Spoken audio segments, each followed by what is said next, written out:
信裁判团队。本场比赛主裁判玉林，助理裁判刘宇、杜立新。精彩对决，此刻开赛。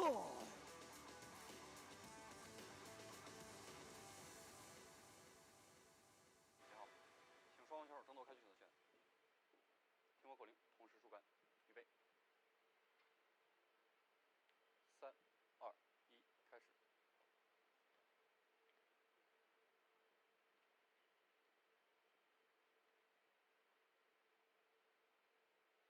刘正杰获得开局选择权。比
赛开始，第一局刘正杰开始。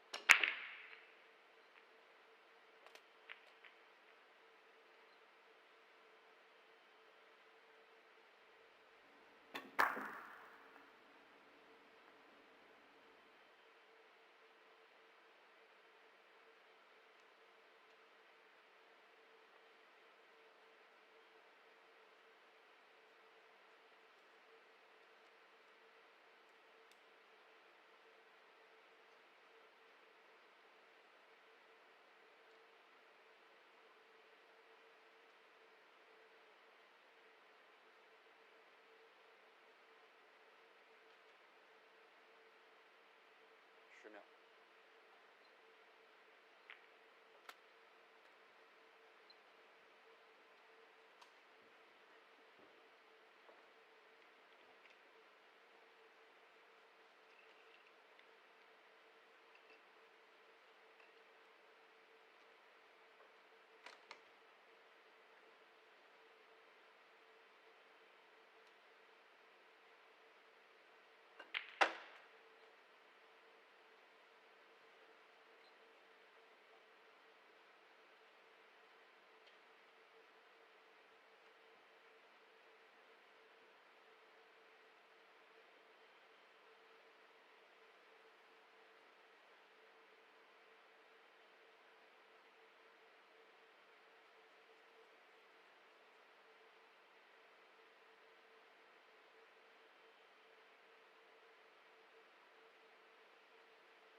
延时。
Good day, everyone, and welcome back. And then there were three players left here at the 2025 Joy Heyball Masters Nanning Station Super Tour. These two currently in this match, and Wang Yun, who waits for the winner of this match in the grand final, which will be tomorrow at 2 p.m.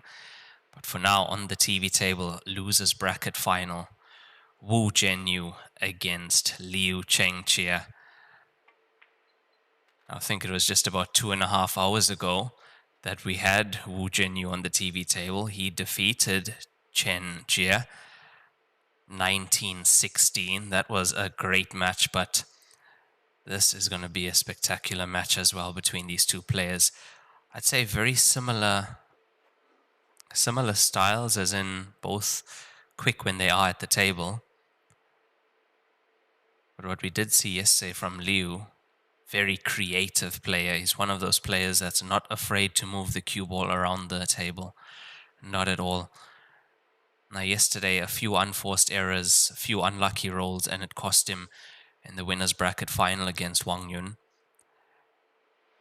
Unfortunately, lost that 19-15. But there is a chance to redeem himself here in this match.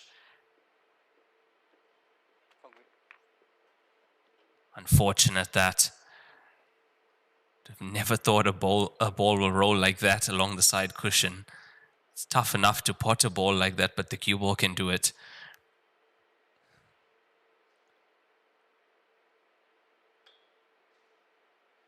And I already see that our loyal fans have joined us already. Thank you guys for being on the stream.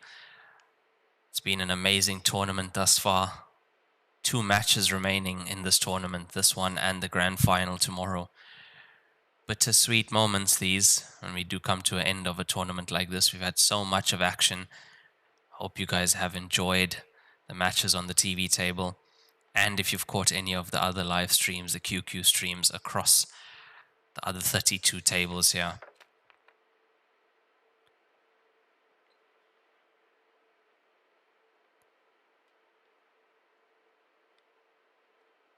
Now what I'm keen to see is, does playing a 4.5 to 5 hour match this morning affect the way Wu Zhenyu will play in this match?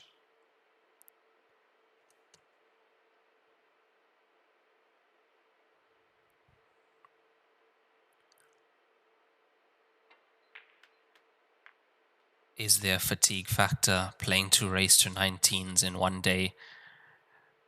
I'd say looking at a total of 10 hours of play. I think this morning's match was about 5 hours, if I'm not mistaken.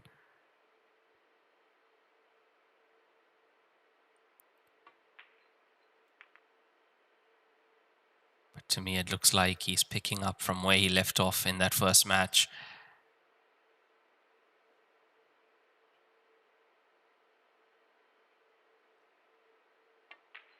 And that is first point on the board for Wu Zhenyu. He's 1-0 up in this race to 19.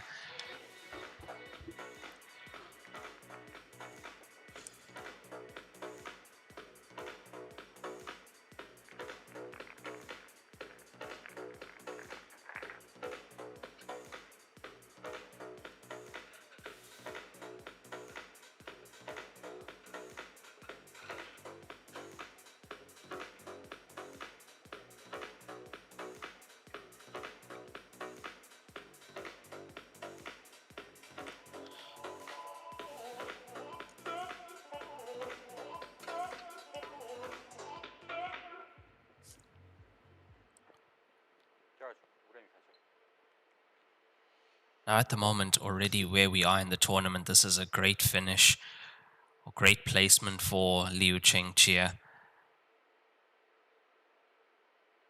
He's had a few top 16 finishes, top 32 as well. But the way he's been playing thus far, especially through the winner's bracket, you have to know, in the last 32 stage 3 here, he only took his first loss last night, and this table has been reclothed. We spoke about this earlier. I said it'll be reclothed most likely tonight, but this table has been reclothed.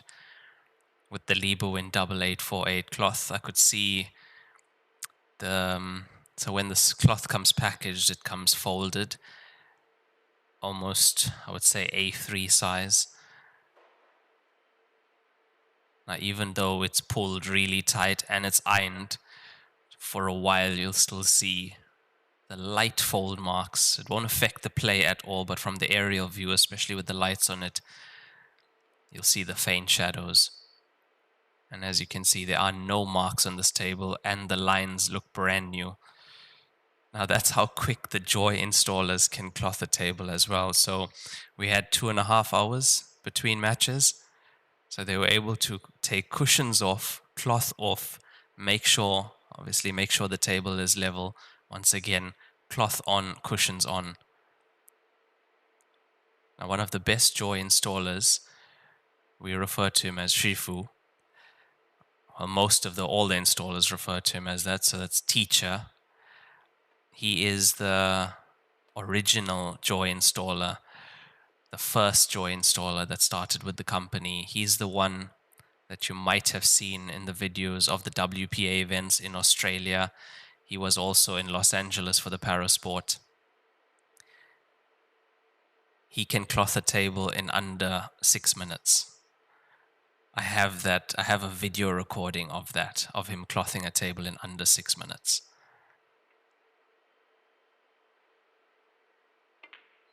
So when you hear about these events, 32 match tables, 60 practice tables, it doesn't take long to go up and even quicker to go down. If it takes 2 or 3 days to go up, 1 day to go down, and everything is done.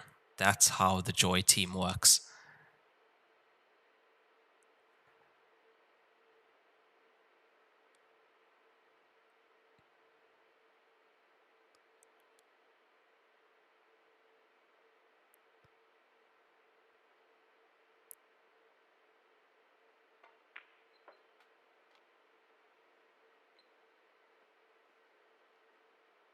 From where I'm seated, it honestly looks like the first session today was a warm-up for Wu Zhenyu, because he's come out absolutely firing here.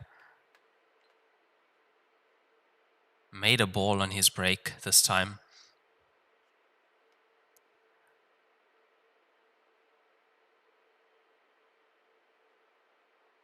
Also, the new cloth, brand new cloth, it will affect conditions. It will not be playing the exact same it played this morning.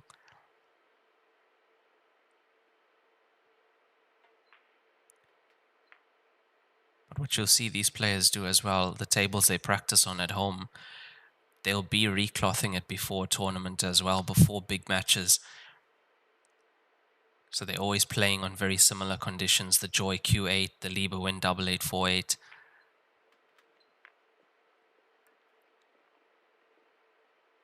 And this has been quick. This has been very quick. Under 5 minutes this frame. And it's their second point on the board for Wu Zhenyu with the break and run.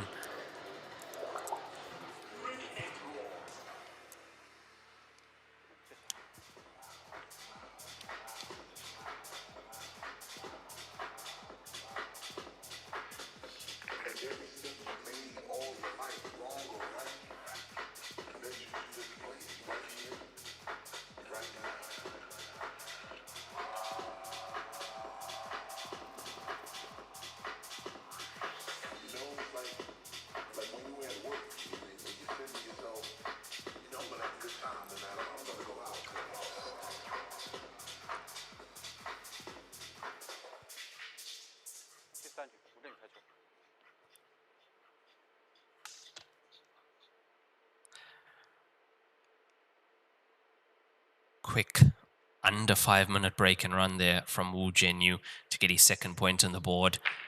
Now he's using the softer break, the 10 ball. It's in. It looks so nice the way that ball trickles into the center pocket. Just gets there. And there you can see those lines I'm talking about from the aerial view. Have a look at the center. You can see a line going from center pocket to center pocket. That's the fold line. Guarantee you it doesn't affect play at all.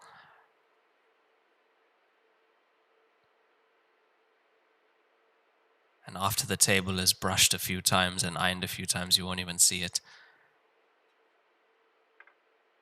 And as you can see from this angle, you can't even see it. It's just from the overhead with the lights shining on it. We're not using normal lights for the TV table. It's TV lights.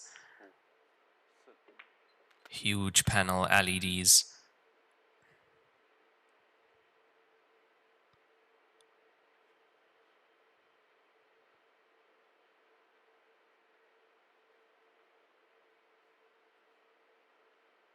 And what I will do is I'll actually share that video onto my timeline on Facebook of Master Shifu clothing the table in 6 minutes. It's really amazing to watch somebody so skilled in what they do, and that's the same feeling I get when I watch these players playing. To be so highly skilled in your profession and what you do.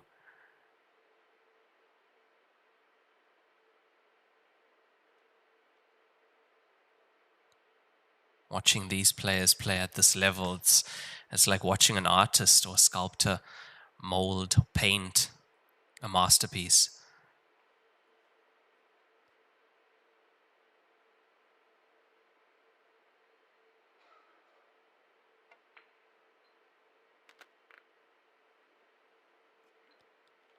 And then they make it look so easy that you feel like I can go on the practice table and do this.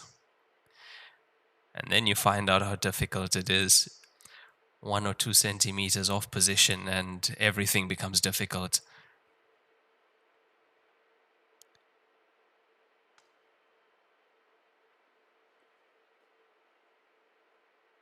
And also the Joy table installer actually made a video for him in Australia. He is inviting international installers to come and learn at the Joy factory. So he has an academy that he runs where you can learn professionally how to install these tables. So because this game is growing so rapidly and Heyball tables are going across the world, I think we are almost in every continent. So what that does mean is you do need installers for these tables because these tables have their own way of being installed. And of course, you can install it average, and then there's installing it the professional way, the way it's supposed to be done.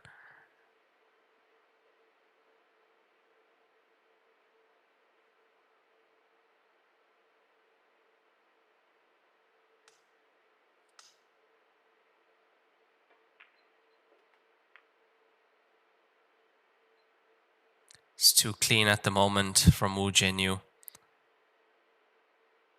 He is playing very clean pool at the moment.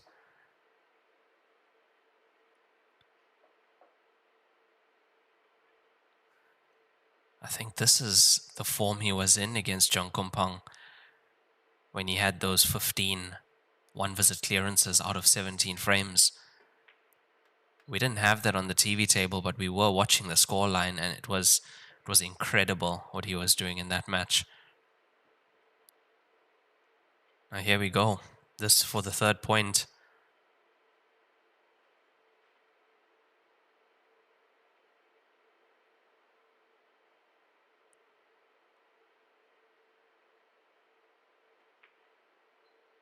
It's close. It's not going to be there outside jaw.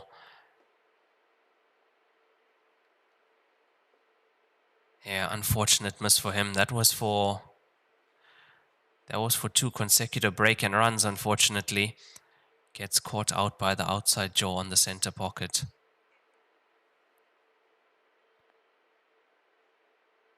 Now, if you are looking for more information about these Joy tables that we are using here, this is the Joy Q8 Golden Leg Steel Block Cushion table, official table of the Grandmasters Finals. You can contact the Joy staff directly, and even in the link that I have shared, it is in the Facebook description. It's a Linktree link.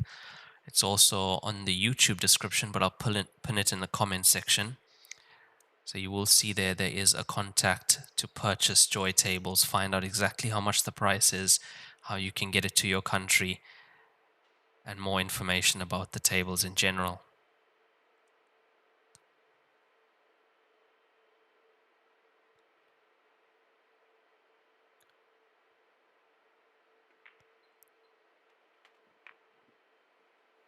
the contact person you are looking for there, and you will see the contact there. It is Doris Cheng from the Joy staff.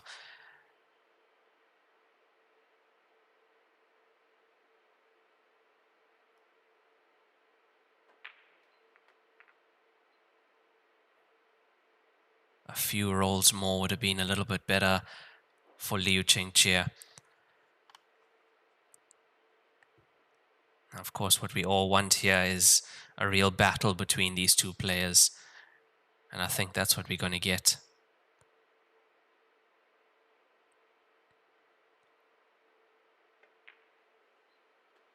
Nice. Very nice cue ball across. Perfect on the 14.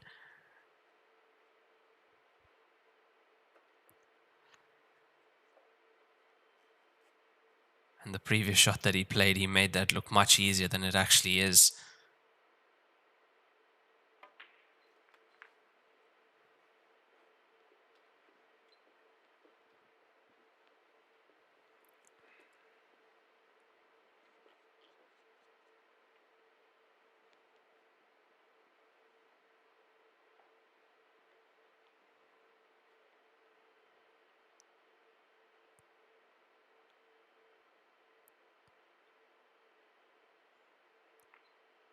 Fighting back as Liu Chengqie gets his first point on the board with a rack and run.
There's a good question asked on the stream. Where are the likes of Phone, Master Chu, and Zhao, referring to Zhao Ruliang?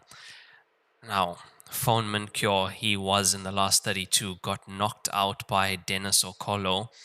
And yeah, Phone could not find he couldn't find his break. So he did get one round into the winner's bracket. Did see him win a match in the winner's bracket, I'm pretty sure. Then lost to Gialia 13-9, and then went and lost against Dennis Okolo 13-10, and that was the end of the road for Phone Mint. So that is a top, what would I say, the top 32 finish for Phone.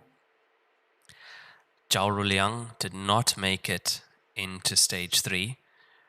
Neither did Chu Bingjie. Neither did Tang Shunshao. All eliminated. Chu was eliminated in stage 2 by Tang Shunshao.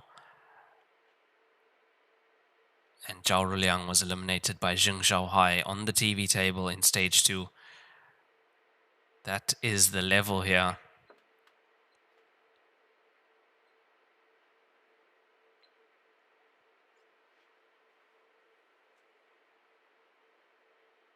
And the player seated in his chair at the moment, Wu Jianyu, is the player that eliminated Zheng Kangpeng as well.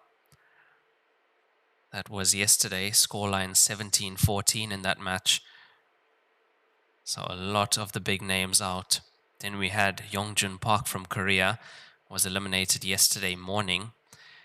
He's the player that defeated Niu Zhang and Zhang Tai in stage 3.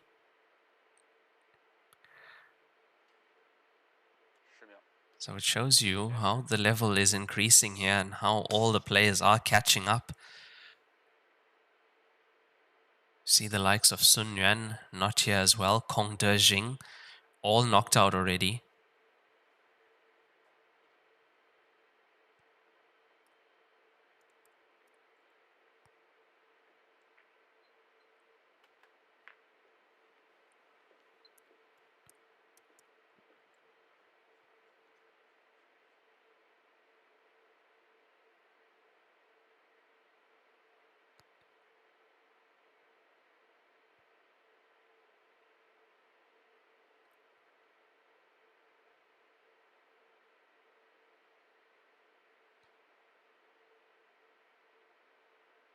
Just be careful of the traffic going up table here from the 10. Had to be a little bit mindful of the 3, was playing the gap between 3 and 7.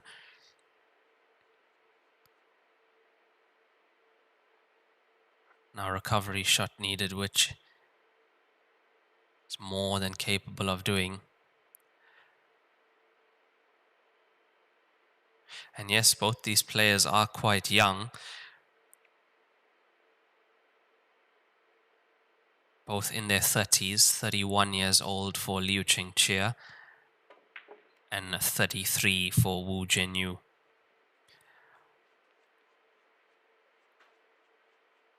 I would say that is still considered very young.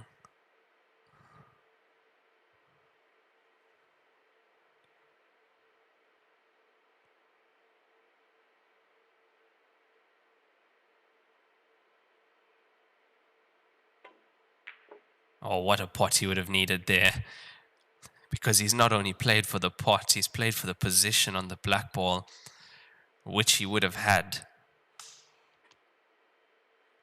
How many players would play that shot that he's just done?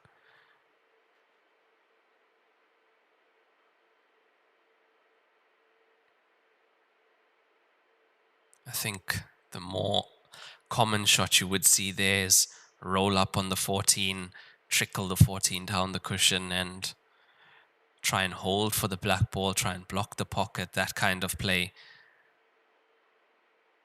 That doesn't happen here. This is full out positive attacking. Does he get the cover though? I think he does. He's got some sort of cover.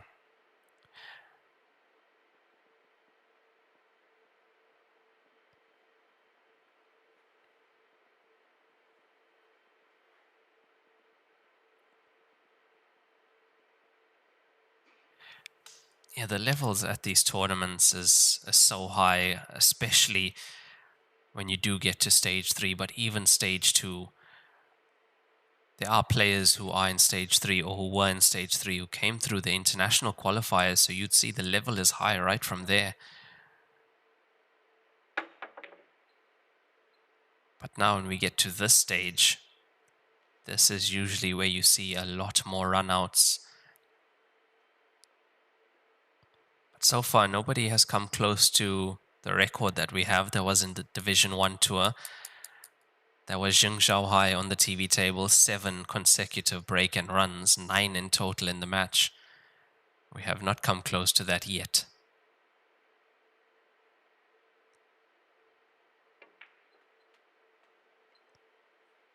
He was actually a player I thought could win the Division 1 and also possibly make it into the last 4 here in this tournament.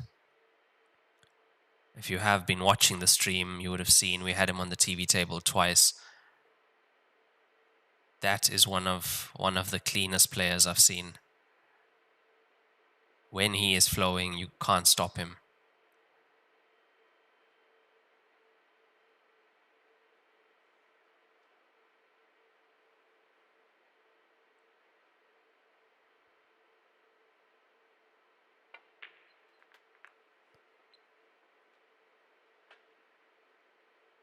Now getting a bit lucky on the snooker that he left Liu Qingqie, which means he is back at the table with the chance to get the 3rd point on the board.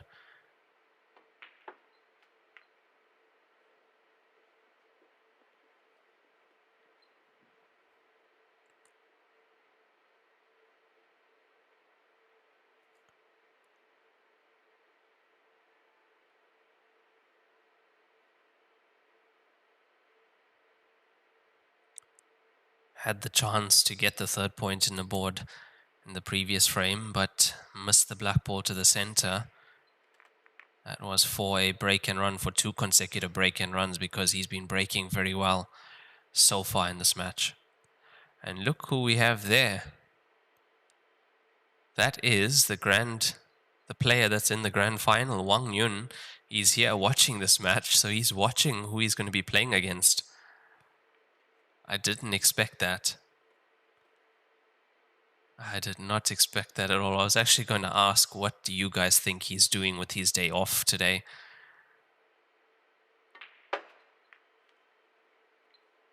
But I would have never thought that he'd actually be here watching these two players play.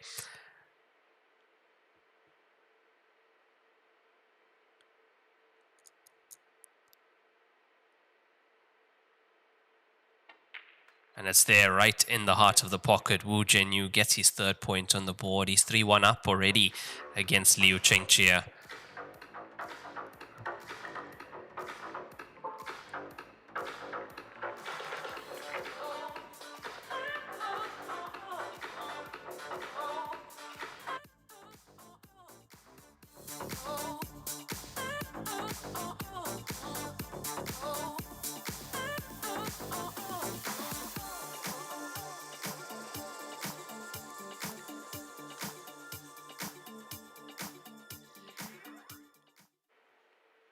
It's 3-1 so far. One break and run from Wu Zhenyu, one rack and run from Liu Chengqie.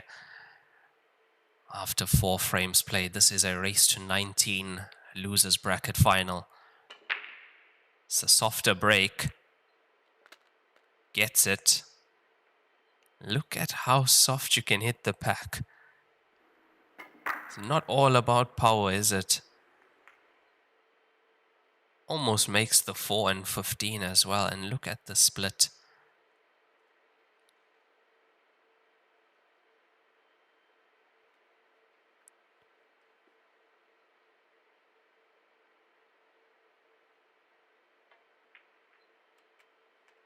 And trust me, that's another thing that he's making it look much easier than it is. You can try that. That's not going to work every time. Be lucky to get 1 out of 10 working like that. There's so much more to it. But then again, these players are practicing the break for hours. Not just going out there hoping for the best.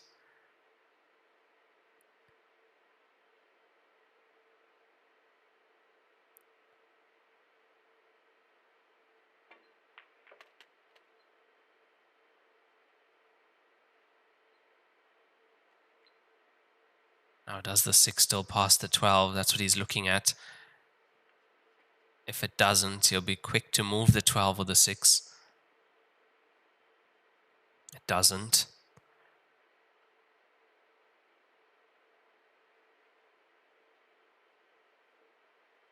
Shout out to the camera crew for knowing exactly what we want to see.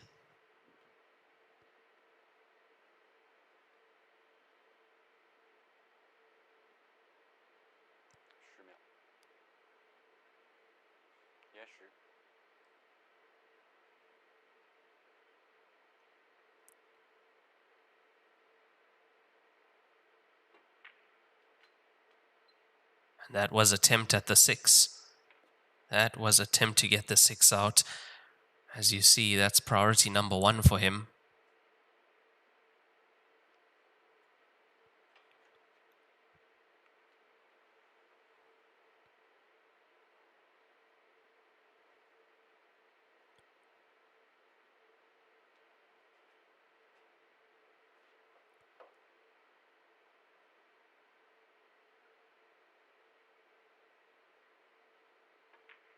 He's taking this to the top right.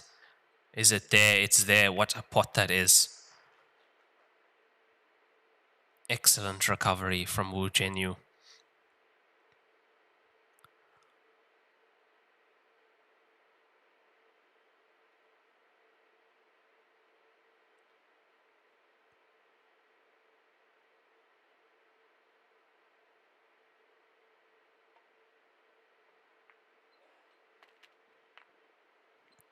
Played that well, played it purposely thick to hold the cue ball.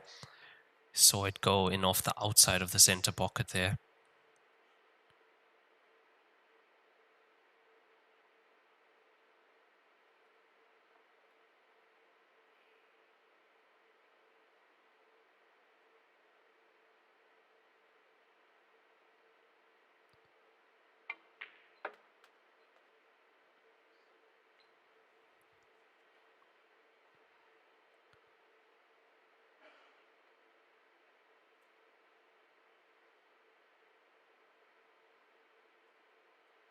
Now just looking like he's slightly low on the 2 to the center.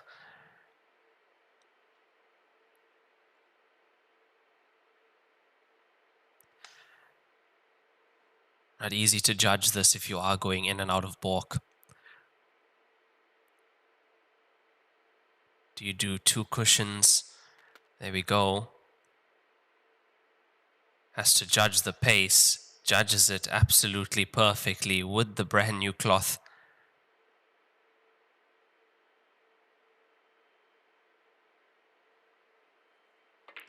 And that is another break and run on the board for Wu Zhenyu, 4th point.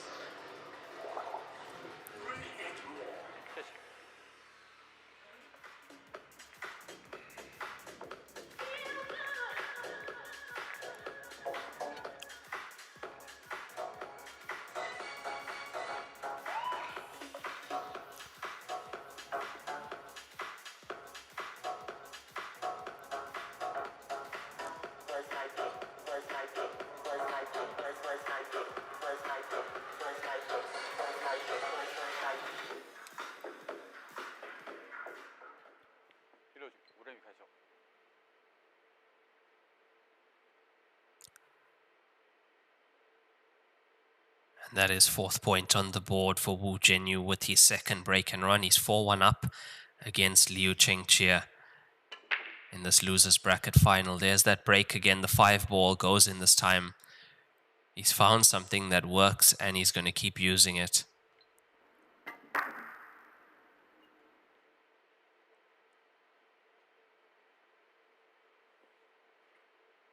Now this is what I meant, where the break is so intentional that sometimes if they pot a ball that's not meant to go in, they raise their hand to apologize for that, because that's exactly what he wants, the ball in the center.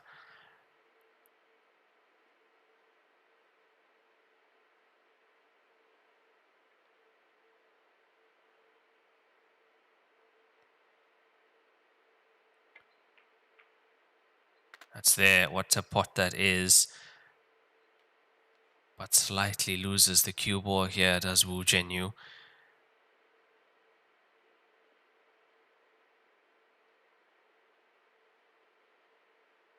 We can see what he sees.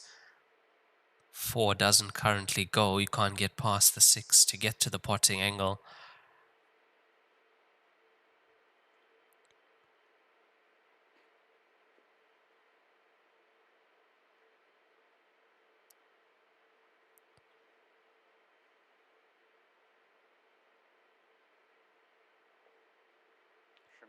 Now there is a possibility that they might recloth this table again. This is a race to 19. And there is a possible 37 frames to be played here. So there is a chance that overnight this table will be re-leveled and reclothed for the grand final tomorrow.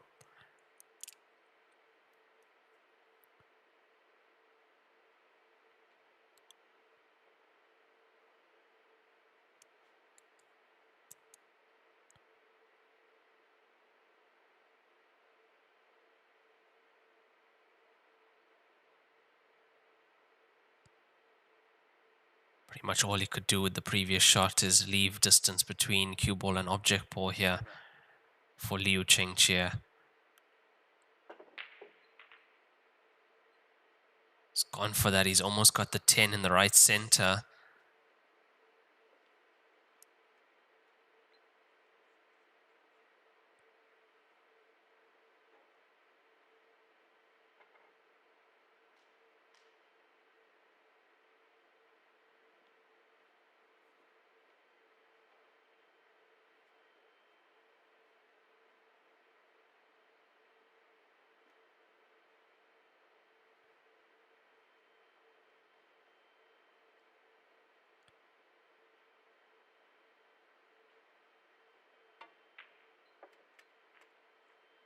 Another excellent pot from Wu Zhenyu from that angle to get that in. It's very tough indeed. He's not been rewarded though. And it might just be end of visit here. Unless, is he contemplating swerving this cue ball around the 6?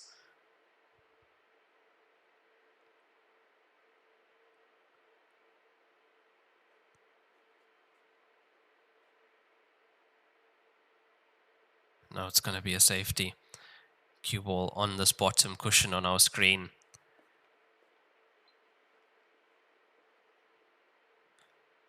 And again, between frames, we did see Wang Yun in the crowd watching this match. He'll be playing the winner of this match tomorrow. Grand final at 2 p.m. race to 23.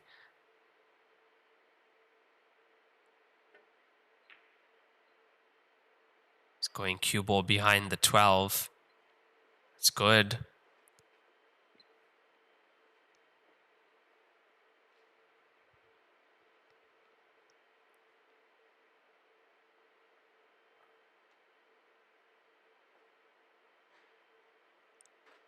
Now the so far would be the longest frame of this match, because these players have been playing quite quickly. They are both quick players, especially Liu Chengqie.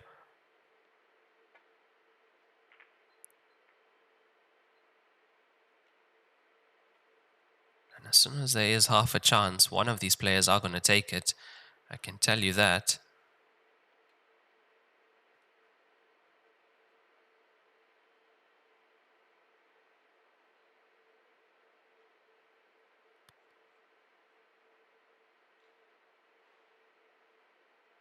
I did see a prediction on the comment section yesterday when Liu Chengqie and Wang Yun were playing.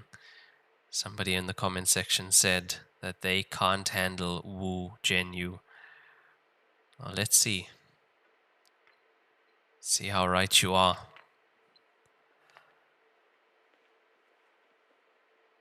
And I think more so that was said because of what happened with Wu Zhenyu and Zhang Kompang yesterday. That was a match of clearances. Hardly any tactical play there. It was just clearance after clearance, especially for Wu Zhenyu.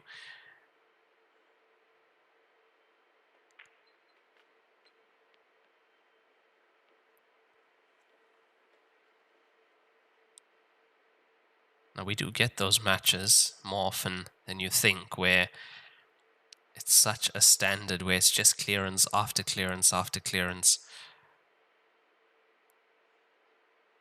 I think from spectator and commentator viewpoint, we quite like the multiple visit frames also. It's a little bit more pressure on the pots. The half chances that need to be taken to make the finish. The difficult finishes that sometimes are made.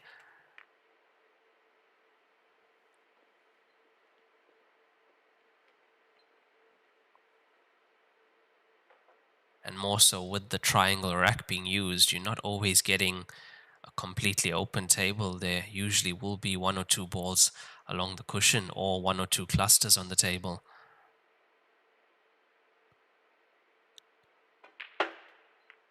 So you're going to get the players working extra hard at the table.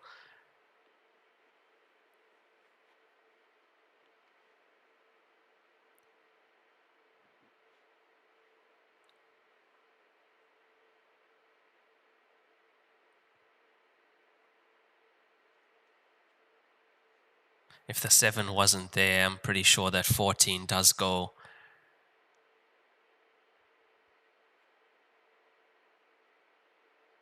I wouldn't be surprised if he goes into them once more.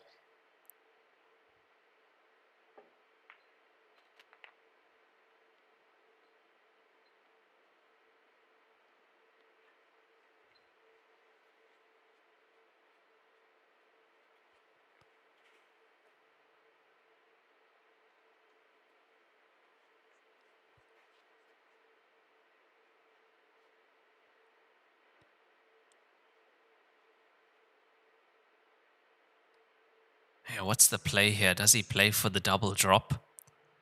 Looking at where the 7 is, if he gets right behind the 14, it's possible.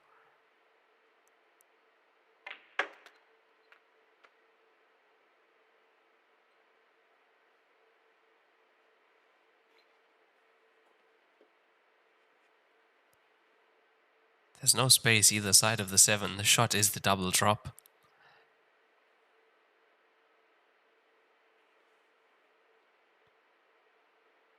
This has to be cued very well.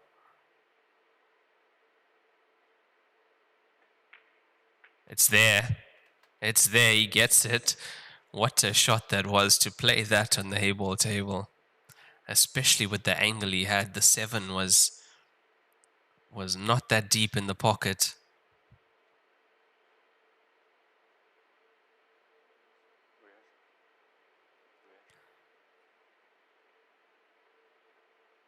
Has not been rewarded though as a fantastic pot.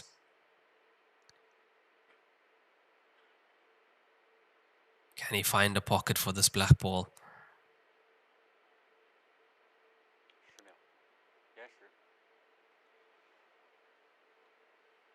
Extension call, so he's added 30 seconds to his 45-second shot clock.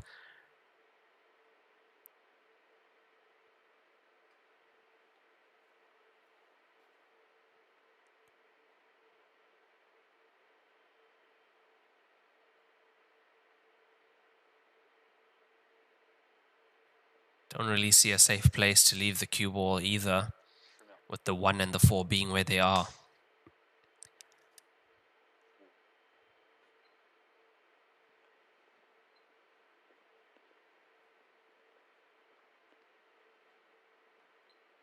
Okay, I can see the idea. I think he's tried to play the black ball in front of the 1 at least. And then leave distance between cue ball and object balls on the table for Wu Jinyu.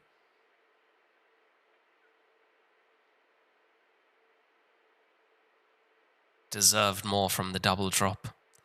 Definitely deserved more, did Liu Chengjie.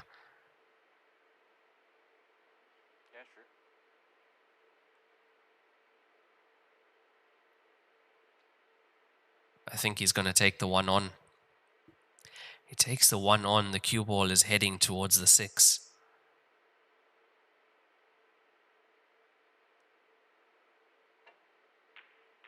Right on the 6.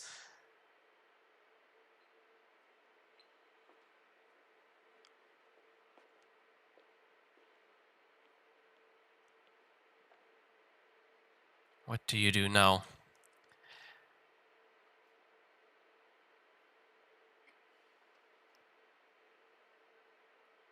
A roll less from the 6 or a roll more, and he's on the 4 to the center. Or to the top corner.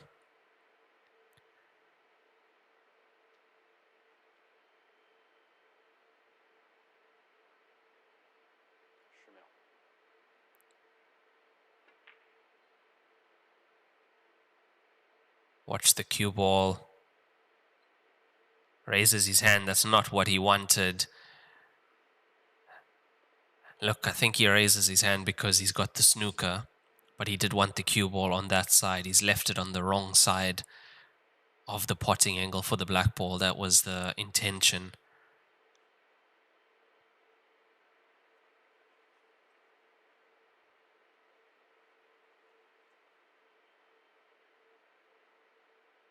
Getting his jump cue out now. He should get this. I expect him to definitely make contact.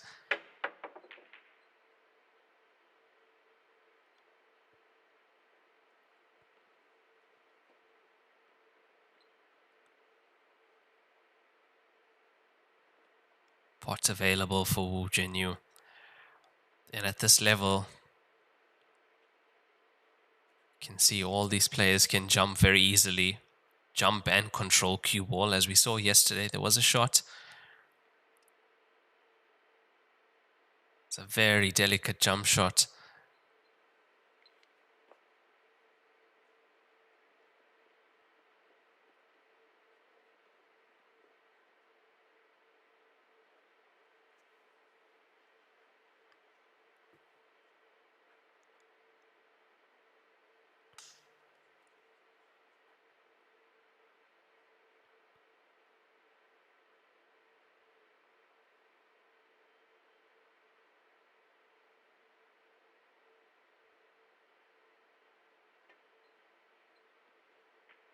He's got it.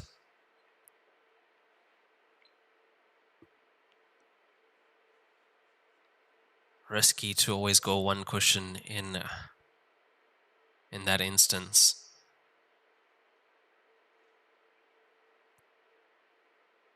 That's a good shot, though. He's almost potted the black ball. He would have liked to leave it closer to the corner pocket to leave Wu Jianyu a little bit more pressure on these.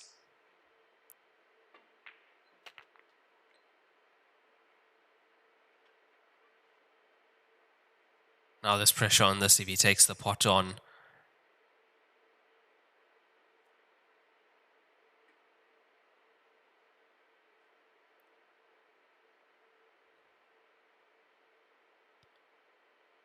Big shot if he's taking the pot on the 6th ball.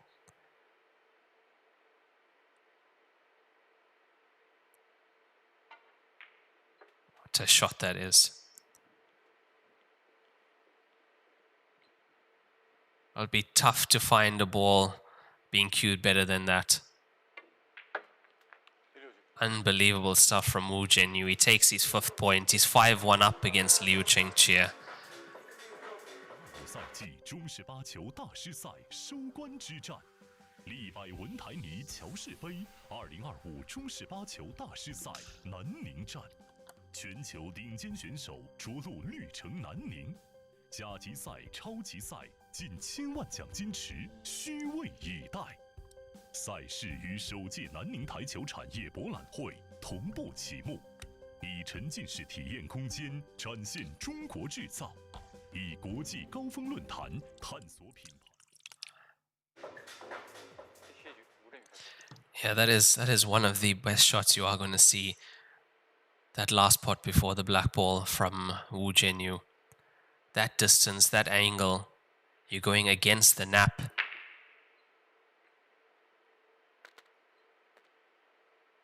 It's a different class at the moment from Wu Jianyu, but not really getting opportunities at this point in the match is Liu Chengqie. You have to remember that he's the kind of player that if he gets a few opportunities, he's going to get right back into this match. So only thing for Wu to do is keep him in his seat because he's a very dangerous player.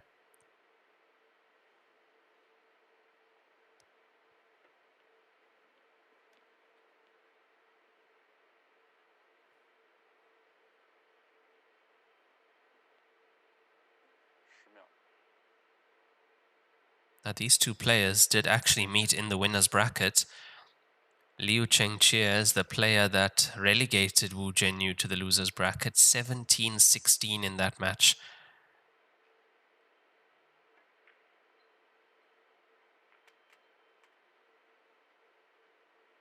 So is this a bit of revenge now for Wu Jianyu? Redeem himself after that match. I would actually like to find that match. I want to know what the break and run out rate was in that.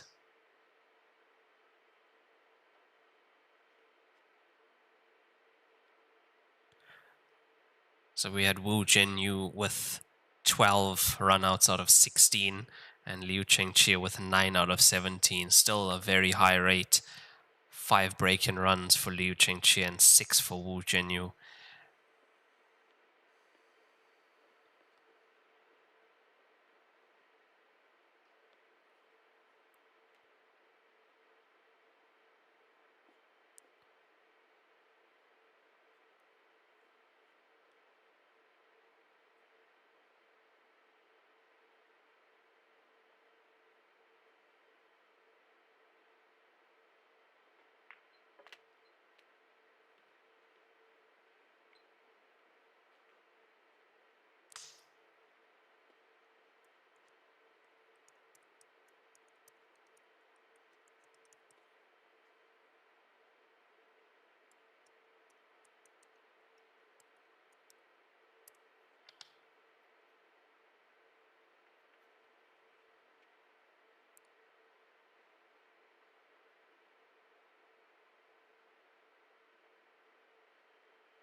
The reason we are seeing Wu Jianyu at the table so much, it's because of that break That break is keeping him at the table. Yes, he's potting very well.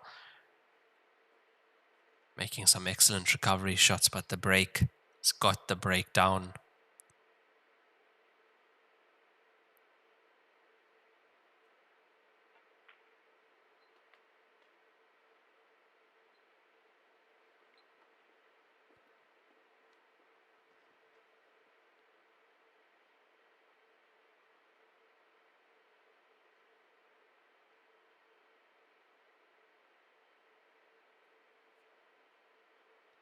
Yeah, this is a bit tricky here to land on the 1 after playing this 5 to the top. The gap between 13 and 10, that's the gap he needs to find. The cue ball is going to be going to the left. We are right behind the 5, so we'll know if it's there. It's there. And he's got the gap also.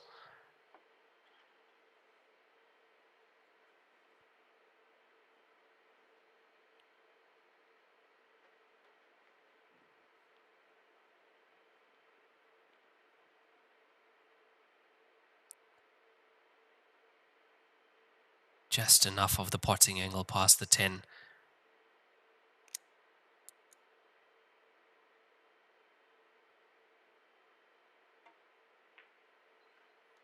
It's there. And he's on the black ball to the center pocket. This is off his break. And another fantastic clearance from Wu Zhenyu. That's his 6th point. And another break and run, the 3rd one now.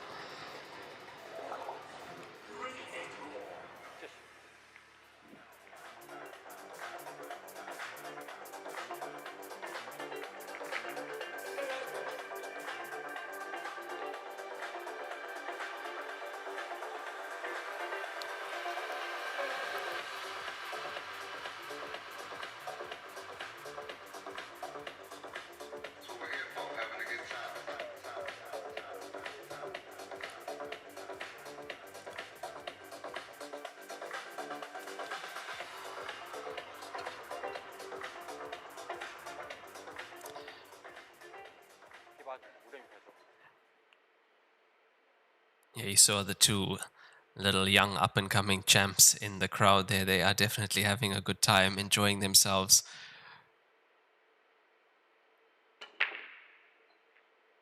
The 3, yes.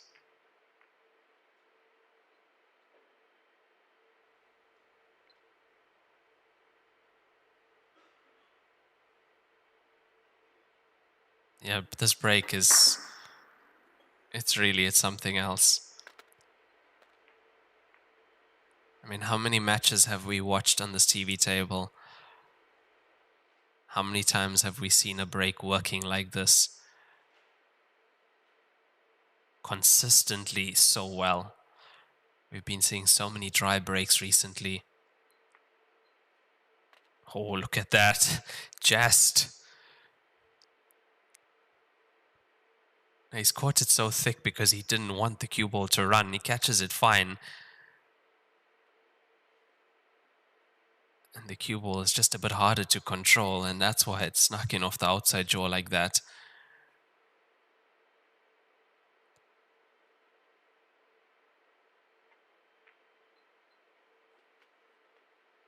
Now this is the 8th frame at the moment, so we will have a player break after this, 5 to 10 minutes.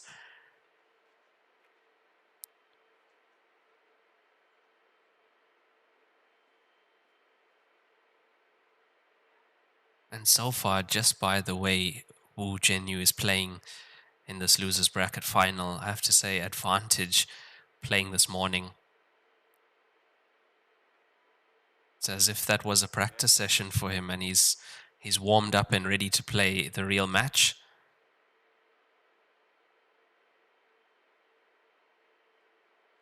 Because the standard of play from the very first frame, it's been exceptional.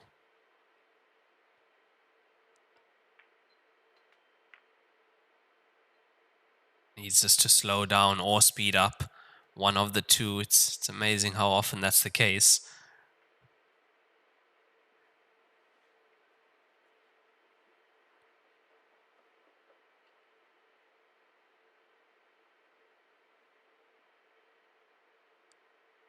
Now the 13 to the bottom left corner pocket. Tricky to control the cue ball after a shot like this because it is going into the 5 as well. He's played that absolutely perfectly. Using the 5 to stun the cue ball.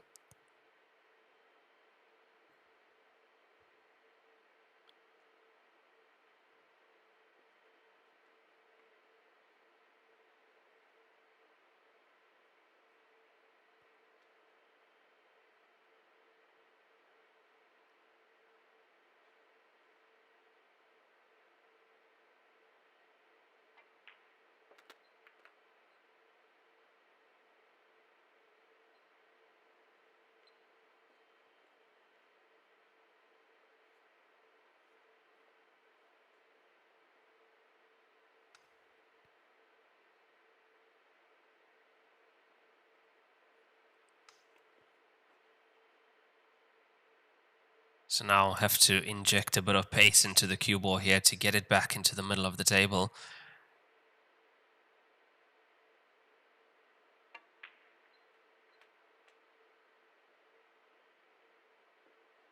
Judging the pace well though.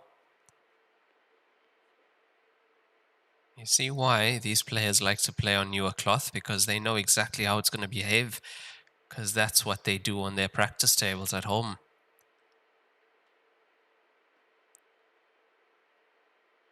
They have the exact same conditions, and that means very easy to adapt to the tournament conditions.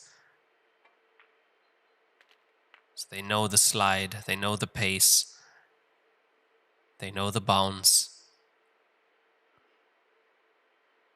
That's the benefit of having one of these tables. You come to this tournament and you're conditioned already. And that is another break and run. That's his 4th as he goes 7-1 up as we go into the 8-frame player break.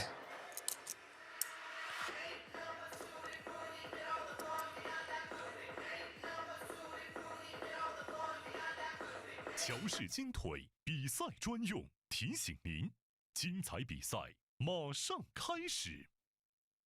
一线赛事指定台名：丁俊晖、奥沙利文、郑宇博、楚秉杰等国内外一线球星代言。利百文台泥，高档羊毛皂。一点是聚焦、沉淀；一线是专注、艺术；一面是缜密、智慧。方寸间雕刻，毫厘间镶嵌。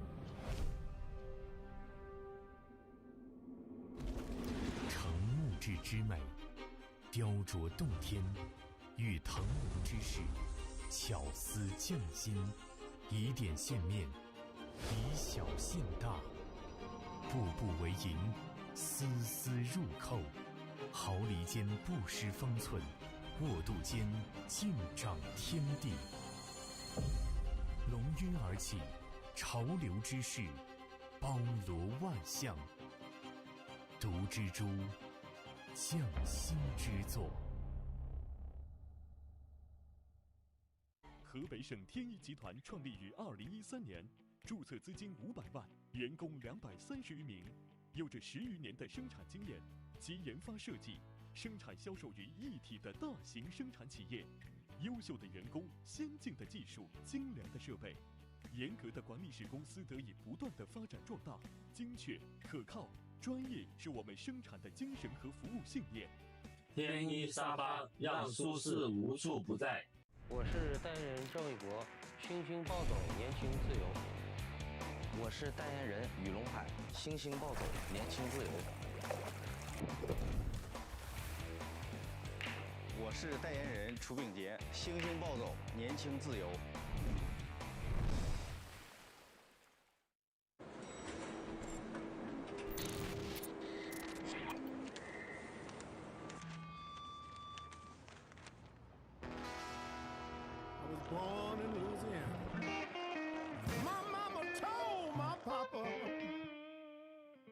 Your little boy has got the blues.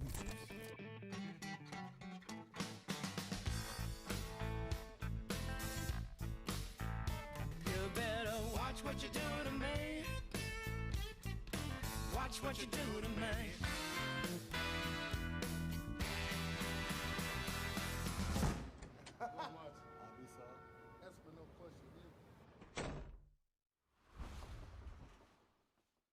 冠军500万乔氏大师赛官方供应商，正红胶边均匀回弹，铸就一流打感，持续助力中式台球职业化联赛，制造好球桌，胶边选正红。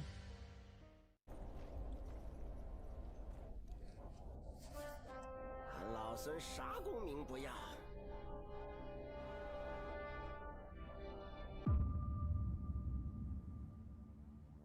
只求回到这花果山中了，过逍遥日子。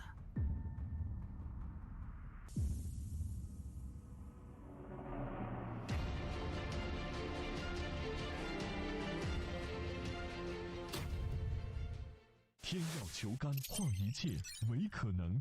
中式八球，俗称黑八，是一项原创于中国的运动，在乔氏的推动下，已走进全球96个国家。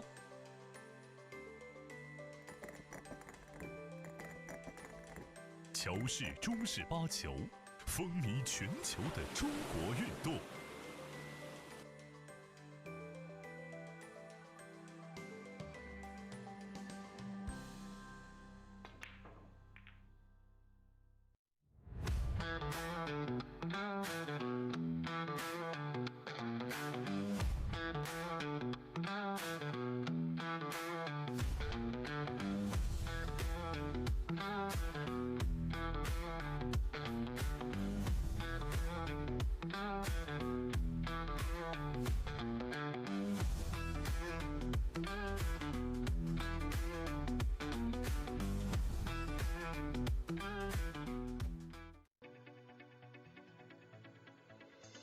罂粟胶边具有国内胶边很难做到的特点，罂粟胶边的硬度达到了45度，使反射角高度接近入射角。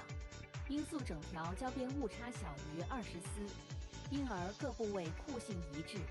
欢迎各品牌厂家使用罂粟胶边来提升台球桌的专业性能。好胶边罂粟皂，好胶边罂粟皂。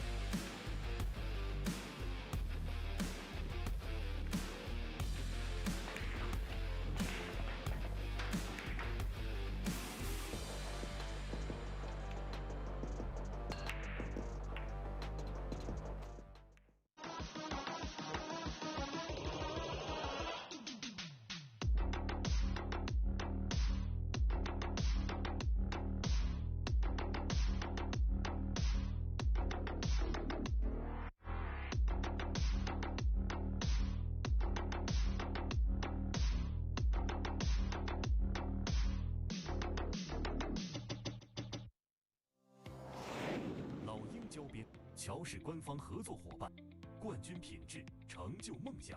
全球每100张高端台球桌就有1张搭配老鹰胶条。通过高分子纳米配方，我们让橡胶拉伸强度提升40%，回弹误差0.03毫米，每一道工序全程数控化。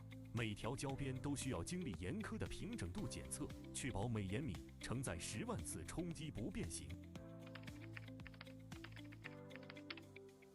顶级赛事官方认可，精准回弹，每一次撞击释放力量本真，卓越表现只为成就每一位梦想追逐者。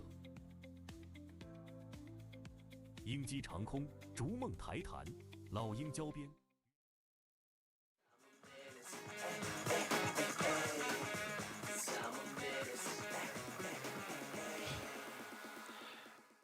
暂停结束比赛继续，第9局5人羽排球。absolutely unbelievable standard at the moment in this losers bracket final. The score is 7-1 to Wu Jianyu over Liu Chengqie. Currently, Wu Jianyu on 4 break and runs. And he was on 2 consecutive break and runs. But this time not getting the break the way he wanted. You see the 14 not moving as fast as it should, and the 3 just short of the center pocket.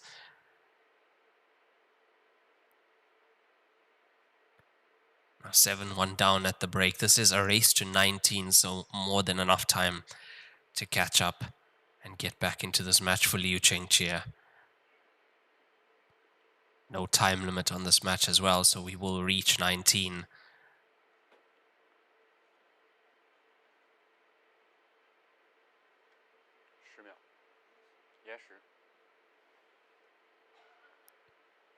Has to stamp his authority on this match, has to find his form.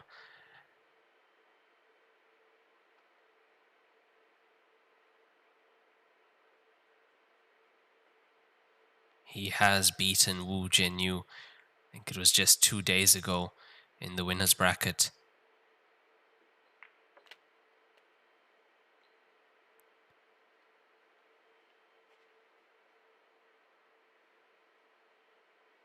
Also, another very exciting player to watch is Liu Chengqie. Saw that yesterday against Wang Yun.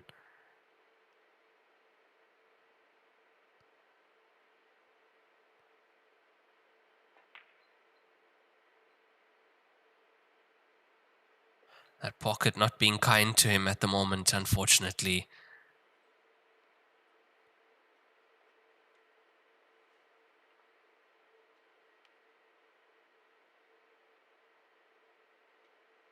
He's not being punished after the dry break. Wu Jianyu back to the table.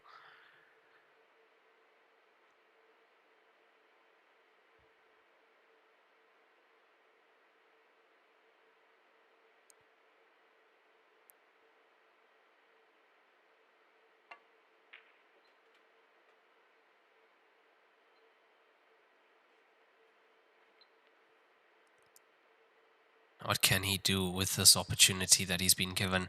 Plays the 2, he can land on the 1 from there. Few problems at the bottom end of the table though.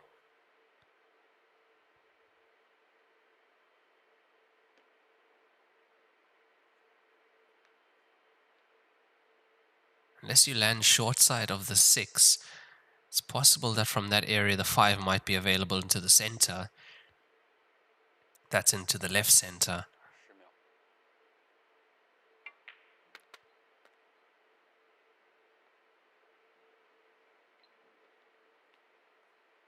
Now might have just left enough angle on the 1 to actually bring the cue ball down the right side of the table. That's what he wanted to do. That's what his plan was.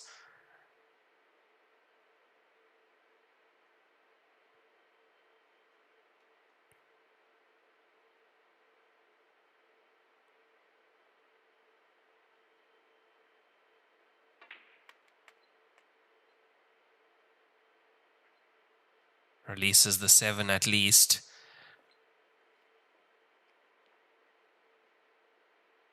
Yeah, which tells me that the 5, I think, is proper tied up to the 10.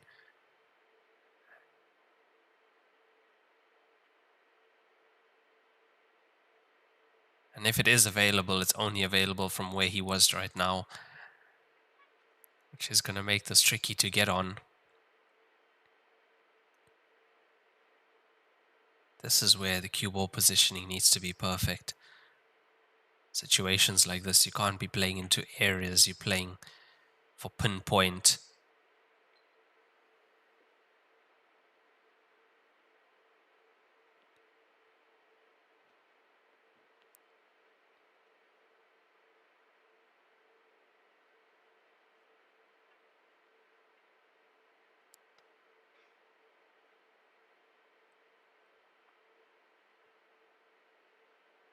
If the 5 doesn't go, the 6 possibly does to the center first.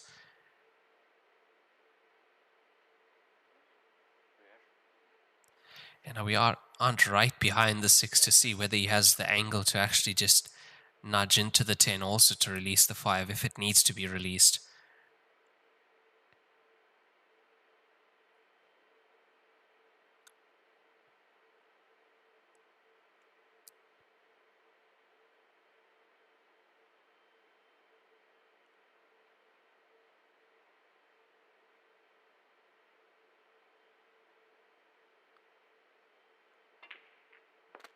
There we go, he's done that. He's on the 4, he's pushed the 5 past the 12. But at least the 5 is free from the 10, which is what he wanted.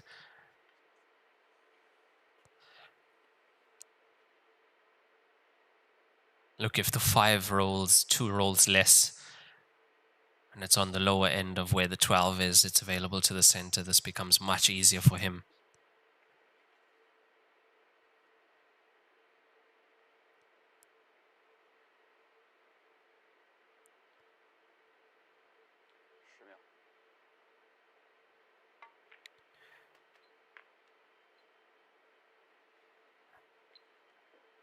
Hasn't pasted enough, unfortunately. He is not on the 5.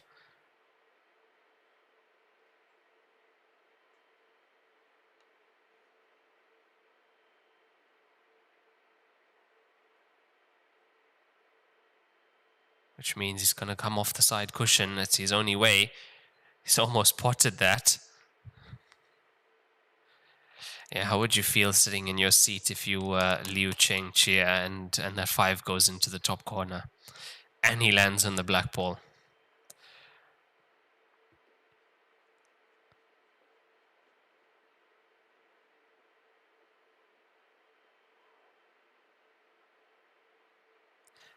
Now needs to make the most out of this opportunity at the table, does Liu.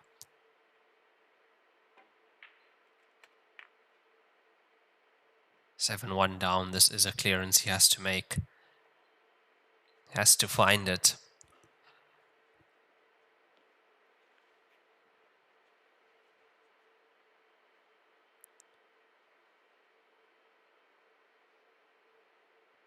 Say that he would have spent the last few hours on the practice table also.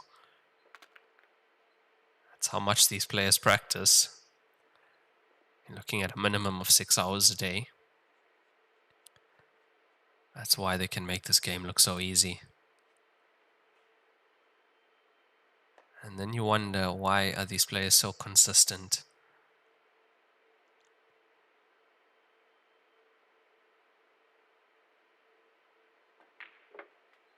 Why are they able to pot balls like that under this kind of pressure on the bigger stage and do it consistently? And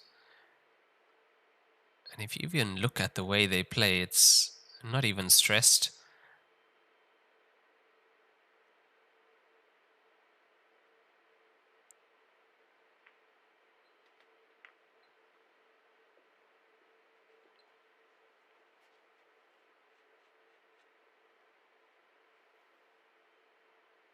Because obviously not only does the amount of practice these players put in, practice will make you a better player, definitely. But knowing that you've been practicing that much, that will also help the mind a lot. You know that you are prepared, know what you're capable of doing.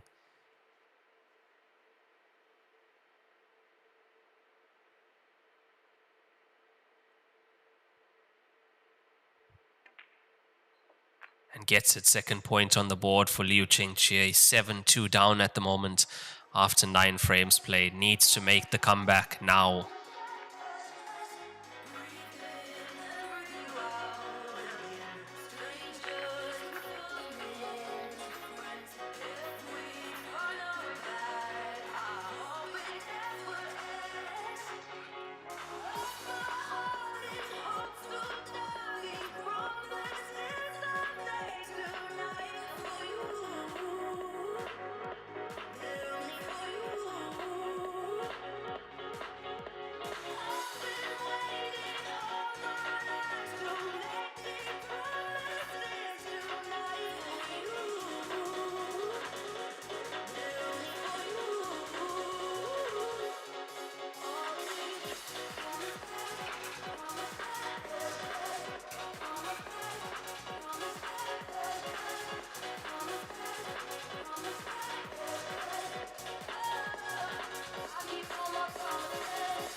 After 9 frames, it is 7-2. Liu Chengqie with a good finish in the previous frame to get another point on the board. Needs a good break now, though. The 7 is in. 14 as well. 4 also. What a break that is. 3 balls on the break. Yeah, got both those balls on the side to the center pockets.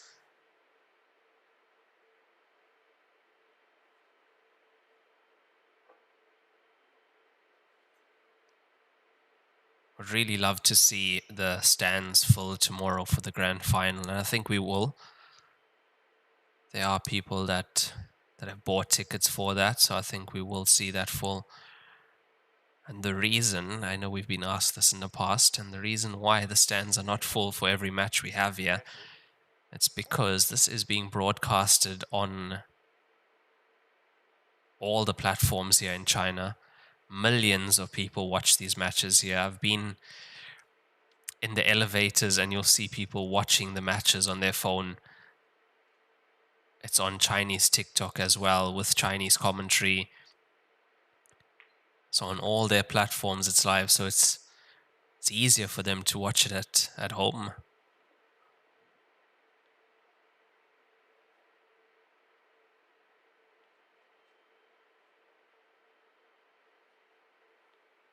Plus too, if you're sitting in the stands, you can't hear the commentary, whether it's Chinese or English, or it's me.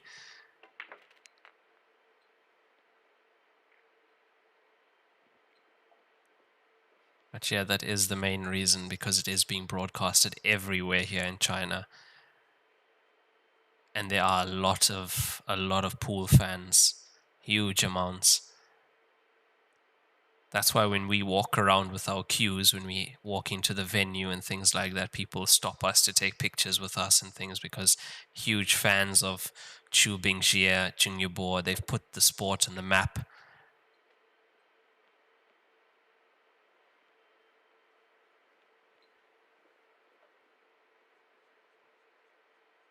Of course, with the prize money that's now available in these tournaments, seeing the younger players coming in as well.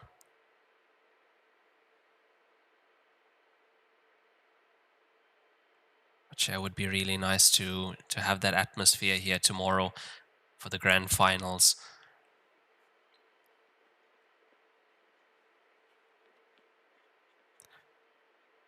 Now look at the shot he's got to play here.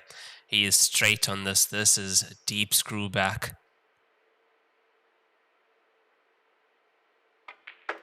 There we go. Needs it to pass the 11. And again, effortless from these players. Absolutely effortless. Remember, this is a 9-foot table. 9-foot nap cloth with American pool balls. 2.25-inch balls. They are heavy. It's not easy to get the reaction you want, especially to draw it like that.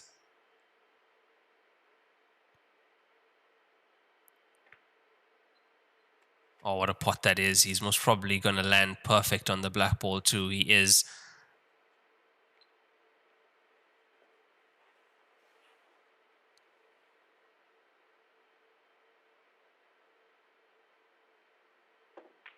Third point on the board. That's off his monster break where he potted 3 balls. That is a break and run for Liu Chengqie.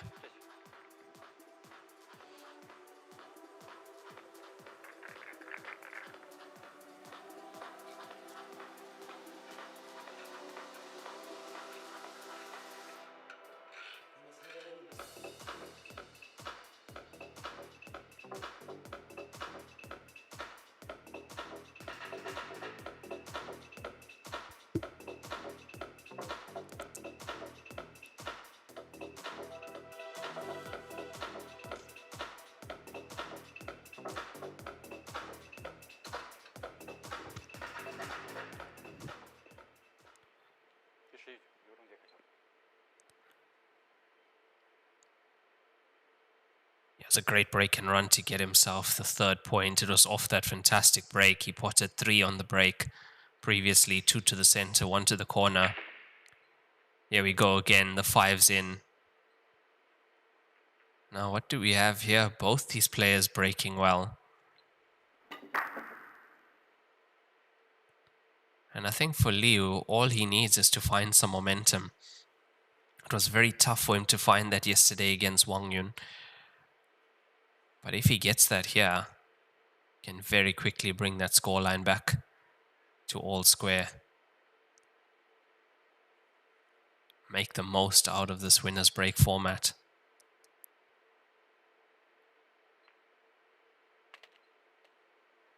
It's a nice pot to the center. Not easy though. It's very hard to judge it from there.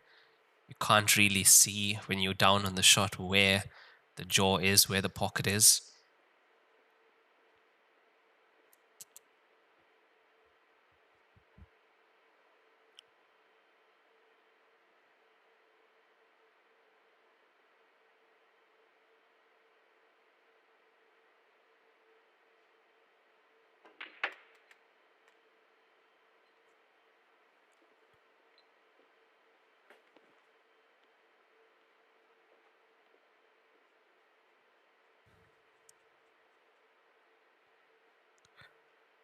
The cue power comes in many forms. It's not only the impressive draw shots or follow shots, it's also that being able to stun and get the cue ball across so much from such a slight angle.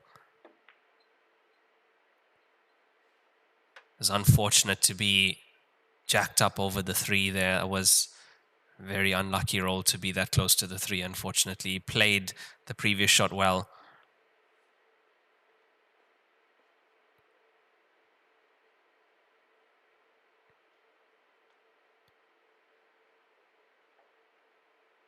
And you'll see how often that stun shot is used here. When you think of stun, you think of stopping the cue ball. No. When there's an angle, you can stun the cue ball off 2 cushions, and it's almost a direct route. You know exactly where the cue ball is going to hit the cushion. The incoming angle will equal the outgoing angle. And that's why these players also are so good at controlling the cue ball around the table. It's a shot used very often here. Snooker players use that shot a lot also. It also means you can play the cue ball very positively, and the pace is taken out by it hitting 2 cushions at least, coming around the angles.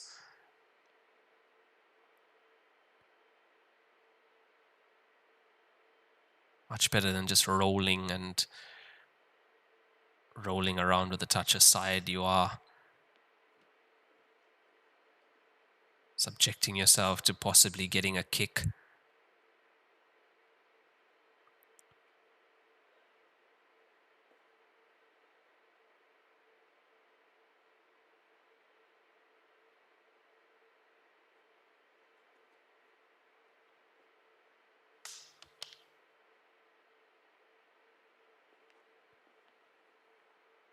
Four's the only real problem on the table, except for black ball as well, just 1 ball space away from the left cushion, but he's going to be able to get on the 4 from this 2. That's what he's looking at now. The angle he has here, he has to just try and screw this past the pink ball, try and land on the stripes like that, but not block the pocket.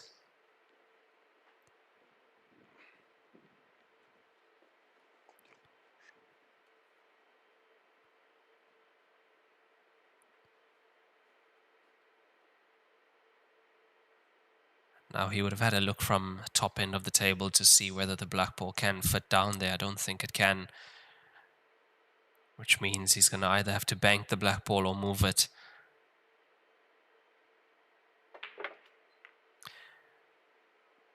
That's the cue power I'm talking about. You saw how little bit of an angle he had.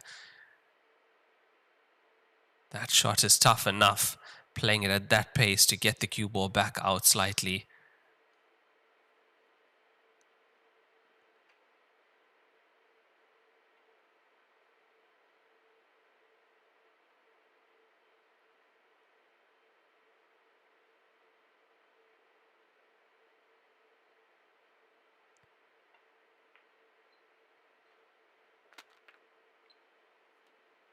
And that's why sometimes watching these players, you think maybe they're hitting unnecessarily hard. But that's not it. There's reasons for the way they play it like that. Main one being it's always a positive stroke.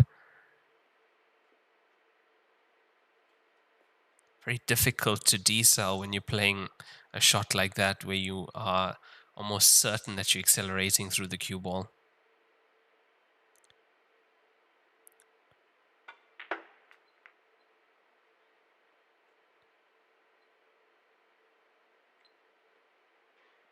Now the way he's played that tells us that it's possible for the black ball to go in unless he was playing to hold for the bank.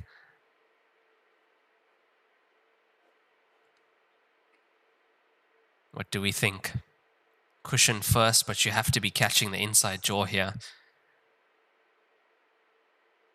I say you go cushion first, inside jaw, and it clips off the 12.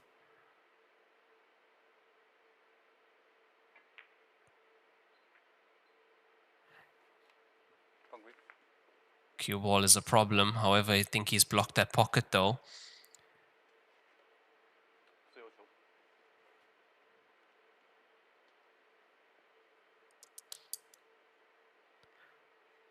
No, he hasn't. 12 looks like it can just pass.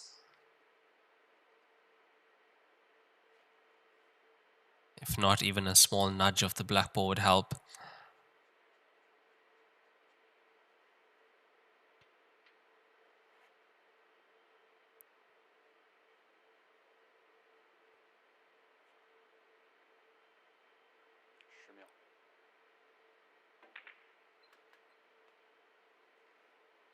Played that well. Black ball bounces off the cushion. It's good.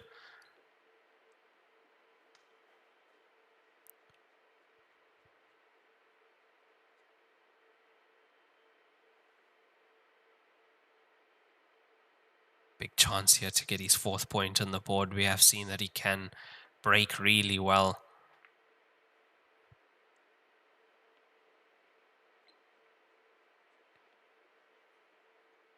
He was 7-1 down at the break.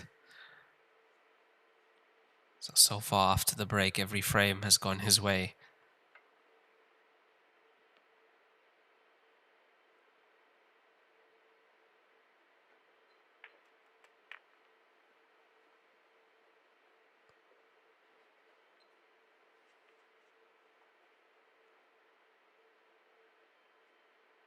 He's got options here. He's almost straight on both of them. Straight on the 13, as you can see, which means he's going to need to screw this back.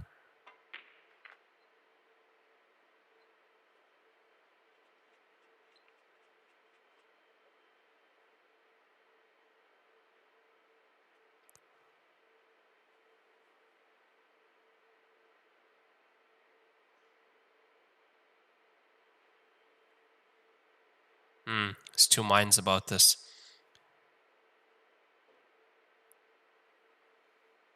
I would say 3 shot choices here. You run through of 2 cushions, stun into the cushion and out, or leave it long for the black ball.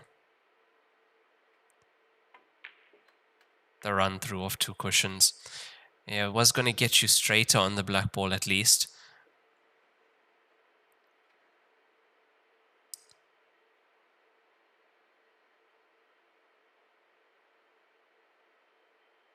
See the pre-shot routine walking into his shot.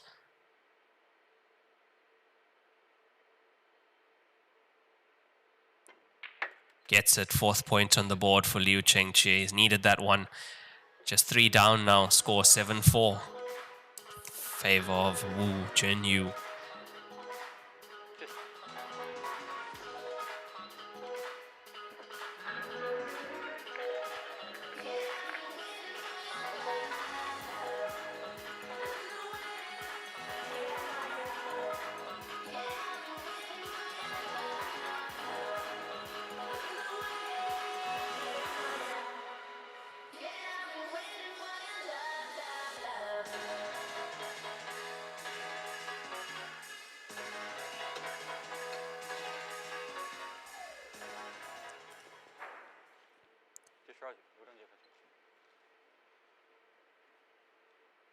Look, I feel that we might most likely see a comeback here. Good chance we will see 7-all, at least 8-all, 9-all in this match. Gets the 3 in on that break. So he's using the same break as Wu Zhenyu. Both players using the slightly softer break, control cue ball, ball in the center.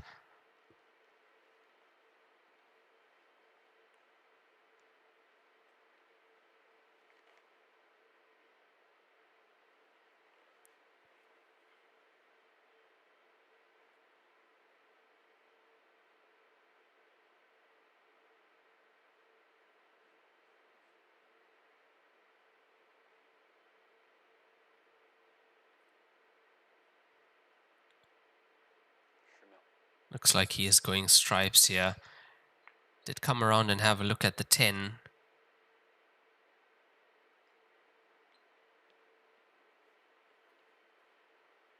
What does he have of the 14? Is there a piece available?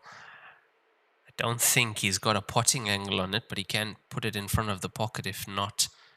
If it doesn't pot. It does, finds the pocket.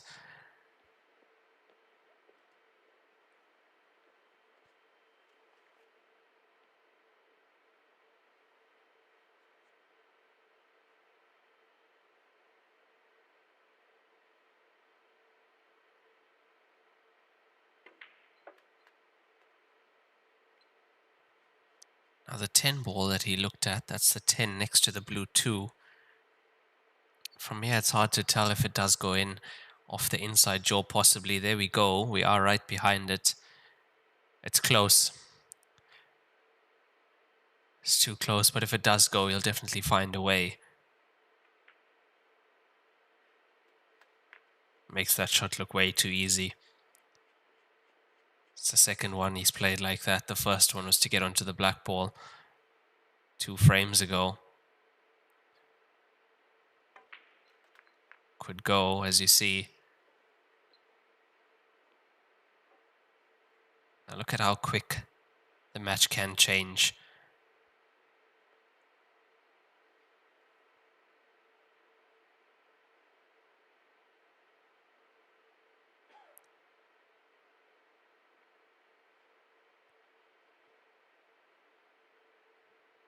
He's looking like he wants to stop this on the 1, possibly for the 9.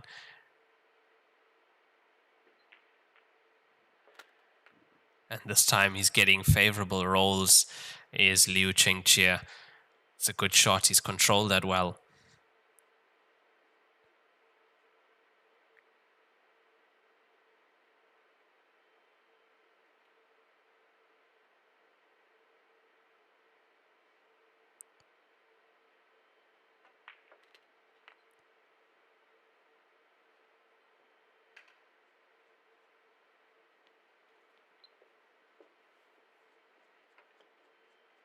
So far, this has been a very nice clearance, especially getting down table and able to take the 14.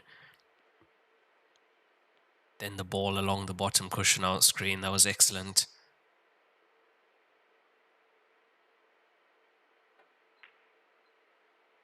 Oh, off the 6. I don't think he wanted that, but he got it. And that is 5th point on the board for Liu Chengqie with a break and run.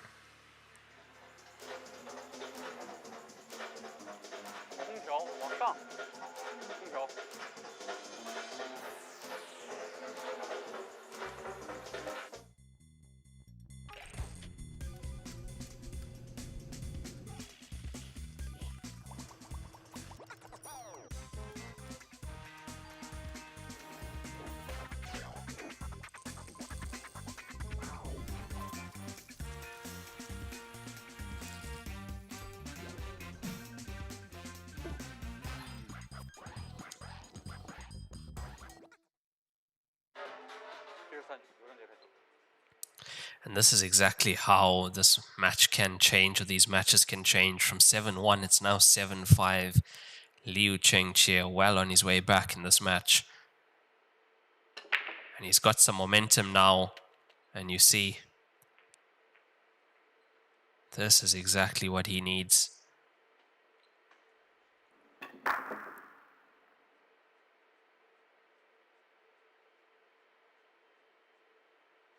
Now, does the change of cloth make a difference here as to why this table is breaking better now? It's very possible.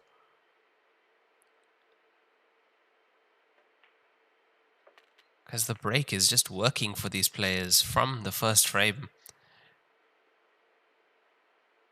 The only thing that's changed is the cloth. That's the difference between last night's match, this morning's match, and now.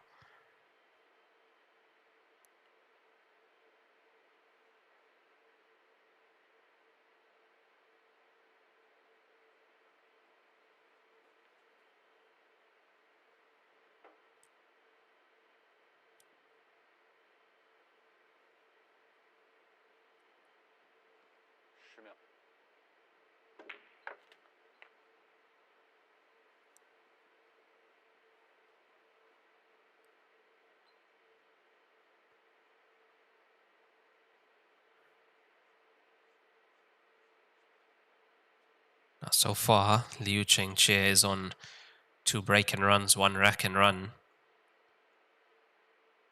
And he's breaking this well. Could be dangerous for Wu Jinyu.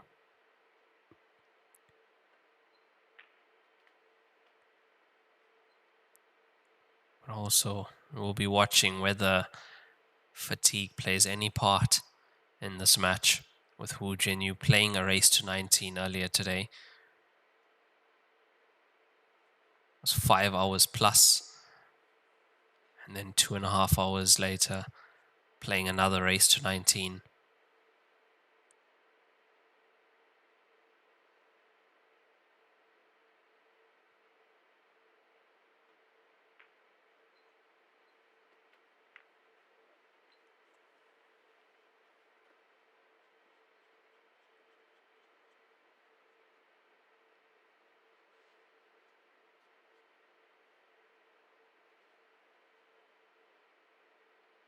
Just needs to get nicely on the 4 that he can roll the cue ball down for the black ball in that bottom right corner.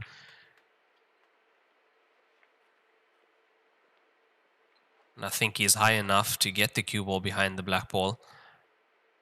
Or is he straight? We should get it straight-ish. Now what does that mean for the black ball? Short side, play it into the bottom left.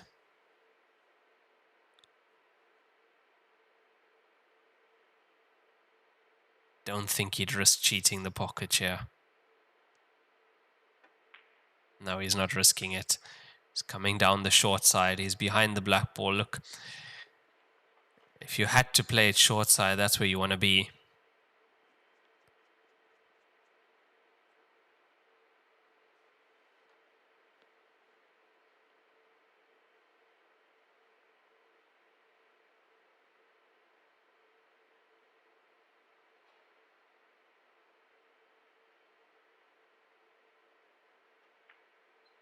It's looking good. He knows it's there. It's there. 6 points on the board for Liu Chengqie. And that is another break and run. 2 consecutive break and runs at the moment for him.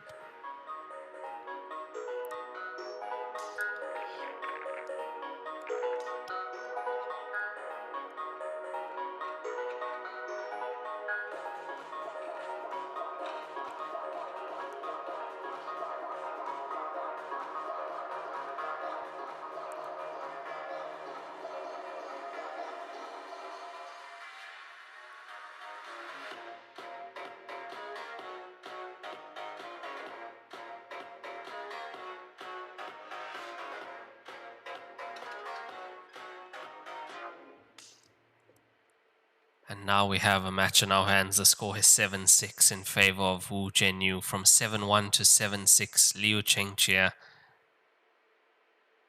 Previous 5 frames have been his. 2 consecutive break and runs at the moment. Gets the 9 in the 6 as well. Now when he pot that black ball, the 5 also, when he pot that black ball, you saw 2 players in the crowd. shaking their head at that because they know what a tough shot that is. That was a very tough shot to get right, to run the ball along the cushion like that. Especially when it matters the most on a black ball. It's the reason you see these players trying so hard to either get the ball off the cushion, because that's not a shot you want to be playing if you don't have to.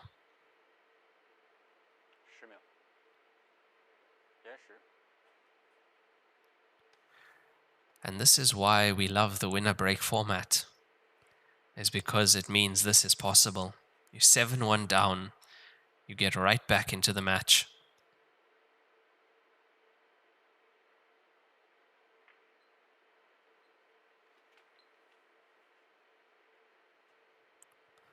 At one point in time, Wu Jianyu was also on 2 consecutive break and runs, going for 3. But got a dry break there and wasn't able to get that. So he had his lead at 7-1.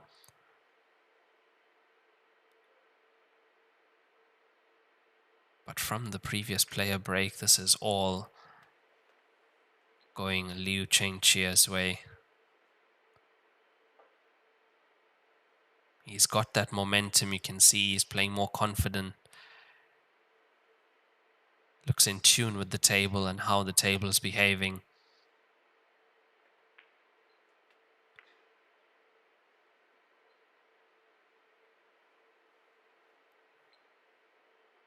Shot like that will tell you how a player is feeling, to land on the 14 like that. Now, potting the 14, different story.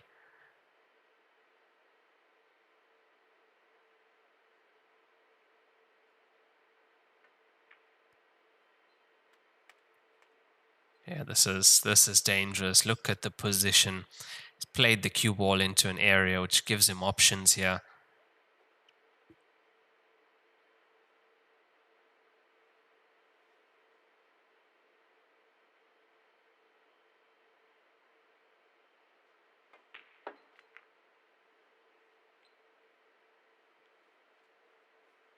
Needs to hold his nerve.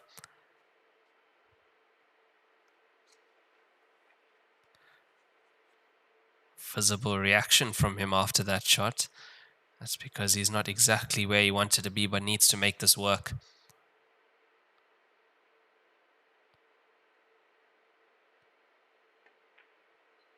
You have to know, if a player is capable of making a comeback from 7-1 and making it 7-7, it means they're able to go up 13-7 as well.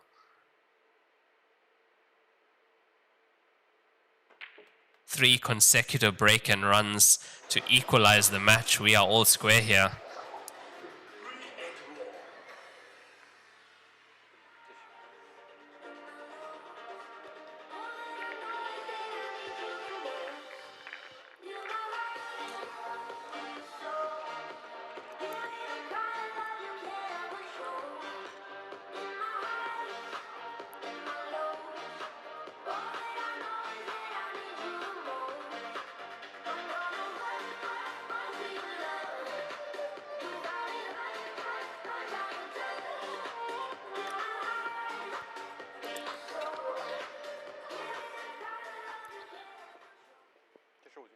Yeah, that player break was somehow a turning point in this match, because I can't believe what we are watching here. From 7-1 to 7-all, Liu Chengqia is currently on 3 consecutive break and runs.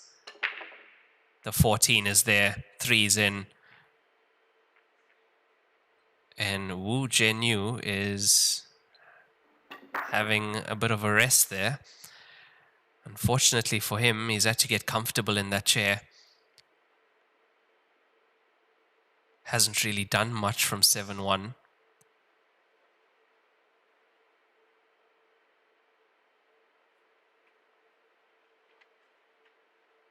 Now, we didn't see the side of Liu Chengqia last night on the TV table against Wang Yun.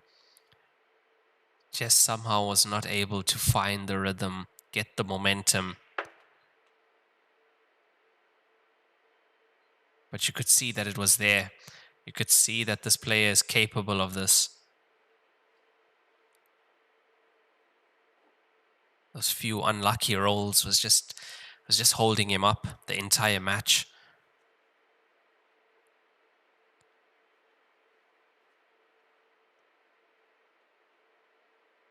You can see he's fighting. He's fighting to get back and play Wang Yun once again in the grand final tomorrow. He's fighting for that opportunity.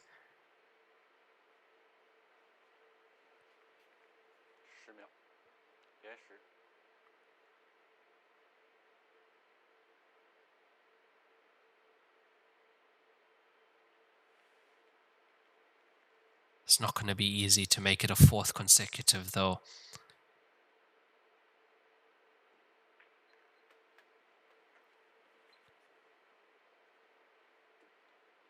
It's also a short side of the 9, which means it needs to run longer against the cushion than if you were on the other side of it.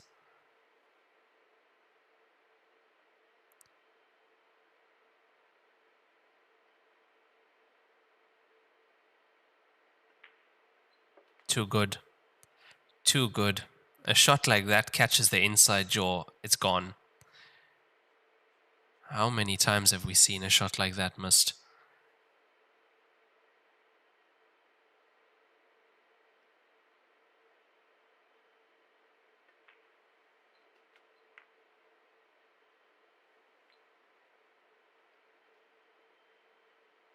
Also likes to check the cue ball using inside English there. Seen Wang Yun play that shot a lot yesterday.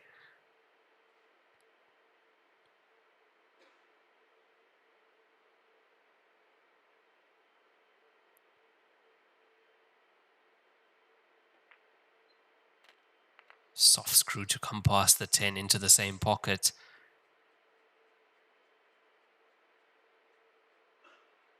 Now, I did see some of you guys already wrote Liu Chengqie off in this match when he was 7-1 down. I'd like to know the predictions now. I'm sure the predictions have changed. This cue ball needs to slow down.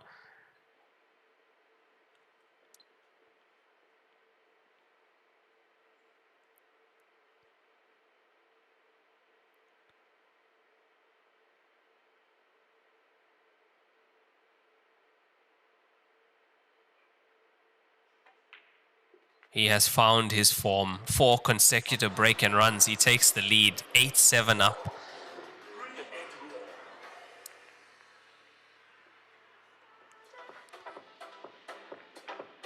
全乔氏是乔氏中的乔氏，全国各地区球房的典范。一句全乔氏代表着球房档次、服务、口碑全部到位，有实力，全乔氏。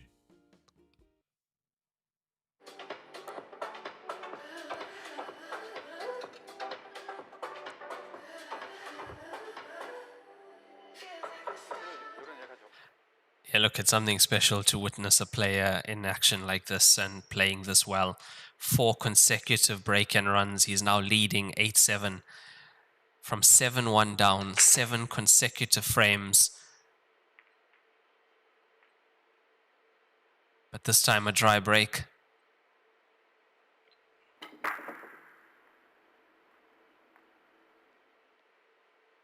Yeah, nothing in, so the run stops at 4 consecutive break and runs, but he's done what he needed.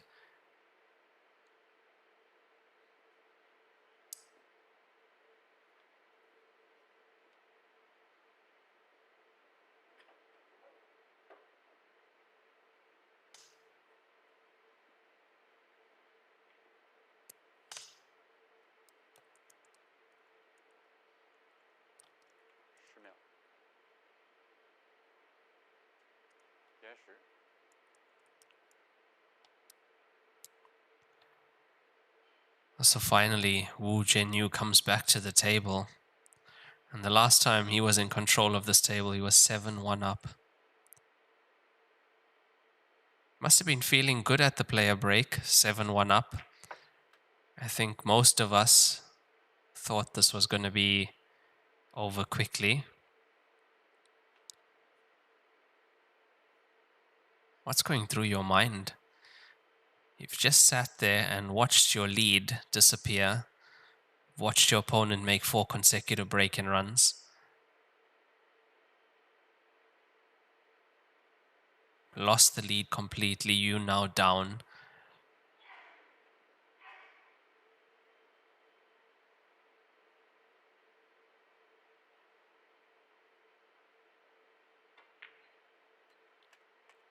I don't know, it's scary what we've seen from Liu Chengqie. It means that's what he can do in this match.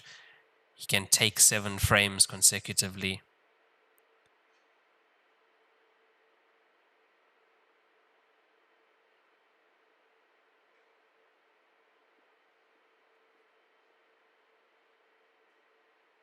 Now the thing about that is, not only can you make a comeback, you can also take the lead. You can also go 7 points in the lead. And if he does that at a stage like this in the match, look at how close he gets to the finish line.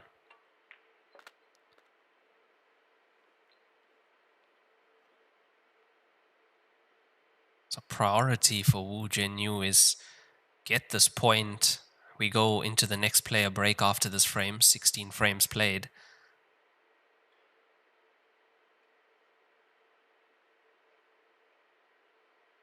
And I think, I'd say whichever player dominates the next mini session of 8 frames, that's the player that's most likely to win this match. Because that's how you can split these long matches up into the mini sessions of 8 frames. If you look at the first session of 8 frames, 7-1. The second session so far is 7-0 to Liu Chengqie.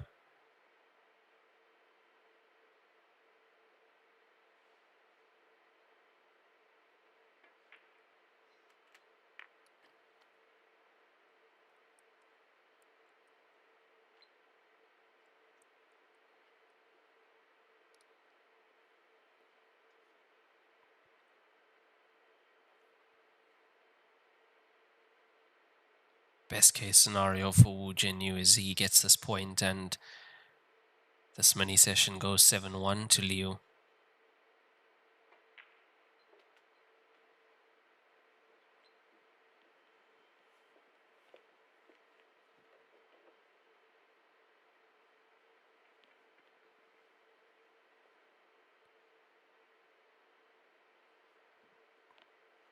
Doing well at the moment though. Having been sat there for 4 frames, that's a bit of the electric chair there.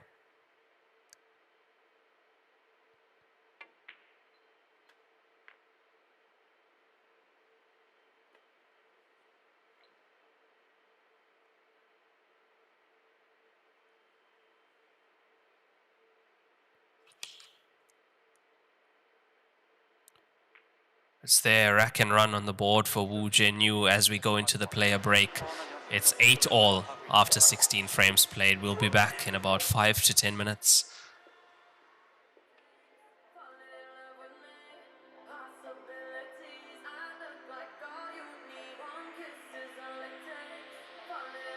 乔氏金腿比赛专用，提醒您，精彩比赛马上开始。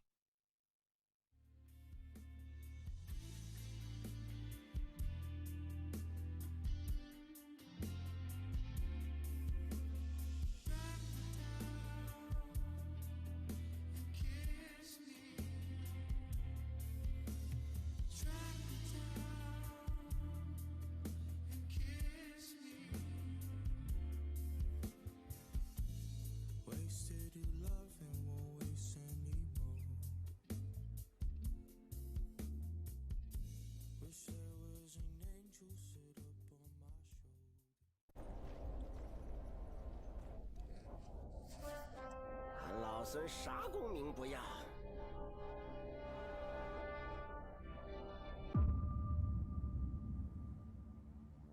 只求回到这花果山中了，过过逍遥日子。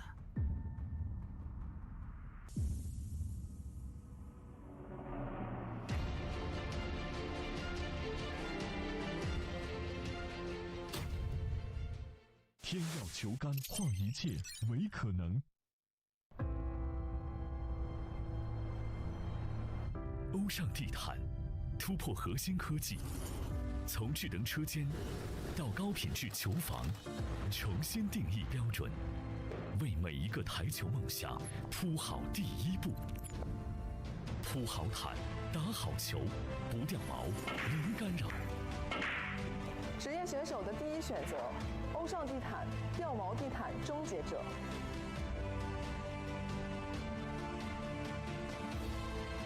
超级蓝钻皮头职业版，采用进口头层水牛皮，韧性好，弹性持久，颗颗精选，粒粒碾压，严格质检。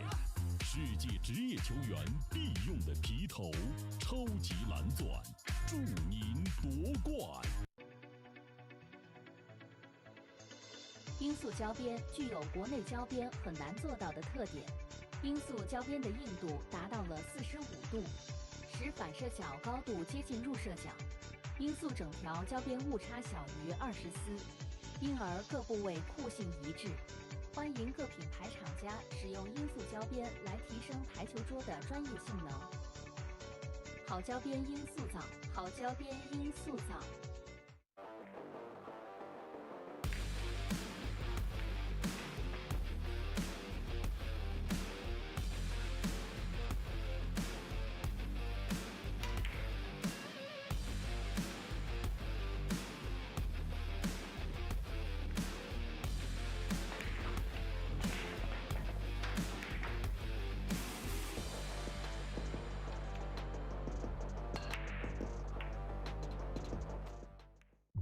超级蓝钻皮头，黄金版、白金版，采用进口头层水牛皮，颗颗精选，严格质检，韧性好，弹性持久，世界职业球员必用的皮头，超级蓝钻，一专业，缔造不凡。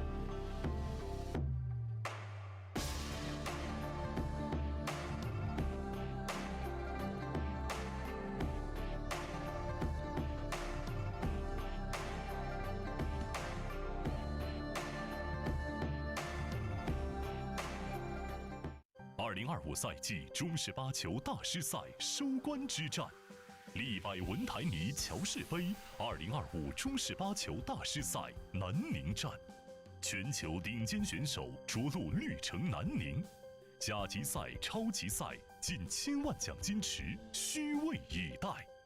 赛事与首届南宁台球产业博览会同步启幕，以沉浸式体验空间展现中国制造。以国际高峰论坛探索品牌出海新路径，深耕南方市场，拓展中国与东盟的台球产业链之路，让中式八球的竞技美学与文化内核跨越国界，为推中入奥、注入东盟动能，书写“一带一路”体育人文交流新篇章。大师赛南宁站由198乔氏台球俱乐部倾情打造。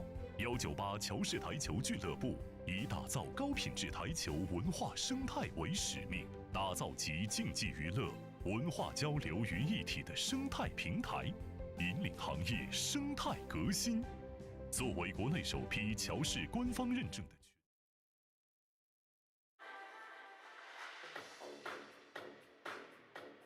暂停比赛继续，第17局吴镇宇开球。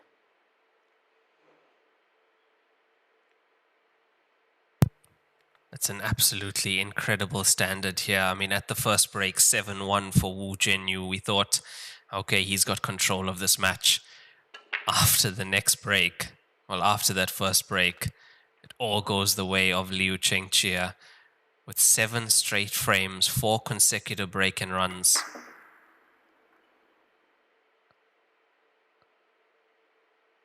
I would say he's unplayable at the moment. You let him to the table, he's not missing, he's not making any mistakes. And to be sat in that chair from 7-1 up and to go 8-7 down, very tough place to be. So Wu Jianyu did very well to make that rack and run in the previous frame off the dry break. If it wasn't a dry break, I think we would have seen another break and run from Liu Chengqia. He found another level. But at the moment, the score is 8-all. This is the losers bracket final, the final before the final, as we have the grand final tomorrow at 2 p.m. Winner of this match against Wang Yun, and they will be competing for the first prize of $277,000.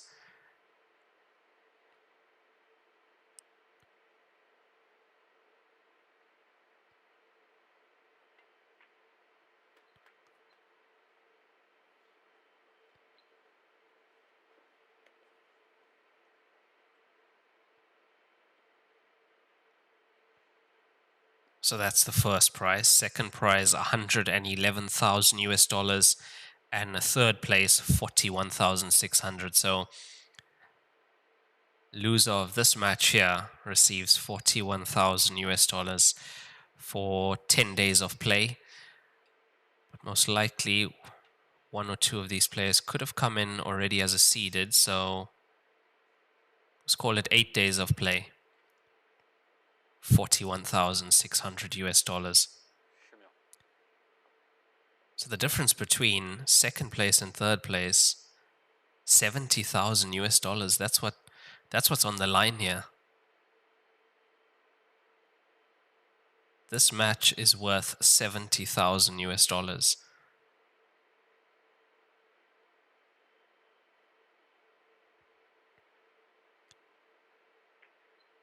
Life-changing amounts of money available in this game.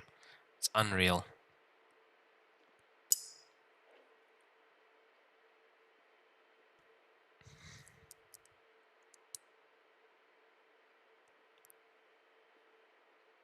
Now this time we saw Wu Jianyu making a ball on the break. Now he's had 2 consecutive break and runs also, and so far sitting on 4 break and runs in total.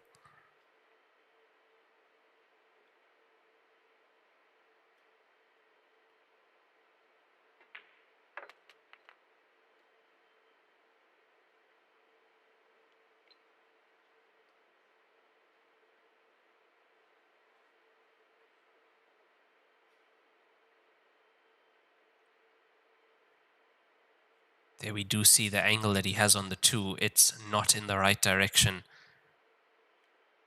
Would have liked to be higher on the 2, which means cue ball will naturally run down the table for the 5.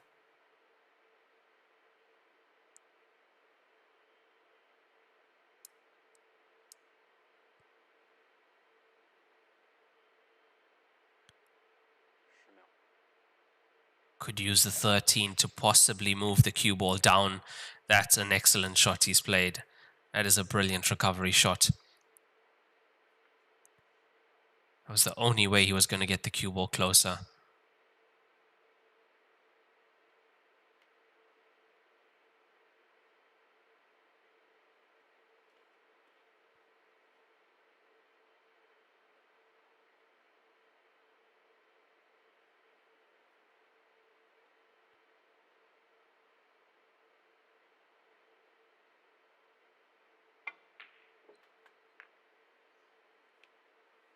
Held off one cushion for the black ball into the left center. And this now to regain the lead once again for Wu Jianyu.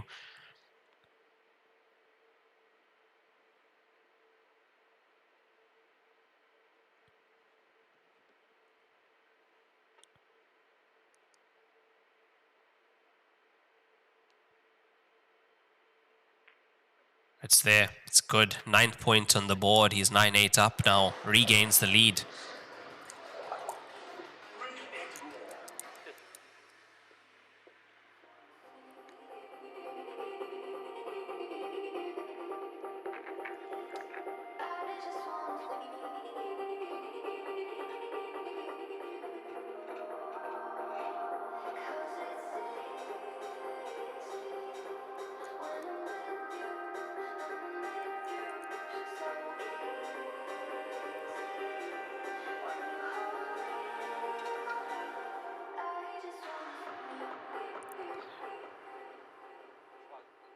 This is some of the highest standard we've seen so far, and they're just getting started. I mean, it's 5 break and runs each, 1 rack and run each.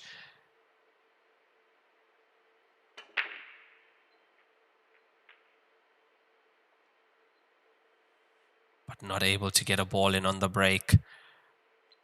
Now, how costly is this going to be? Look, after being on the receiving end of your opponent winning 7 frames in a row, he's done very well when he did come back to the table to make the rack and run before the player break and make a break and run now to get that 9 point, did Wu Jinyu. So now it's going to be a fight. At 7-1, it looked like it was going to be a bit easy for him and he could relax. Having a 6 frame gap, he could have at least taken that to the second break with 4 frames between them.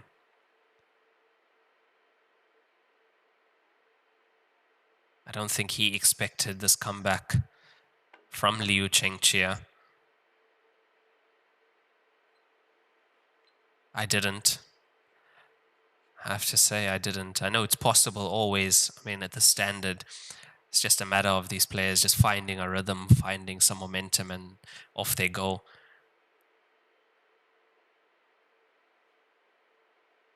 But I didn't see the side of him yesterday, which is why I didn't expect it.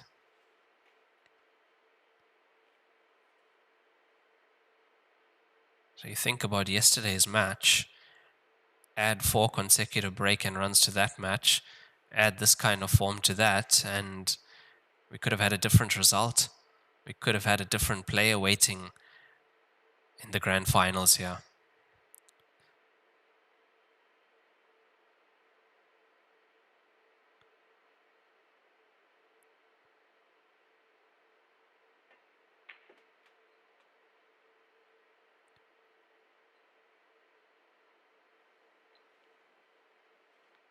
Has it slowed down enough to be on the 1? I think he's good. He is. Look at that. That rolls 1 roll further, and he's not on this 1 ball. Now, this is what was happening yesterday, except it was going wrong. In that scenario, he was ending up on top of the 13, no pots available. And that didn't happen once to him, it was happening so many times.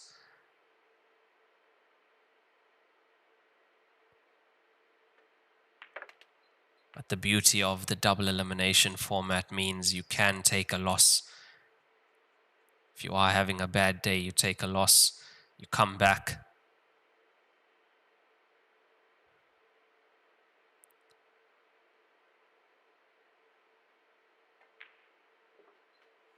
And you play like this.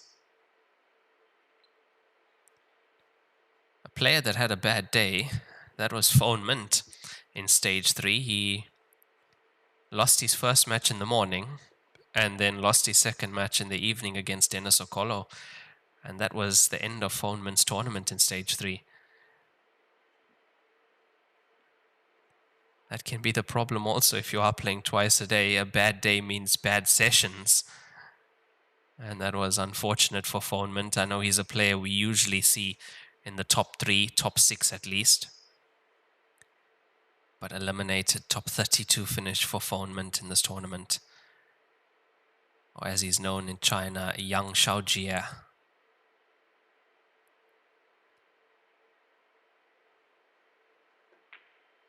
And we're all square once again. Rack and run for Liu Chengqie.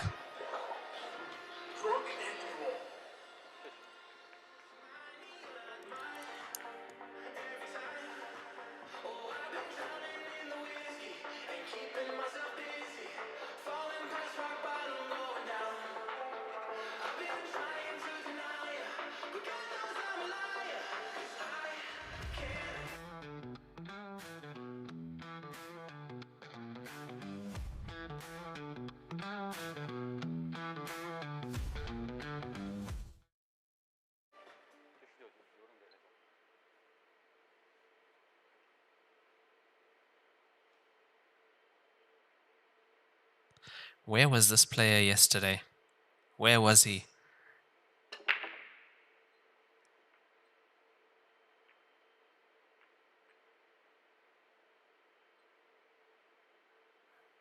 Now when we are all square, that's when the dry breaks come. And that's when we start to see the rack and runs, the clearances off your opponent's break.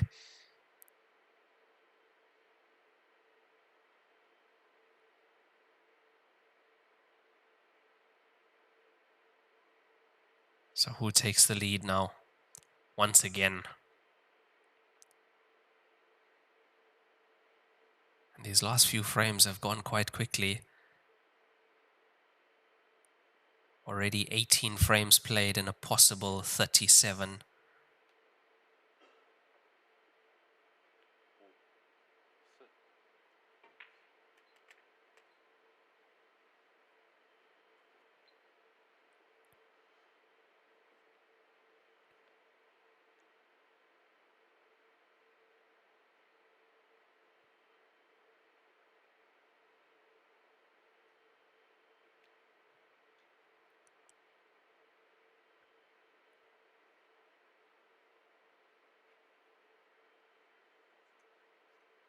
Now what the winner of this match has to do is get a good rest. Have to. You're playing against a very well-rested opponent tomorrow in Wang Yun, who didn't have to play a match today.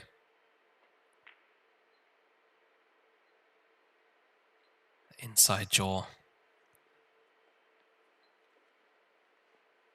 Look, he can't beat himself up about that. That was not an easy shot.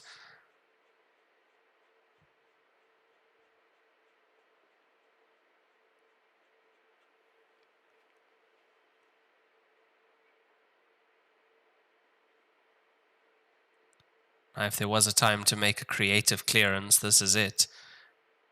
The 6-ball being where it is, it means those stripes heading towards that pocket don't have access to the bottom right.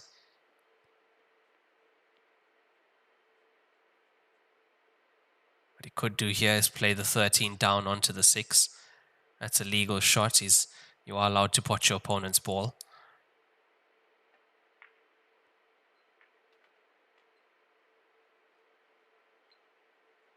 Tied up the 7, which is going to make things difficult for Wu Zhenyu.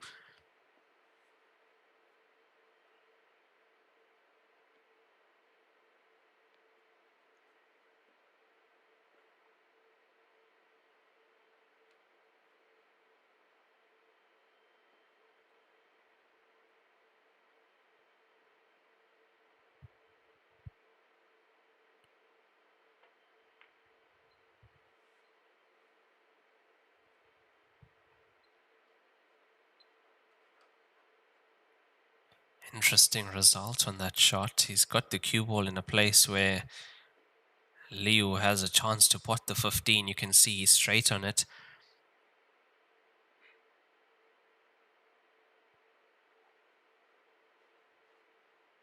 But also has to find a way to free the 13 at some point.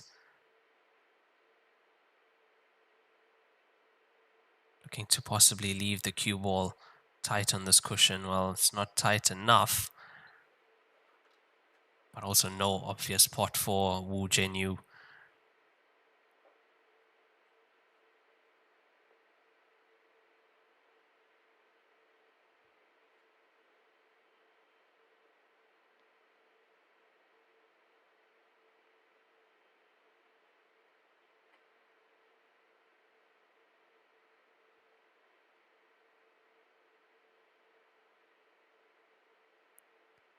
It's tactical here at the moment. This is going to break up the 7 and 13. The 13 is now potable.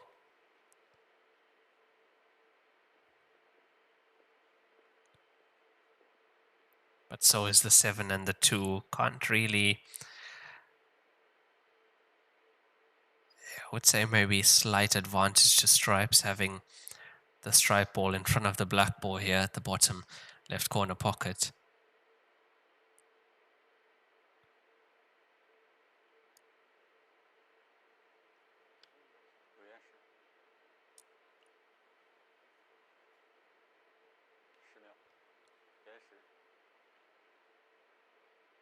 Tough frames these, and these tend to be very important ones, especially since it is winner's break. It means the winner of this tactical battle will be breaking.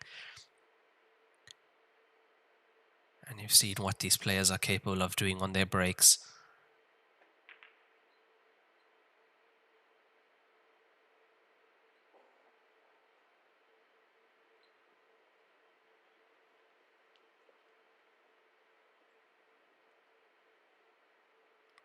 He did use his extension there, Liu Chengqie, which means he doesn't have another one for this frame.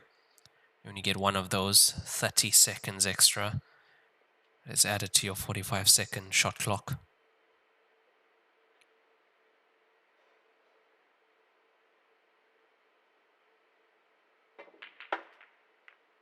Where has he found that pot? How has he found that? 3-onto-2 combination from that distance. Right in the center of the pocket. You can't tell me he's played that. What a shot that is.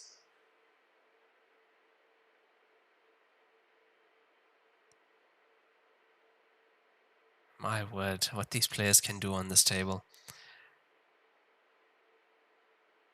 Still surprises me. Another one.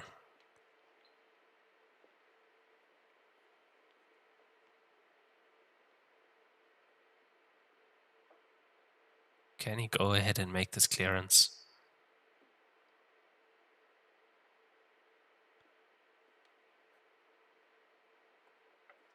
Taken 2 more of his balls off the table,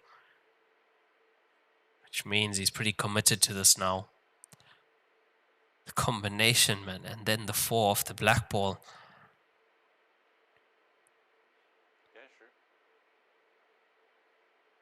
Now he's used his extension, so both players used the extension in this frame.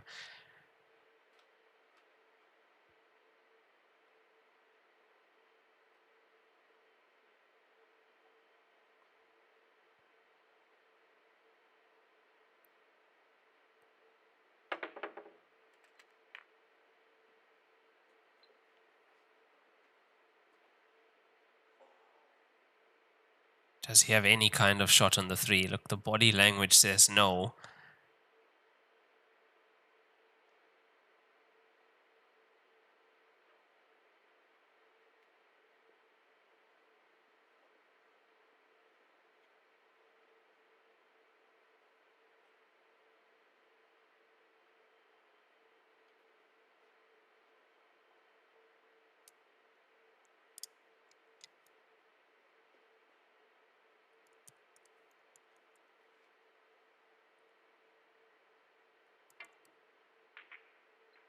It's what he's played. He's played 7 off the 3. And he's not far off on making that. The thing is, he's given the table back to Liu Chengqie.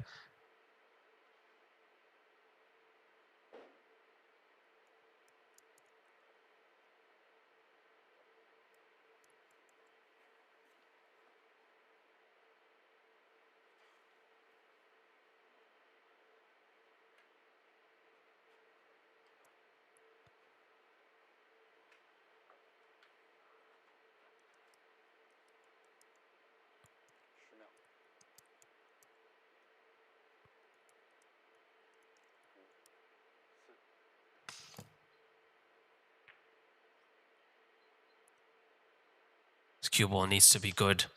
Needs to be good because that combination is set. Now he's got a few blockers there, as you see, the 14, the 9.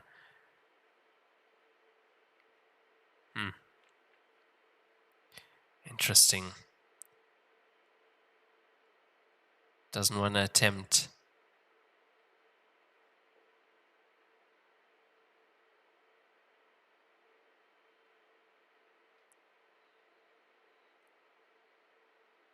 Yeah, doesn't want to attempt a double jump here.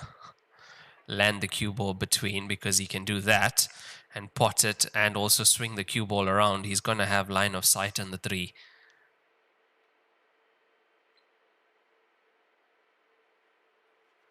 If he wants to be nicely on the black ball, look at the shot he's got to play here. When I say nicely on the black ball, you want the cue ball in the top half of the table, which means deep screw. I don't think there's any other option.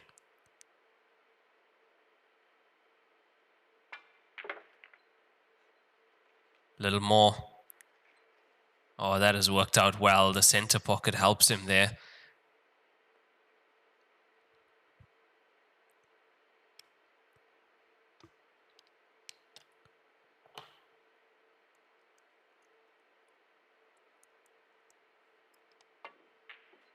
Yeah, nicely done from Wu Zhenyu to get the 10 point on the board. He's first to double digits, 10-9 up in this race to 19.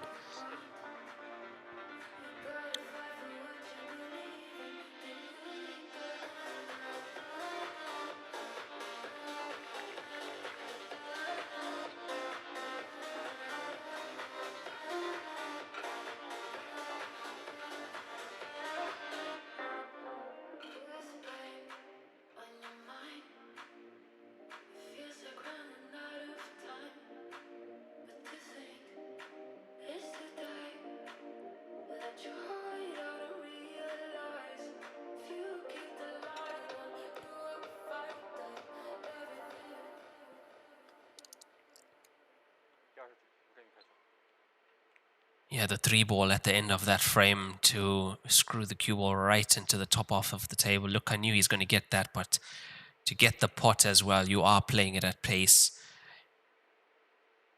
So easy to try and cheat the pocket a little bit there. The 15 is in. It's there. 6-ball also made on the right side.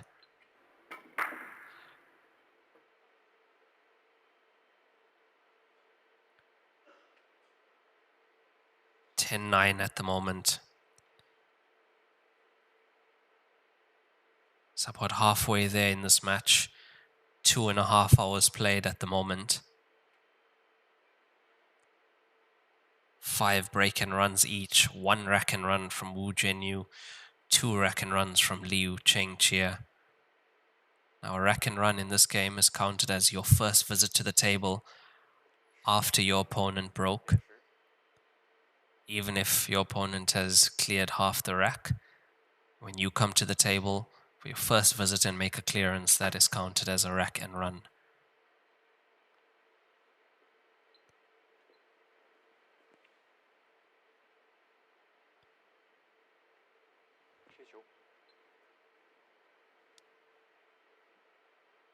Referee's call touching ball on the 7. I don't really think it affects him. He can get to the 3. In Heyball rules, you can make contact with the touching ball, so you can actually play it. You have to glance it. You can't play a push shot. But touching balls are playable in the game of Heyball.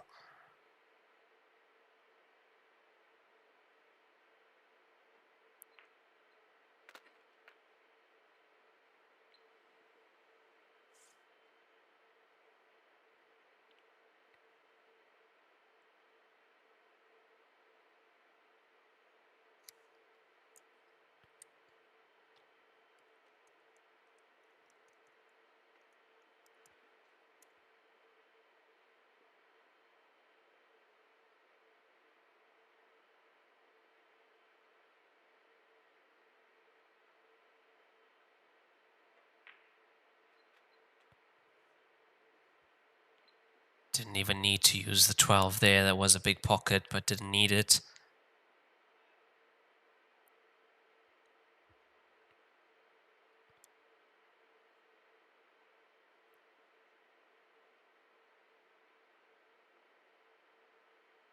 And this is not the only Heyball tournament that's going to be in January, so good start to 2026. We have the Heyball World Cup coming up, 2026 Heyball World Cup, that will be from the 16th of January to the 19th. And we are off to Australia, Brisbane, Australia for that one. So definitely keep an eye on our Facebook pages.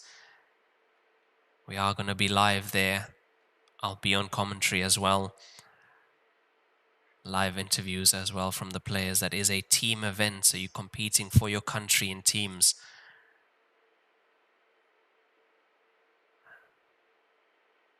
Be another great event held by WPA and sponsored by Joy Billiards and Liba Windcloth.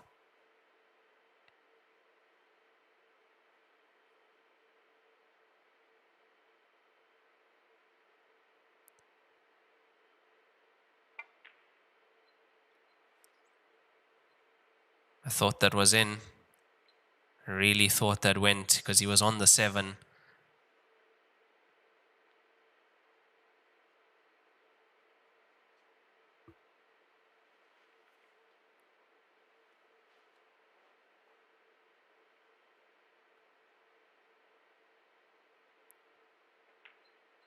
Problem is the one's gone safe on this bottom cushion on our screen as well.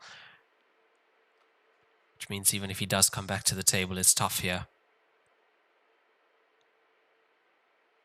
Now quite some prize money as well for that Heyball World Cup. I'm looking at the winning team of that tournament. Winning team, $75,000 US. Runner up, $36,000 US. That is There's a huge amount of prize money up for grabs in that Heyball World Cup. So yeah, definitely stay tuned to our Facebook pages for more information on that. 16th January to the 19th of January.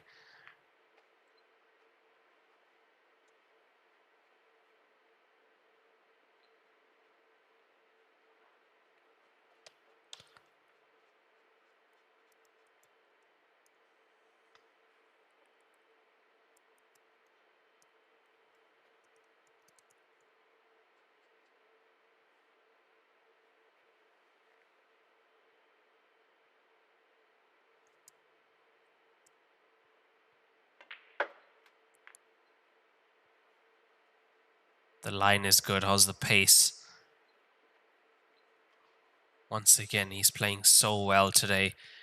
Is Liu Chengqie. Such a contrast from the performance yesterday. But you could see it. You could see it. There were glimpses of it. You could see it was there.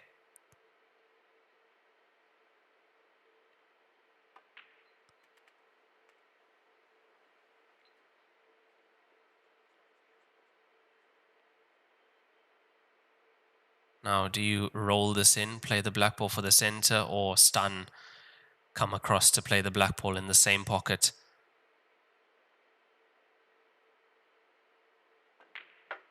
There's your answer. Look at the way he's played that.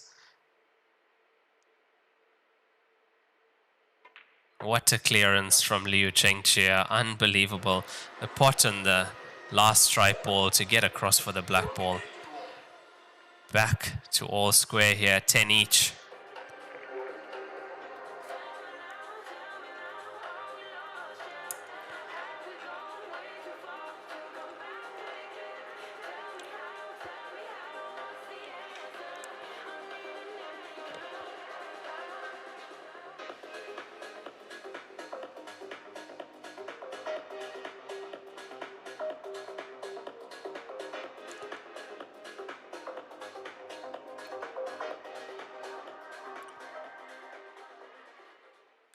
You see how often that stun is used to control the cue ball here in that way. Slight angle to stun across off the cushion and back out. It's a much more positive shot than trying to roll the cue ball down and follow the ball.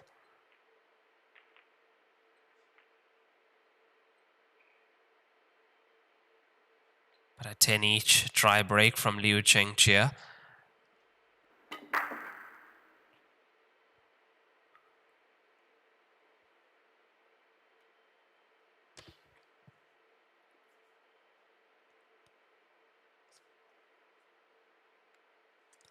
So if you look at the stats at the moment, slight advantage for Liu. They both got the same number of break and runs, 5 each. Wu Zhenyu, 1 rack and run. Liu Chengqie with 3. That is the only difference. Also, the break and runs, 4 consecutive for Liu, 2 consecutive for Wu Zhenyu.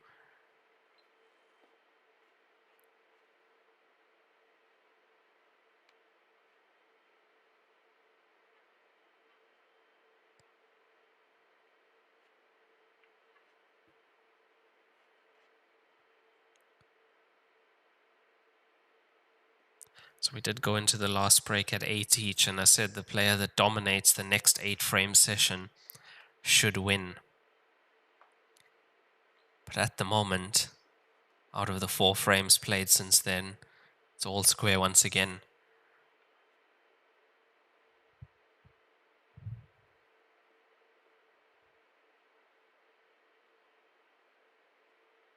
So what's been happening since then is we have been having a few try breaks. That's why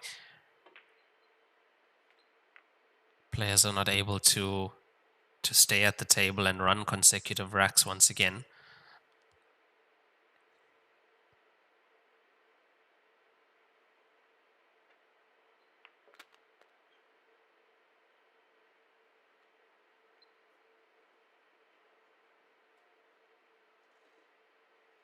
I mean, the quality of clearances we are seeing with these rack and runs now off their dry breaks, it's unbelievable. The positional play, they make it look too easy. So we'd be sat here saying, looks like an easy finish, but when you're at the table and you are in their position, it's so easy to make it a difficult finish. One wrong position.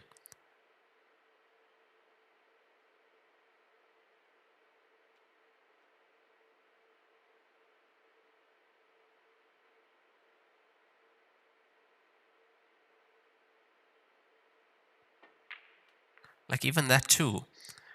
Nobody is leaving themselves on that shot. Nobody. You want to get much closer to that. You don't want to have that angle.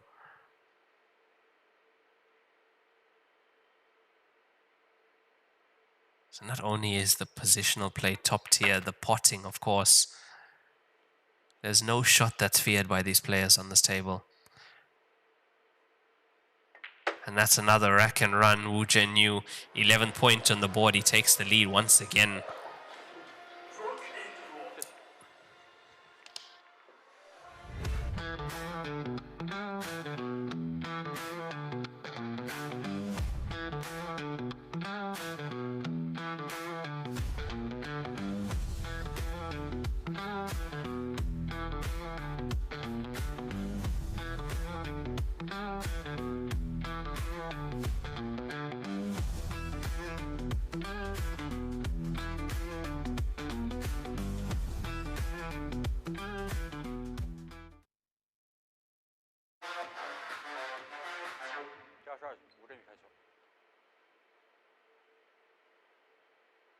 I feel the only way one of these players is going to start dominating is if we see consecutive break and runs again. That has to start with the break. The 4-ball is there. Such a gentle break. He's taken even more pace out of that this time.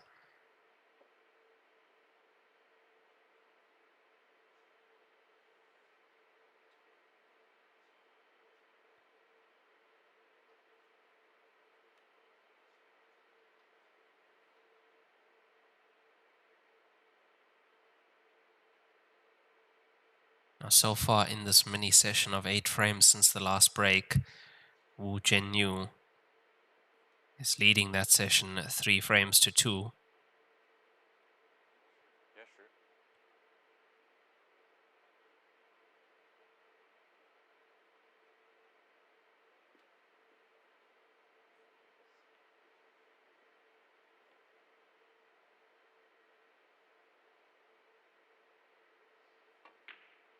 Gets this point on the board, it guarantees that he won't be down on the scoreline when they do go to the next player break at 24 frames played. He'll have an opportunity to go into that break actually leading possibly. Whatever the case, he can't afford to let his opponent back to the table.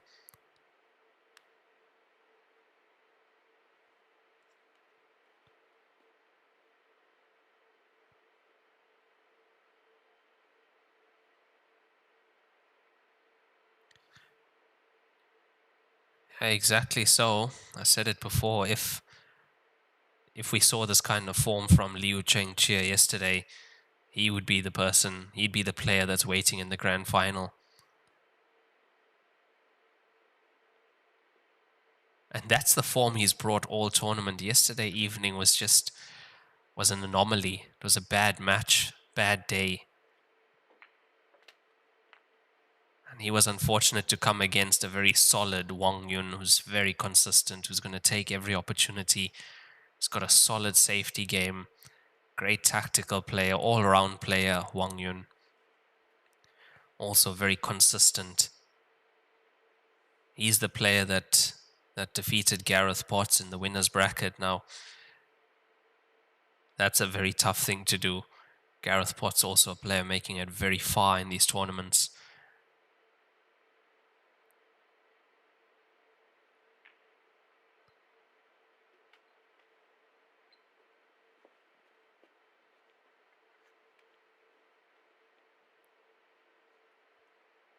See, there's a question about the points, the required points on the break shot. So that rule is no more as of 2025, the 2025 revision of the Heyball rules, which I hope is not changed for 2026 because I like this rule set. You don't have to, there is no 4-point break anymore going across the balk line, which it was, as you know, 4 balls had to pass the balk line or 3 pass the balk line, 1 pots. The rule now for a legal break is just 4 balls need to make contact with the cushion, which happens automatically.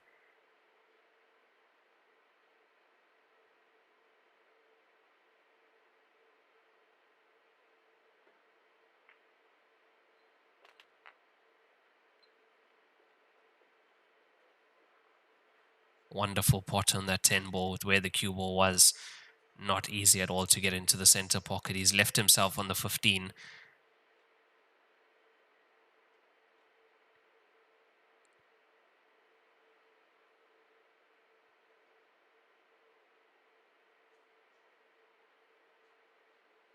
Taking his time with this one.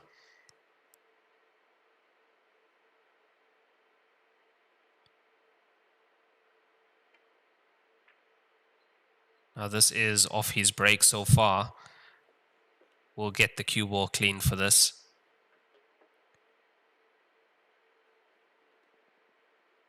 Look, major props to him, having played a 5.5 hour race to 19 earlier. To perform at this level 2.5 hours later. Can't begin to imagine what that's like.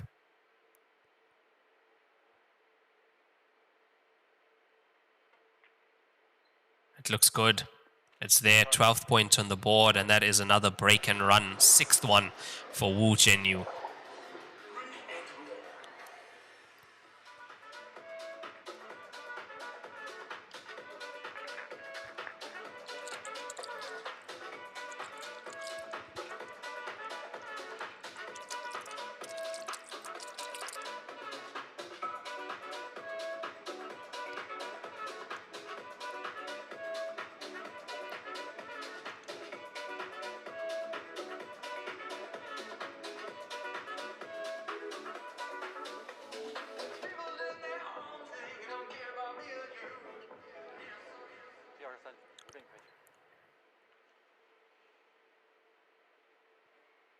Yeah, it's the break from Wu Zhenyu. He's got the break down, but both players do. If he wants to hold this table, he needs to keep breaking like that. The 14 is there. The camera angle is brilliant for the break because they know what we're looking for. Well, the camera team and the producers, they know exactly what we're looking for. I know which ball is heading where.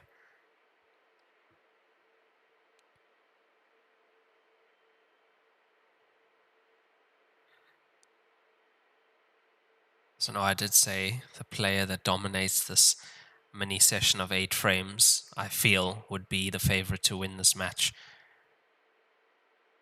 So far, he's 4-2 up in these 8 frames before the player break.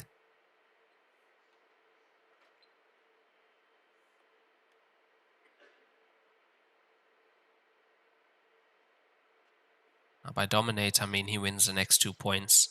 Goes 14-10 at 24 frame. Play a break. 14-10, he's just 5 away from the finish line then.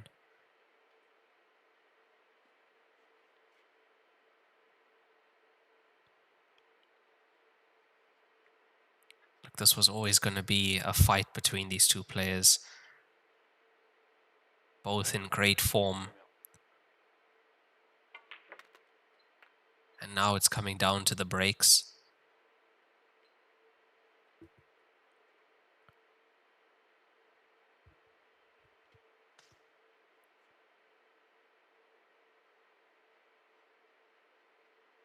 And just that quickly, 4 stripes left on the table. They're all on this side of the table where the cue ball is. So he's got his work close to him. Not seeing a pocket for the 11 ball though, unfortunately. Well, not on this side of the table at least.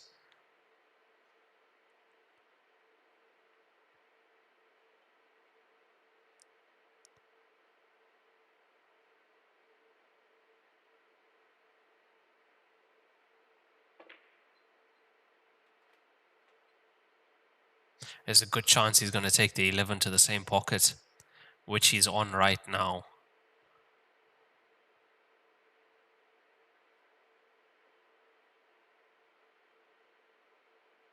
Now, usually when you get on one of these balls like this, like he's on this 11 now, if you take another shot first, you never get it. You never get on it as perfect as you are the first time. I say that from personal experience. The jaws caught him.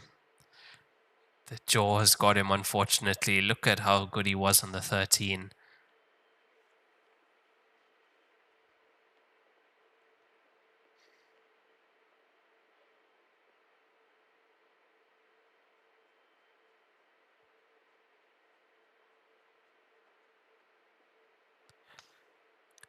Now it's that time for Liu Chengqie to make one of his clearances.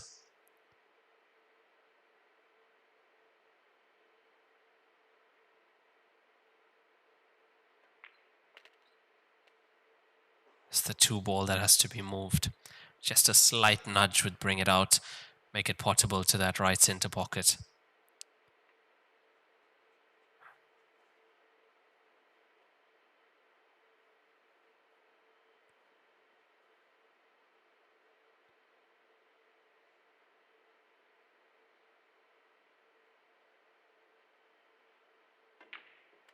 There we go. That's always first priority for these players. Not leaving that for last. As quick as they can, try and get the problem ball solved. Takes the pressure off for the rest of the clearance. And takes the pressure off of getting to that at least.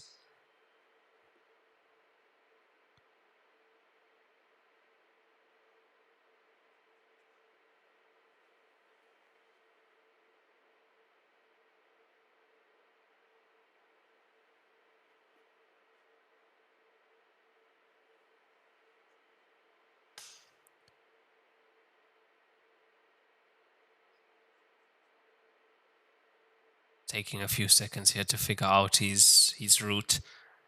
It may look like 4 open solids, but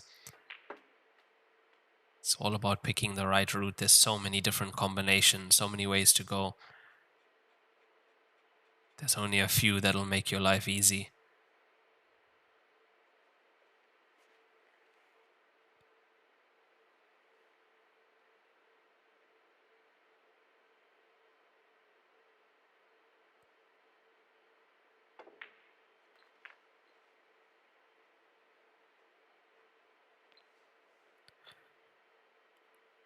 That's where shot selection becomes such a big part of the game of pool. No matter which form of pool you play, it's always the pattern play, the shot selection.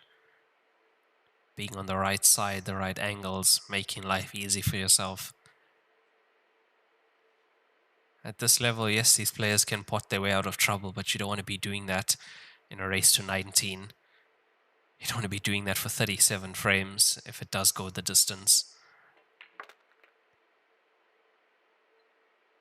Slow down. Needs to slow down. He's going to have to play a similar shot.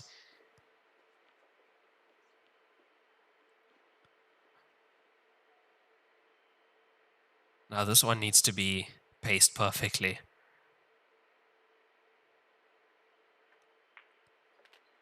Straight lining it up and down. Also needs to slow.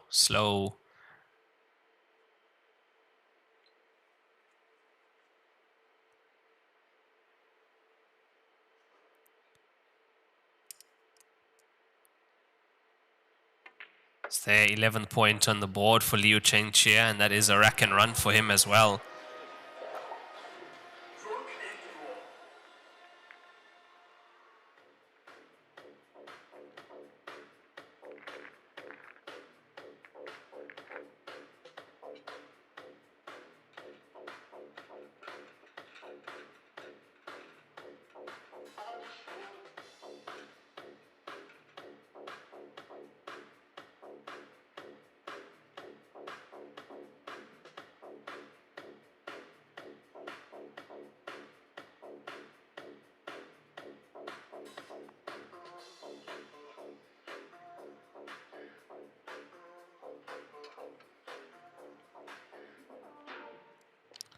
Look, I wouldn't say these players, neither of them has dominated this 8-frame session that we've played at the moment. From when the scoreline was 8-all to now 12-11. And after this frame, we will have another player break. The 4 goes in to the right center pocket.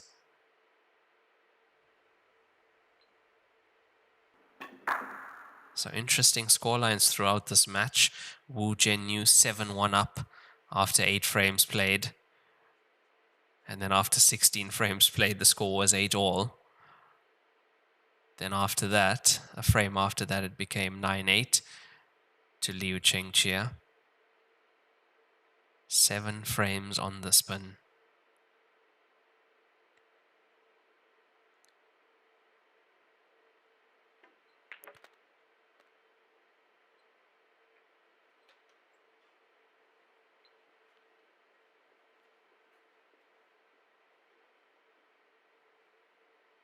Would have preferred that cue ball to go into the 15-14 there instead of the solids.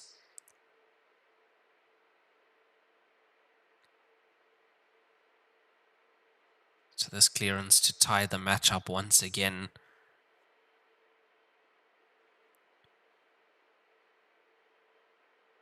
And if it does go 12 each, then it's effectively a race to 7 to the finish line.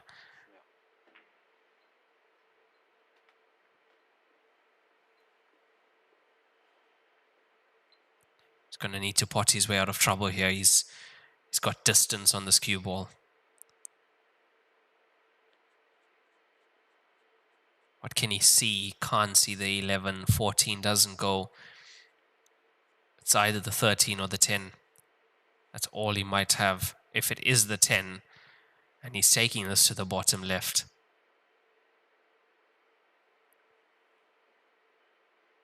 This would be pot of the match if it goes.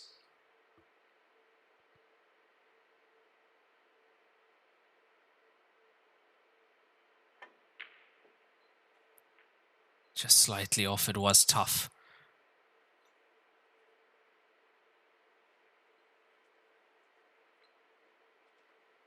Yeah, big difficulty factor to that shot, especially from that distance, that angle.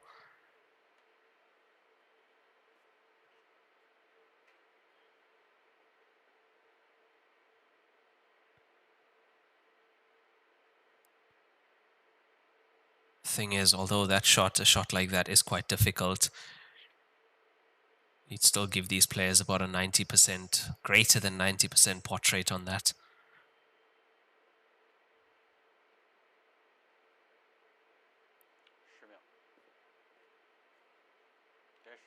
But what you do see is there's absolutely no fear in any of these shots. And that's what happens when you haven't practiced on this table enough. You start to doubt yourself on certain shots. You don't feel absolutely comfortable.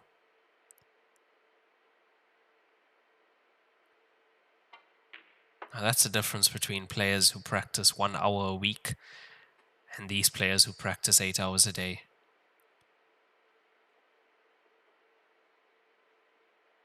There's no fear. The level of comfort on the table is very high.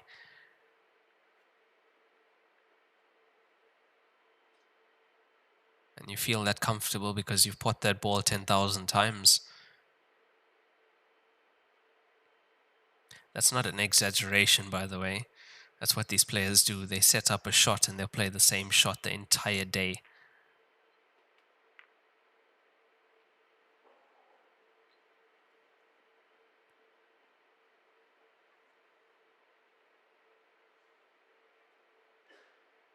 If you've been to one of these tournaments, you know exactly what I'm talking about. You'd see it in the practice room.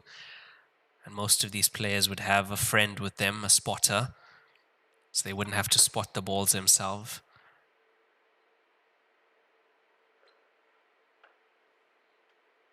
Saves a lot of time having somebody spot the ball for you, so you're just staying where the cue ball is and just potting.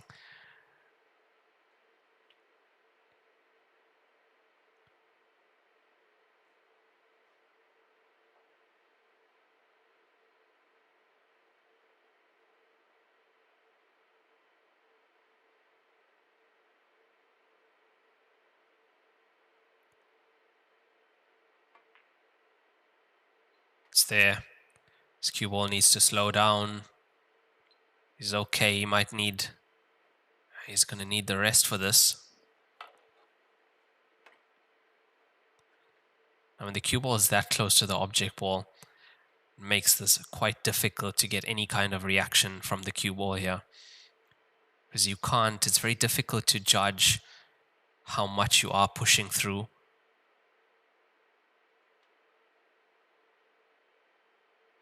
Firstly, you've got to get the pot. You can see low on the cue ball. Oh, he's played that well. Very well executed.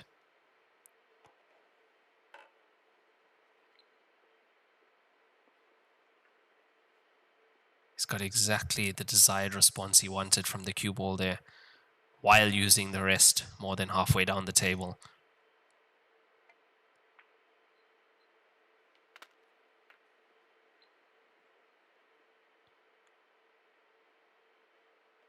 As classy as ever in this clearance, Wu Zhenyu.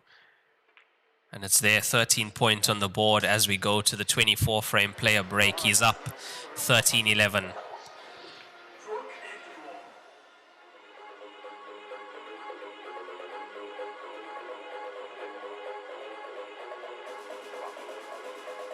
强势金腿比赛专用，提醒您，精彩比赛马上开始。一线赛事指定台迷：丁俊晖、奥沙利文、郑宇博、楚秉杰等国内外一线球星代言。利百文台迷，高档羊毛皂。一点是聚焦、沉淀；一线是专注、艺术；一面是缜密、智慧。方寸间雕刻，毫厘间镶嵌。成木质之美，雕琢洞天，与腾龙之势，巧思匠心，以点线面，以小现大，步步为营，丝丝入扣，毫厘间不失方寸，过渡间尽长天地。龙晕而起，潮流之势，包罗万象，独蜘蛛，匠心之作。河北省天一集团创立于2013年，注册资金500万，员工230余名，有着10余年的生产经验。集研发设计、生产销售于一体的大型生产企业。优秀的员工、先进的技术、精良的设备，严格的管理使公司得以不断的发展壮大。精确、可靠、专业是我们生产的精神和服务信念。天一沙发让舒适无处不在。我是代言人郑伟国，新兴暴走，年轻自由。我是代言人雨龙海，新兴暴走，年轻自由。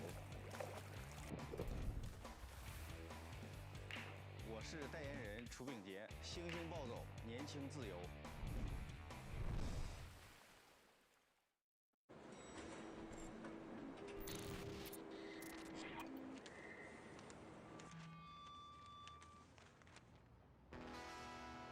I was born in Louisiana.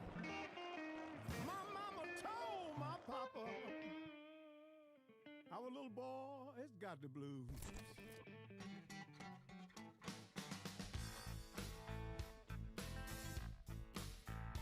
You better watch what you do to me. Watch what you do to me.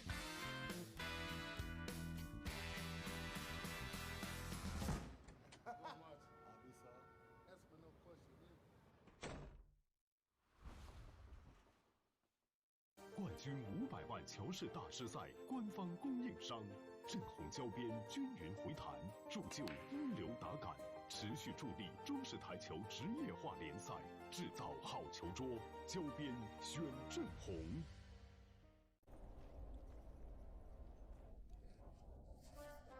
俺老孙啥功名不要，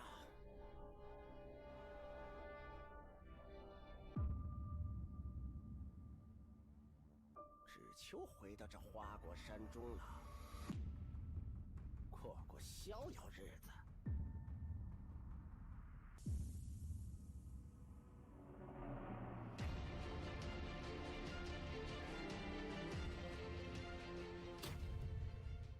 天要球杆换一切为可能。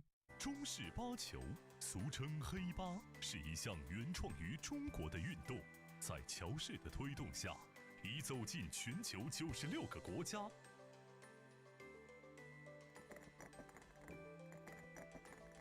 乔氏中式八球，风靡全球的中国运动。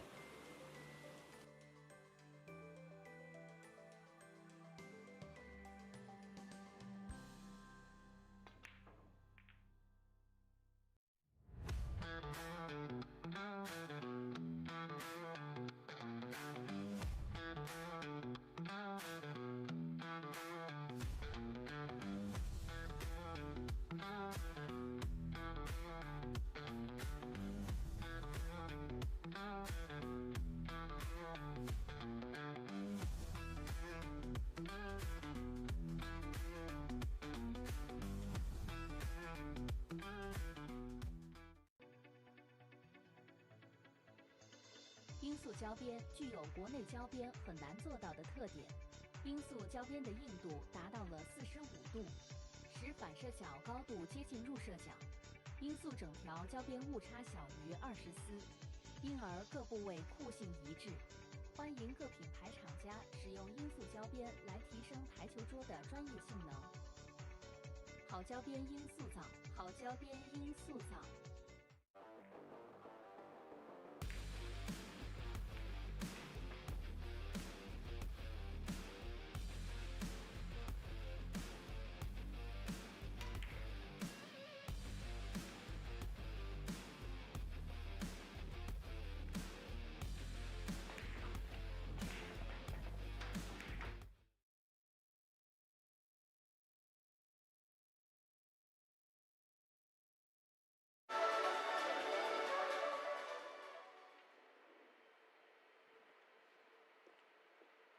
暂停结束，比赛继续。第25局，吴镇宇开球。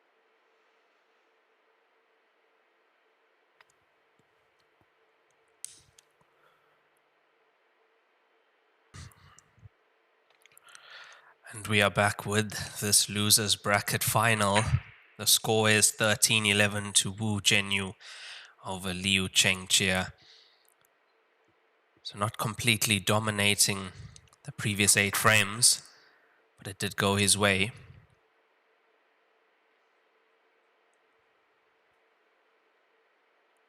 Just 2 frames in it now between these two players. I think what stands out in this match was the comeback from Liu Chengqie. We can't forget that it was Wu Zhenyu who went 7-1 up. But the way in which Liu made that comeback, 4 consecutive break and runs.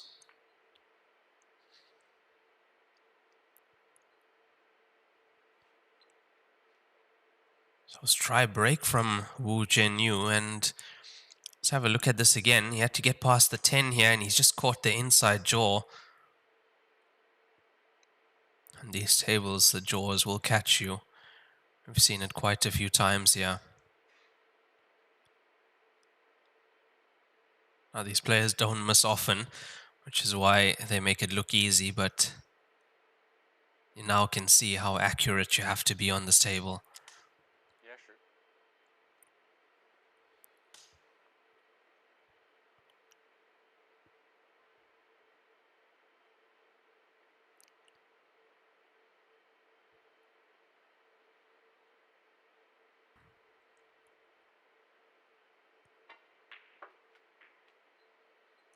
He's lost the cue ball slightly. He's played a brilliant shot to go into the 1.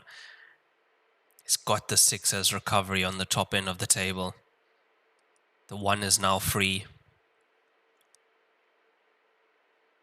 Don't think he needs to move the 3. I back him to pot that.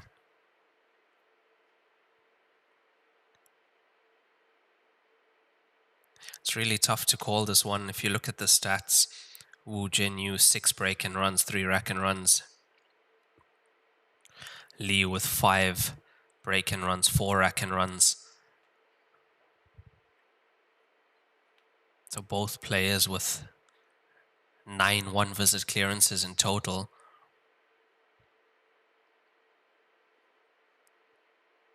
It's quite a high standard. 9 one-visit clearances from 11 frames for Liu. 9 one-visit clearances from 13 frames from Wu Zhenyu.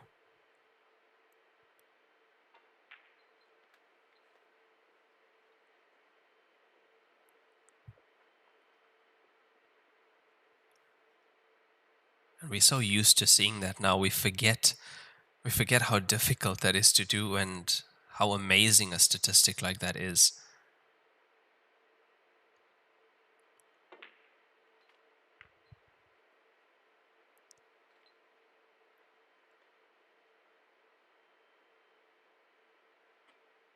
To be really competitive here in these tournaments and in China, I think minimum you have to have a 50% one-visit clearance rate off the score that you have. That's what it needs to be. So if you're breaking well, you need to make the break and runs. If your opponent is breaking and not able to run the rack, you need to make the clearance at least 50% of the time.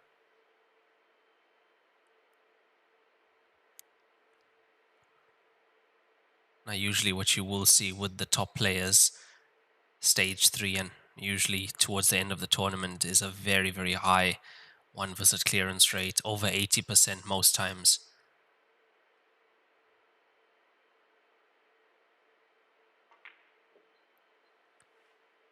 Jaw's got him again.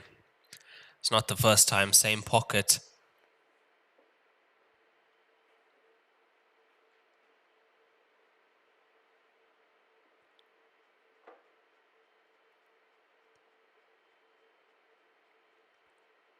These players have been playing for just over 3 hours now, 3 hours and 13 minutes.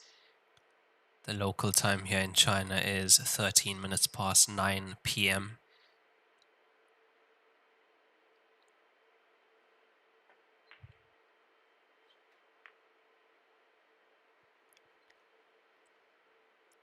I think there's a very good chance we can see 37 frames played here between these two players. The camera crew loves to focus on Wu Zhenyu when he's having his moments.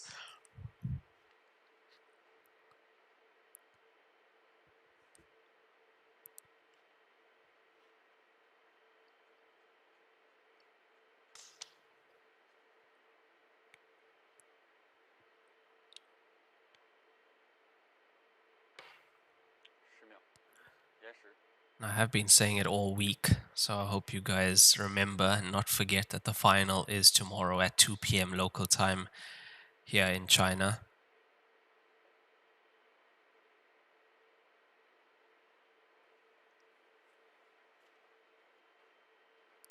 That is going to be a race to 23 between the winner of this match against Wang Yun. Did see Wang Yun on the TV table yesterday. Now, if you are looking for the previous matches that were on the TV table, it is on YouTube. Because we are live on YouTube also, if you are watching on Facebook.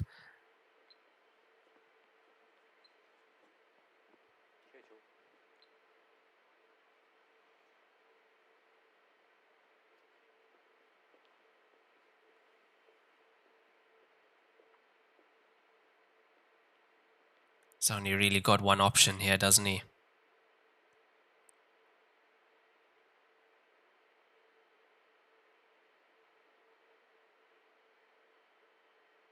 He's got to pot this. He's got to pot this 5-ball. You can see how close that cue is to the 12. Here it comes. It's not going to pot, unfortunately, and I think worst possible result he could have hoped for is cue ball in. That'll be ball in hand for Liu Chengqie. Now, how attacking do you want to be?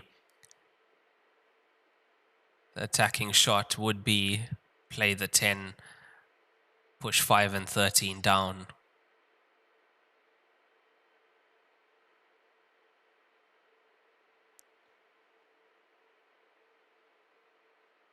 Unless he feels, take the 9,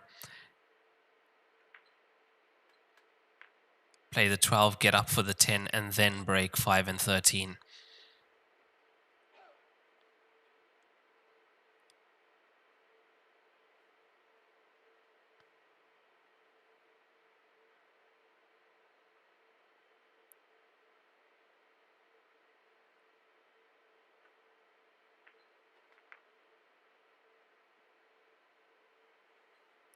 For that shot to work, he needs to have an angle on the 10. Just a slight angle. We've seen what these players can do with the slightest angle, how much they can move the cue ball.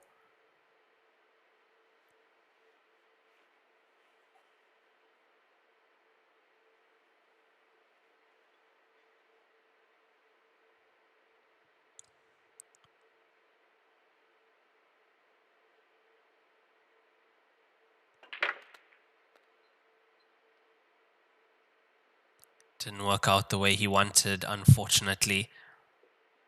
Can continue though. He's got a pot in the 15 to the center.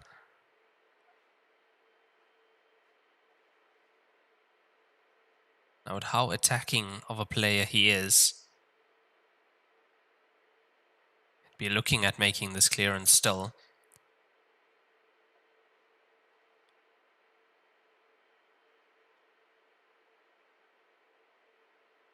But then again, the percentage shot is to play safe in the situation. Like this.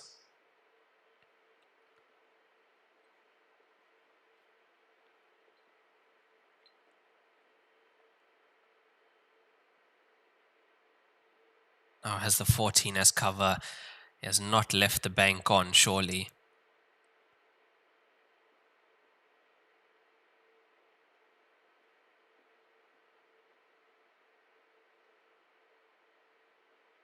He's gone back to his chair. That means jump cue. Jump cue in hand. This is risky. The distance between the cue ball and object ball makes this very difficult to get and to keep the cue ball on the table. That was the problem.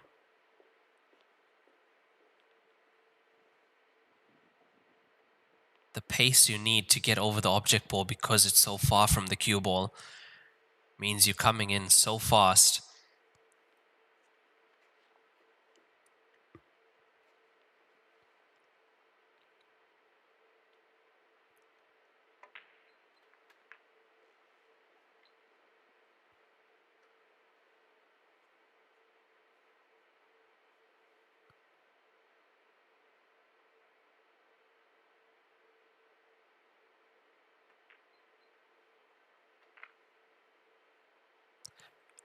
And this is going to be, should be point to Liu Chengqie. Currently 2 frames behind.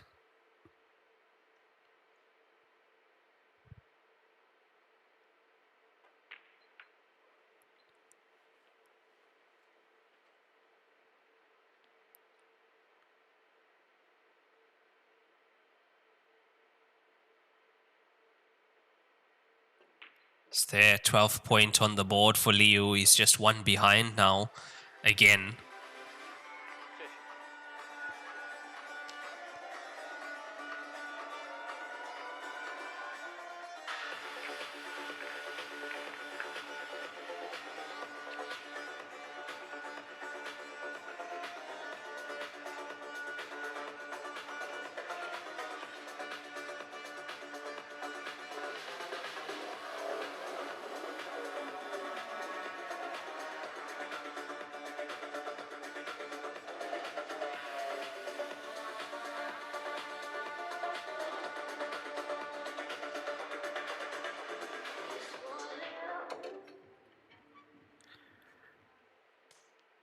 So the scoreline very close. The main difference there, however, is those 4 consecutive break and runs for Liu. That really changed this match. Showed us what he can do. Showed us what he's capable of. Showed his opponent as well. So at any point in time, he can find that kind of form again, find those breaks and make those consecutive break and runs. But this time, the 11 and the 2 just wide outside of the center pocket.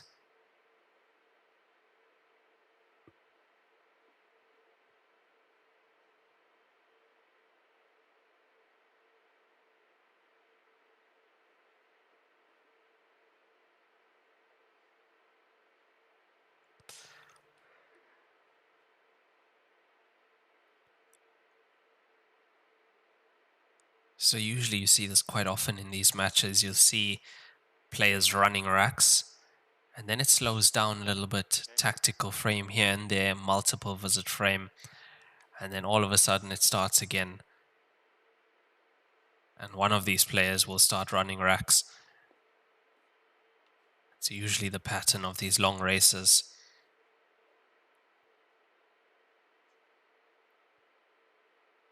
The way Wu Zhenyu started this match was sublime. 7-1 up by the first break.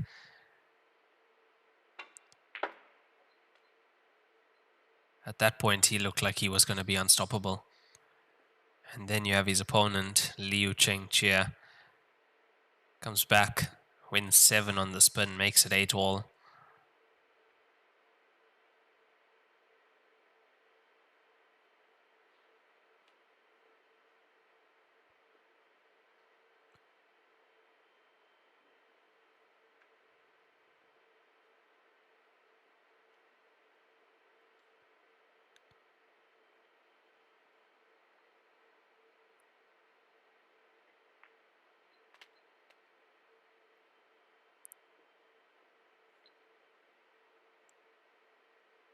Look, the thing is, I mean, we are watching this match, so from an observer's point of view, the body language on Wu Zhenyu, not the best in this match at the moment. See the reactions when he doesn't get a shot right.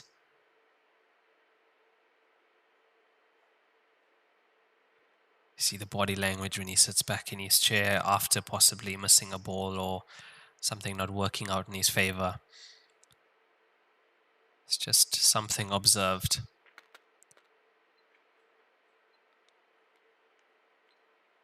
Whereas Liu Chengqie, not much emotion from him at all. Even the way he sits in the chair very positively.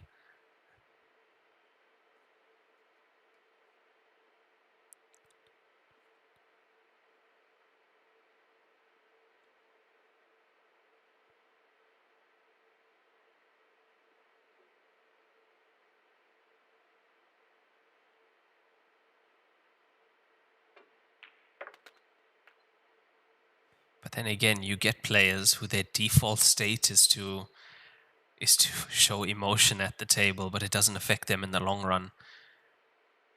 They can show that emotion and still play at their best.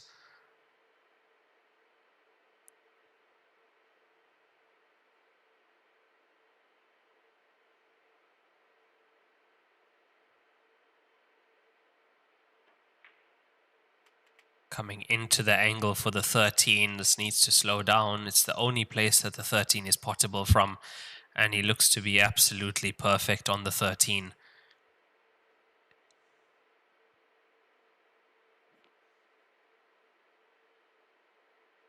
That was one of the best positional shots of this match. Yeah, even with the angle to drift over for the 9.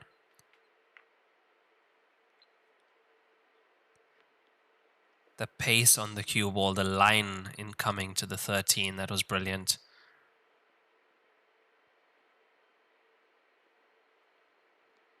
That shot alone deserved applause from the crowd here. It's a tough crowd.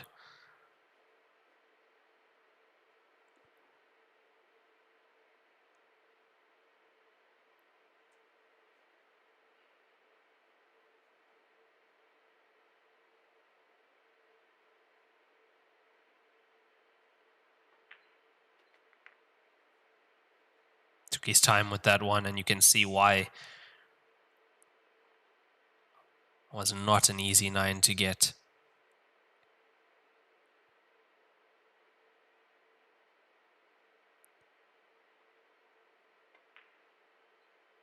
Normal service resumed for Wu Jianyu. Gets his 14th point on the board and the 2-frame lead again.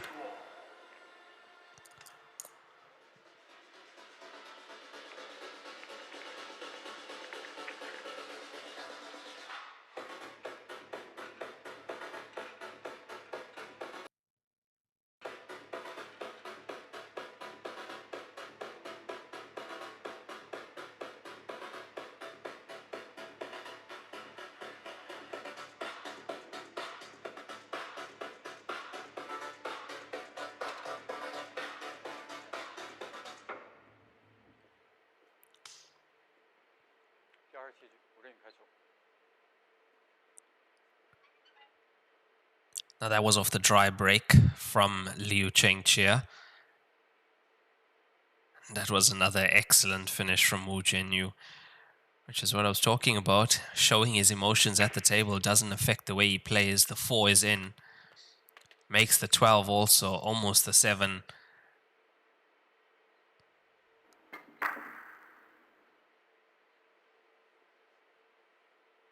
Yeah, struck that absolutely perfectly.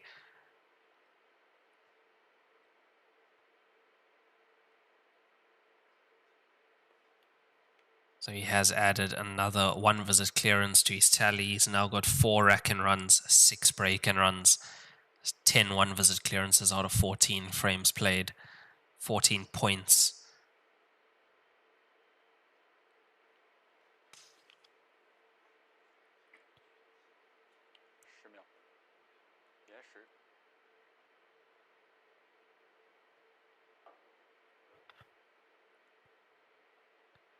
Yeah, so at the moment, his 1 visit clearance rate, 71%. That's usually the average of these players. Sometimes you'll see that going into the high 80s, 90%.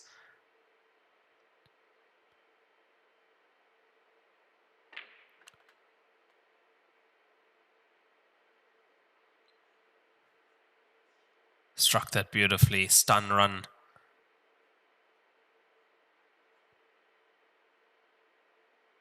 Shot that looks so lovely, but tried by many but mastered by few. That stun run. Say the players who play that the best are the snooker players. It's a shot commonly used when you are pretty straight and you don't want to roll the ball, but you don't want the cue ball to move that much.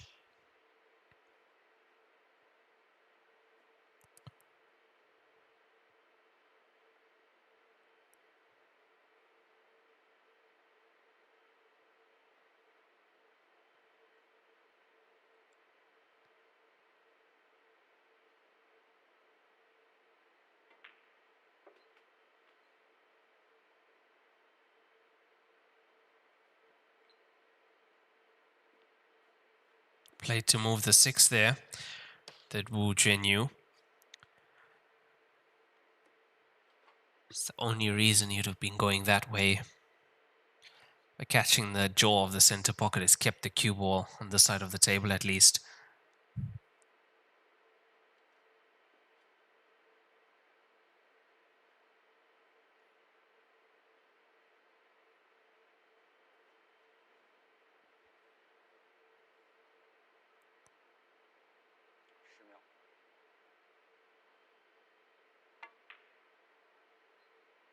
It's there. He's got it. Does he have position? Doesn't have the 13.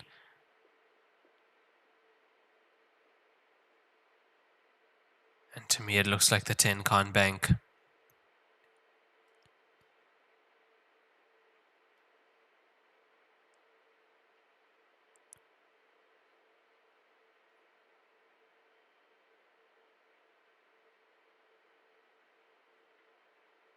Well, I say can't bank to the center pocket, but he might be looking at taking this to the top left corner.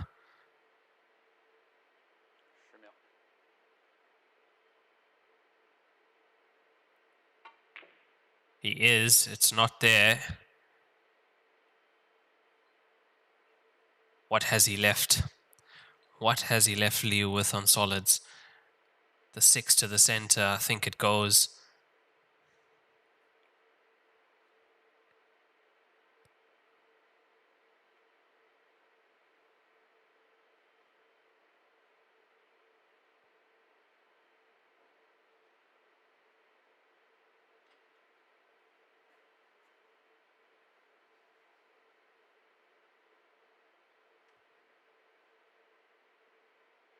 Just over 3.5 hours of play. 26 frames played so far out of a possible 37, which we will see if this goes to a decider. I do think it's fitting though for these two players.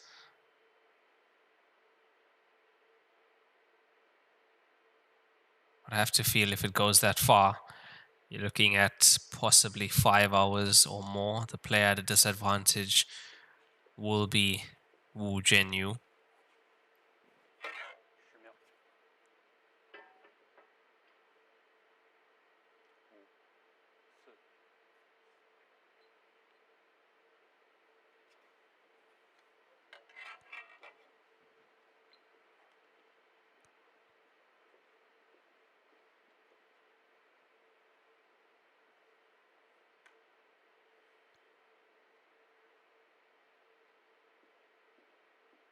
Decided that it was too risky to take the 6 there, so he's left the safe.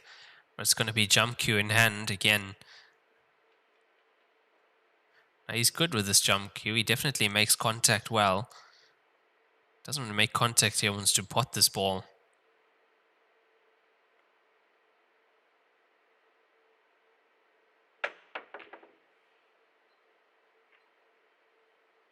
What's the result going to be? 6 outside the bottom right corner.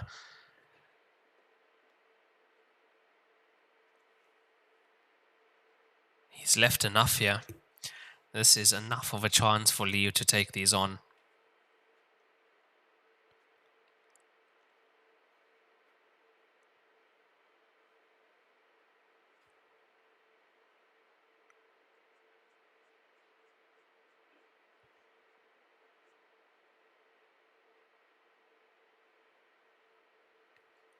Yeah, these two players aren't the type of players that are going to be playing safety for long.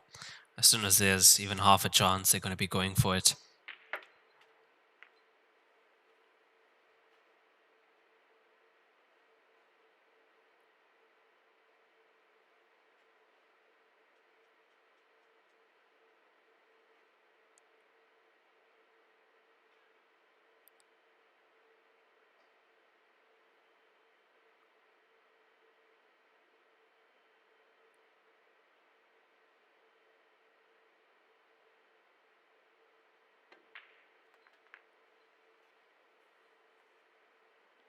That little nudge on the black ball means the 7 is open, but the 3 is blocked to that bottom left corner.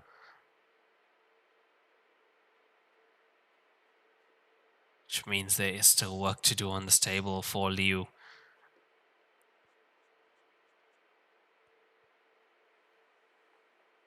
He has to make this clearance if he doesn't want to go 3 frames down.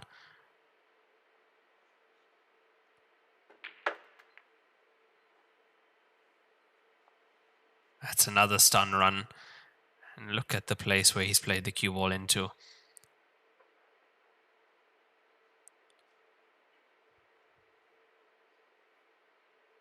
Now he wants to keep the cue ball on that same line, have that slight angle on the 1. That's how he can get to the 3.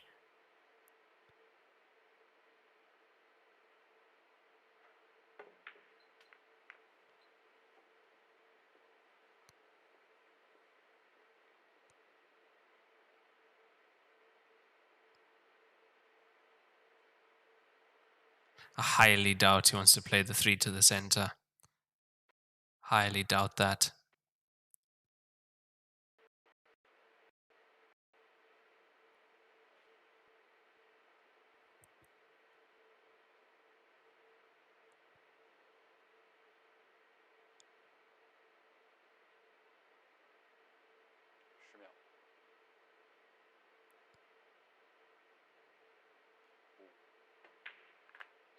Needs a little touch.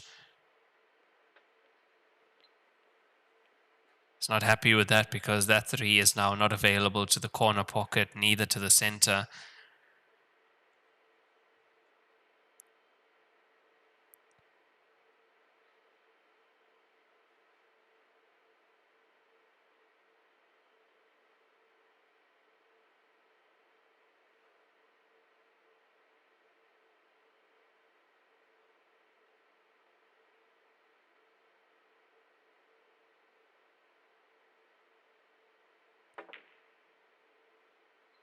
This was almost going into that top right corner pocket.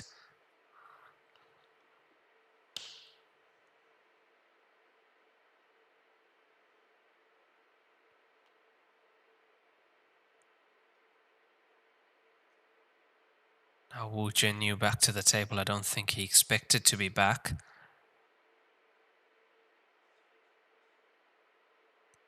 What do you do in this scenario? It's tough to find a safety. Taking the 10 on to the bottom left. It's not. He's playing for the safety. And yeah, that's clever though. It's clever. Played to tie up the black ball in case he leaves the pot on the 3.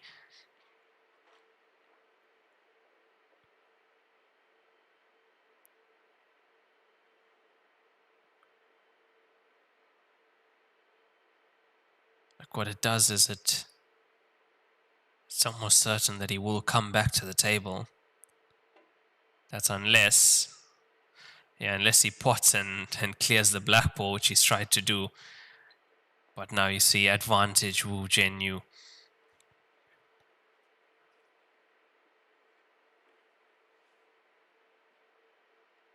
was a clever shot. It forced Liu to play that shot.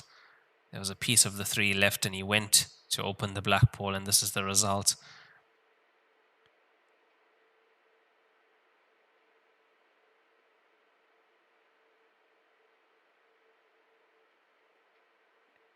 Now, are you asking yourself, why is he not going for the clearance?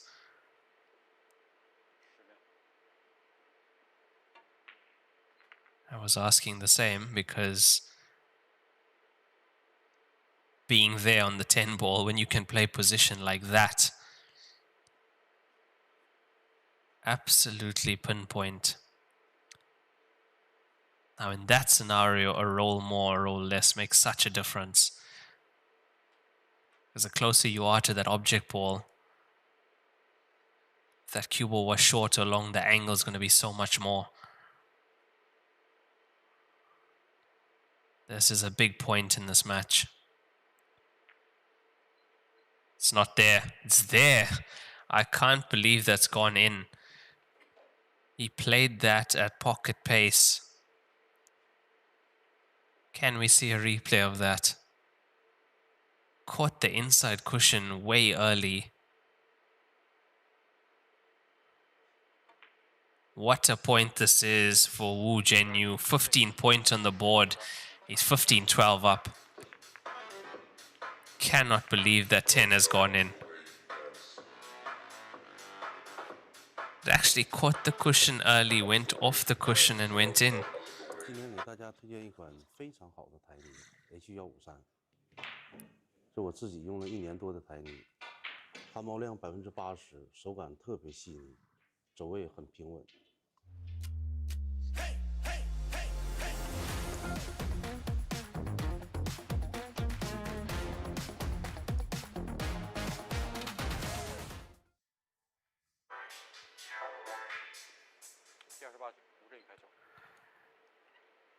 Yeah, the position on the 10, and then the 10, of course, he played that absolutely perfectly, gave it every chance to fall, and you saw it went. I thought it was off. As soon as I saw it catch the cushion, I thought it was gone. The 7's not there, the 13 is. He's made the 10 and the 6. He's now 15-12 up in this race to 19. This for a place in the grand final tomorrow. And that will be against Wang Yun. Race to 23.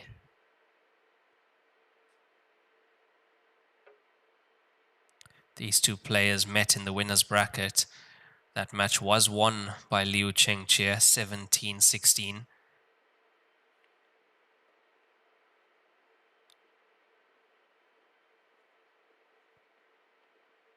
At the moment, Wu Zhenyu in the lead.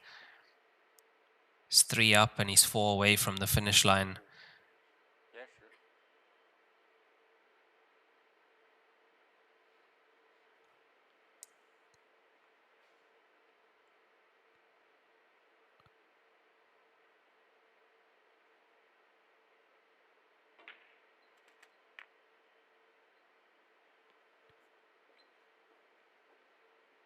Now to get here, Wu had to win a match this morning. That was round 8 of the losers bracket. It was against Chen Zhe. Won that match 19-16. 5.5 hour match.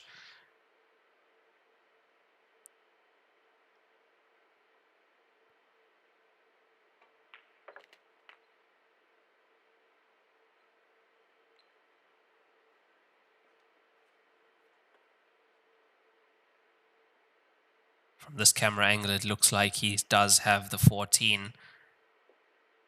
Just.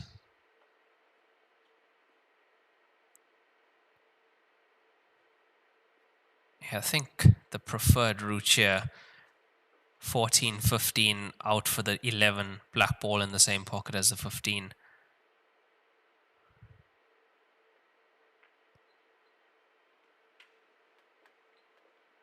Much easier said than done, though.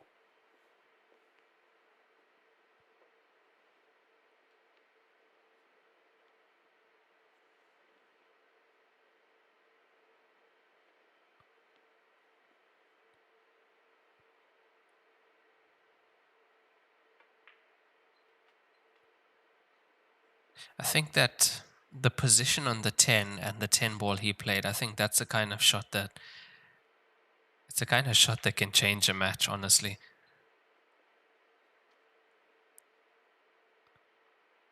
Because I've seen that shot played better and missed.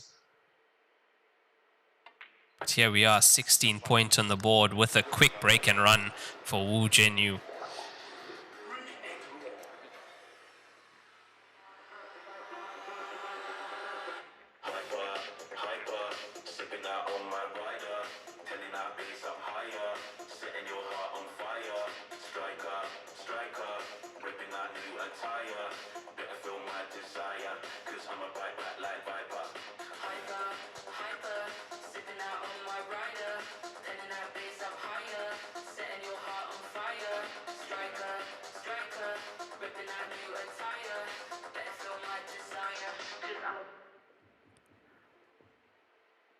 Adds another break and run to his tally. He's on 7 break and runs, 4 rack and runs out of 16 points. 69% one visit clearance rate for Wu Zhenyu at the moment.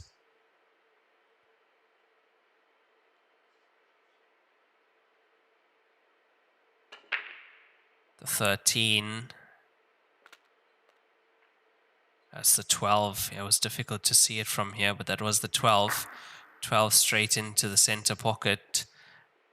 And that's all he needs, is to make a ball.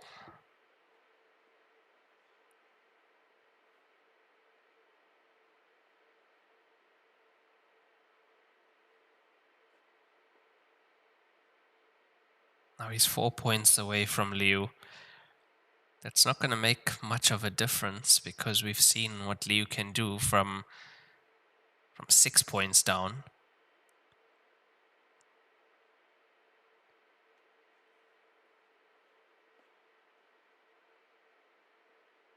And still 3 points away from the finish line, but that's going to be a tough 3 points to get for Wu Jianyu.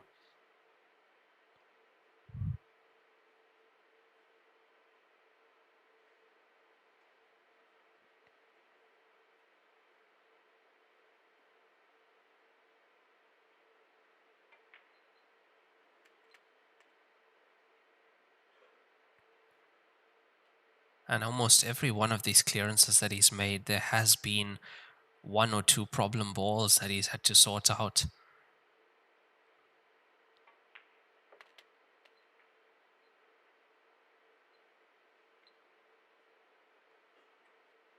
That really shows you how skilled these players are. Like, to work out your pattern when there's no issue on the table is one thing. You have to run the rack still, but when there's an issue on the table, 1 or 2, to put that into your pattern, get on the right side of the ball to break it up, still land on a recovery ball. That's why you see these players do it early, because you have more object balls on the table, more of your own. So there's a higher chance of landing on something. For example, he's knocked the 9, he's not on the 3, but has the 1 to the center pocket if he needs to play it.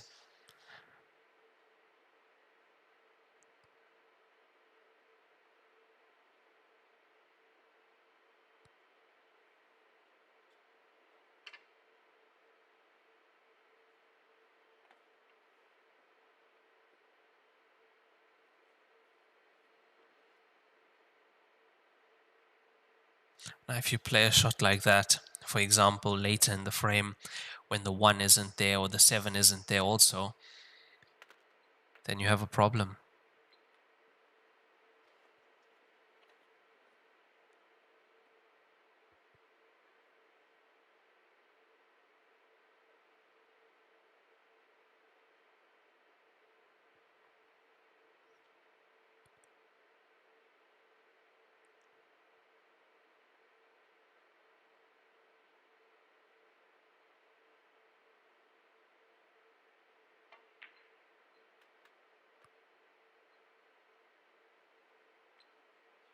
The worry there of landing on the 3 was the center pocket. If you overpace that or just put a bit of screw into the cue ball, it's heading in off.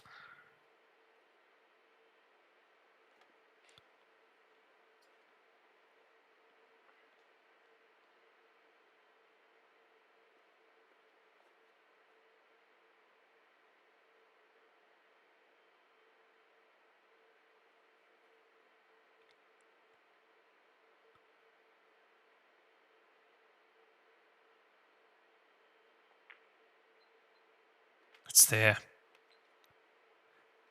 And I think he's gone enough also to pot the 5 in the bottom left.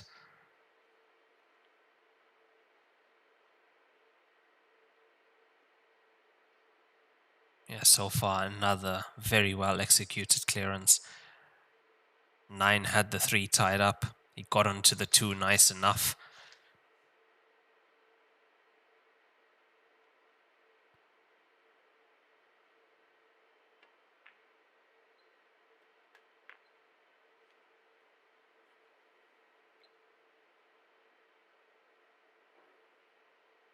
Showing us why he deserves to be in that final and how badly he wants to be in that grand final at the moment is Wu Jianyu.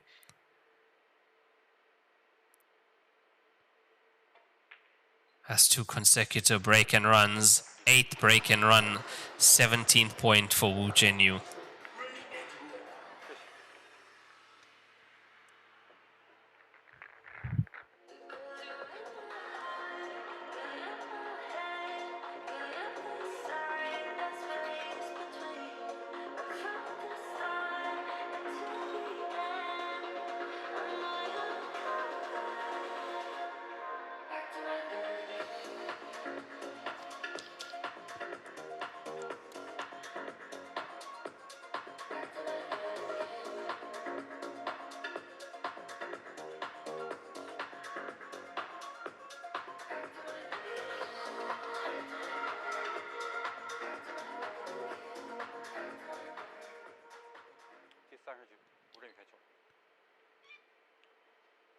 It was a fantastic clearance. It really was. That's his 8th break and run. He's on 2 consecutive at the moment. And that is 12 one-visit clearances out of 17 frames. So back to a 70% one-visit clearance rate. The 15 is there.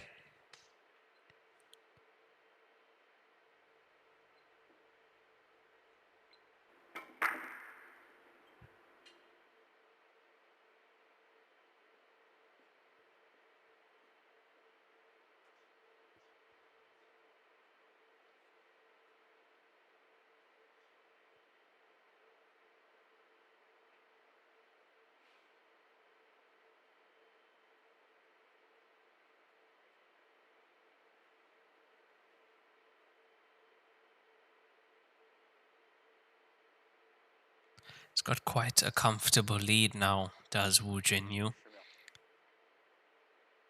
He's got a 5 frame gap. And to have that at this stage in a match, a race to 19,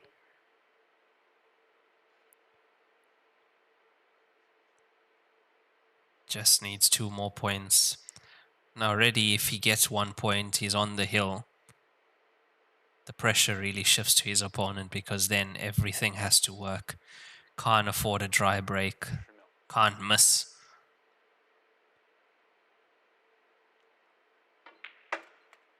That's solids in play. He's heading towards 4 and 9. I think you'll be happy with that.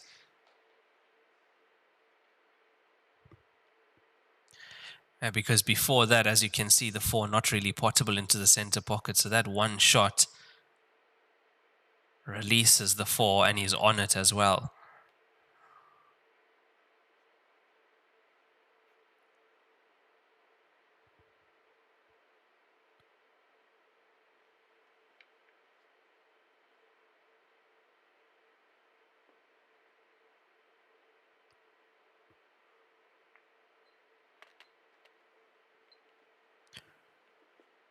So prize money wise, this match is worth 70,000 US dollars.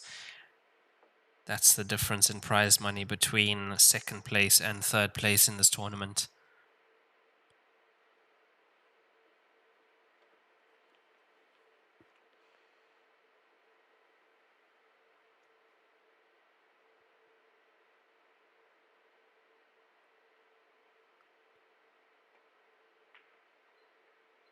Oof. That was close. He caught that a little bit fine, which is why I'd say the cue ball's going to roll far. You saw that sneaking in off the jaw.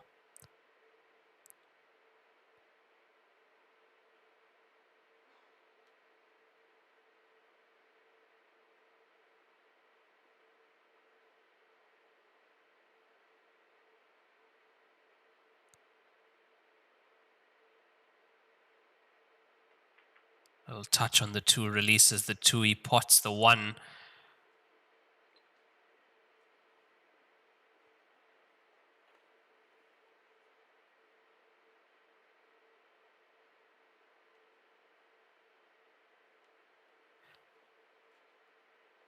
Now even from there, how many times have we seen him pot a 2 ball like that? So many times.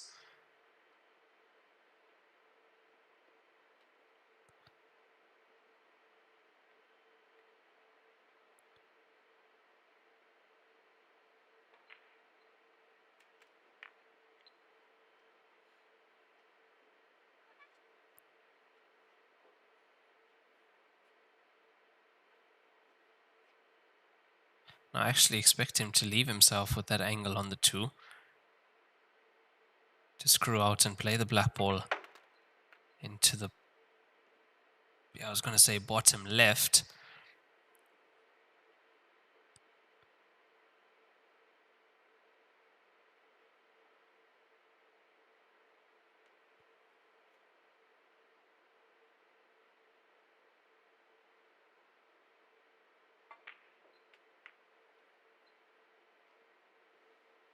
Absolutely perfect. This for 3 consecutive break and runs on the hill. Wu Zhenyu 18-12 up.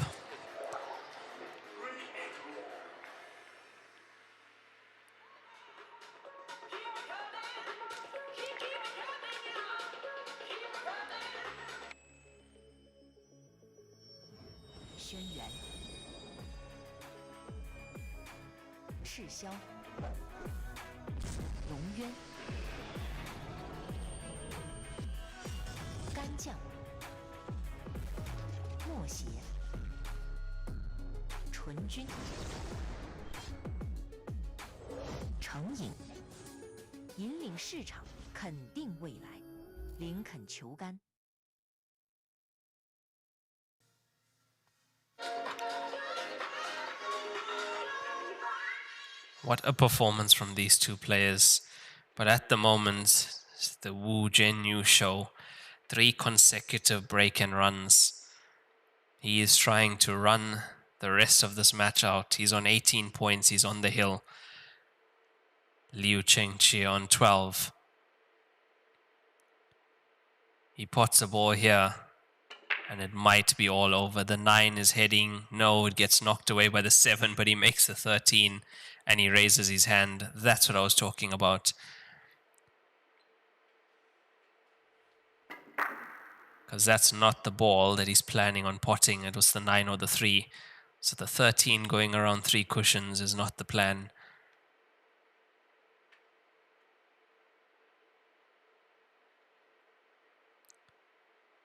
At the moment, Wu Zhenyu 9 break and runs, 4 rack and runs. Even that, even just the break and run statistic, 9 out of 18 points.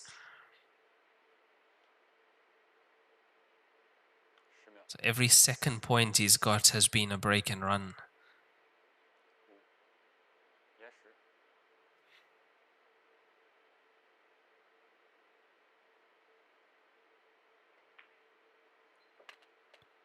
And at the moment, he's the one making Liu Cheng comfortable in his seat. McKee was on the receiving end as well. At 7-1 up, he sat in that chair for a very long time. So he knows how it feels, and it's pretty much similar to an electric chair that you get in 9-ball. When it is winner's break format, you can sit and watch your opponent run 7 or 8 racks in a row.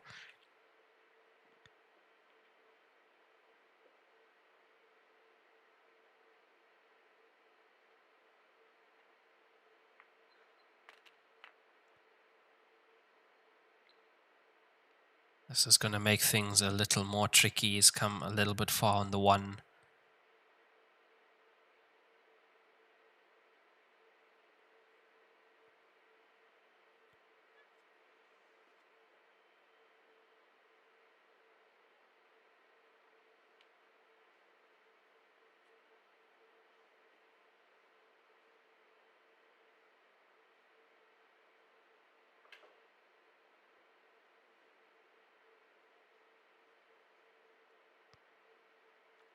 A little bit of a recovery shot needed here.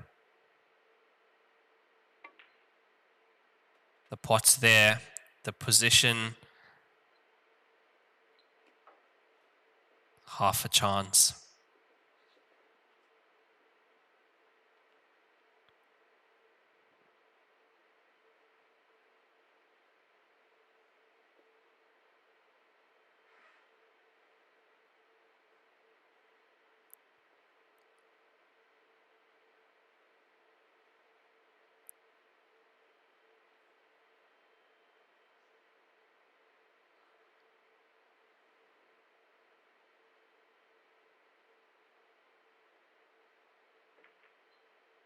It's not there.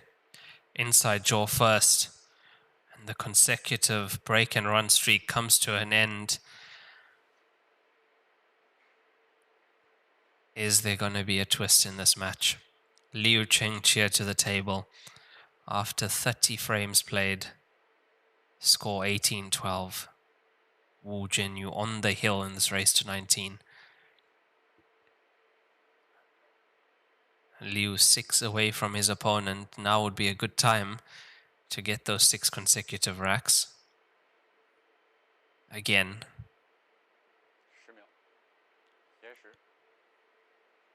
But look at the position he's come to the table in. Yes, Wu has missed the 5. But there's nothing easy on with the 5 being outside the pocket. Where do you even put the cue ball? Safe. 7 also sits outside the center pocket.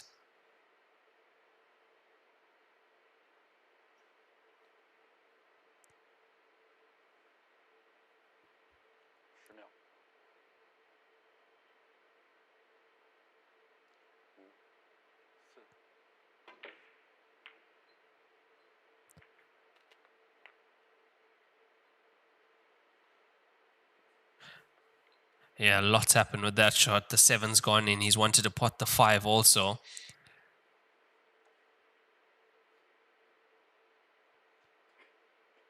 If the 5 went down and the cue ball was in a different position, definitely could have given Wu Jinyu a few problems here.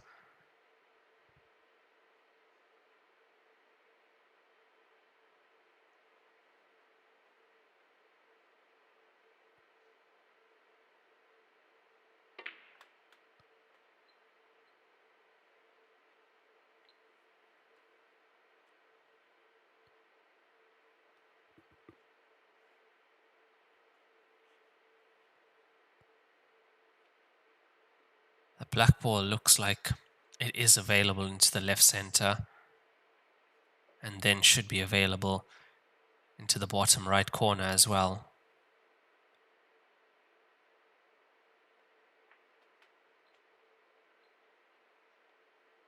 He's decent on the 6. Well, he's almost straight on the 6, but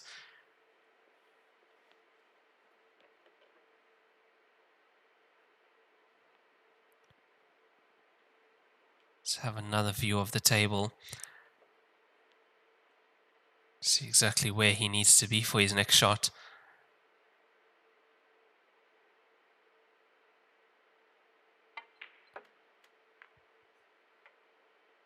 It's a little bit much. It is a little bit much. Now, what was that?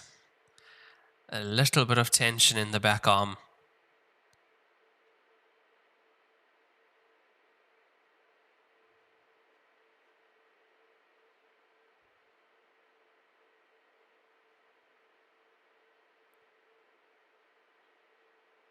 This black ball for the match. It's going to be close. It's there. Cue ball stays on the table. Wu Jinyu has played for 9 hours today. What a win that is for Wu Jinyu. Wins the losers bracket against Liu Chengqie. He will be going through and playing in the grand final tomorrow against Wang Yun. Now, I'd love to know what you guys think. Think about their predictions for tomorrow's match, and when we go live, we'll be going live slightly earlier as well tomorrow, possibly at about 1:30 p.m.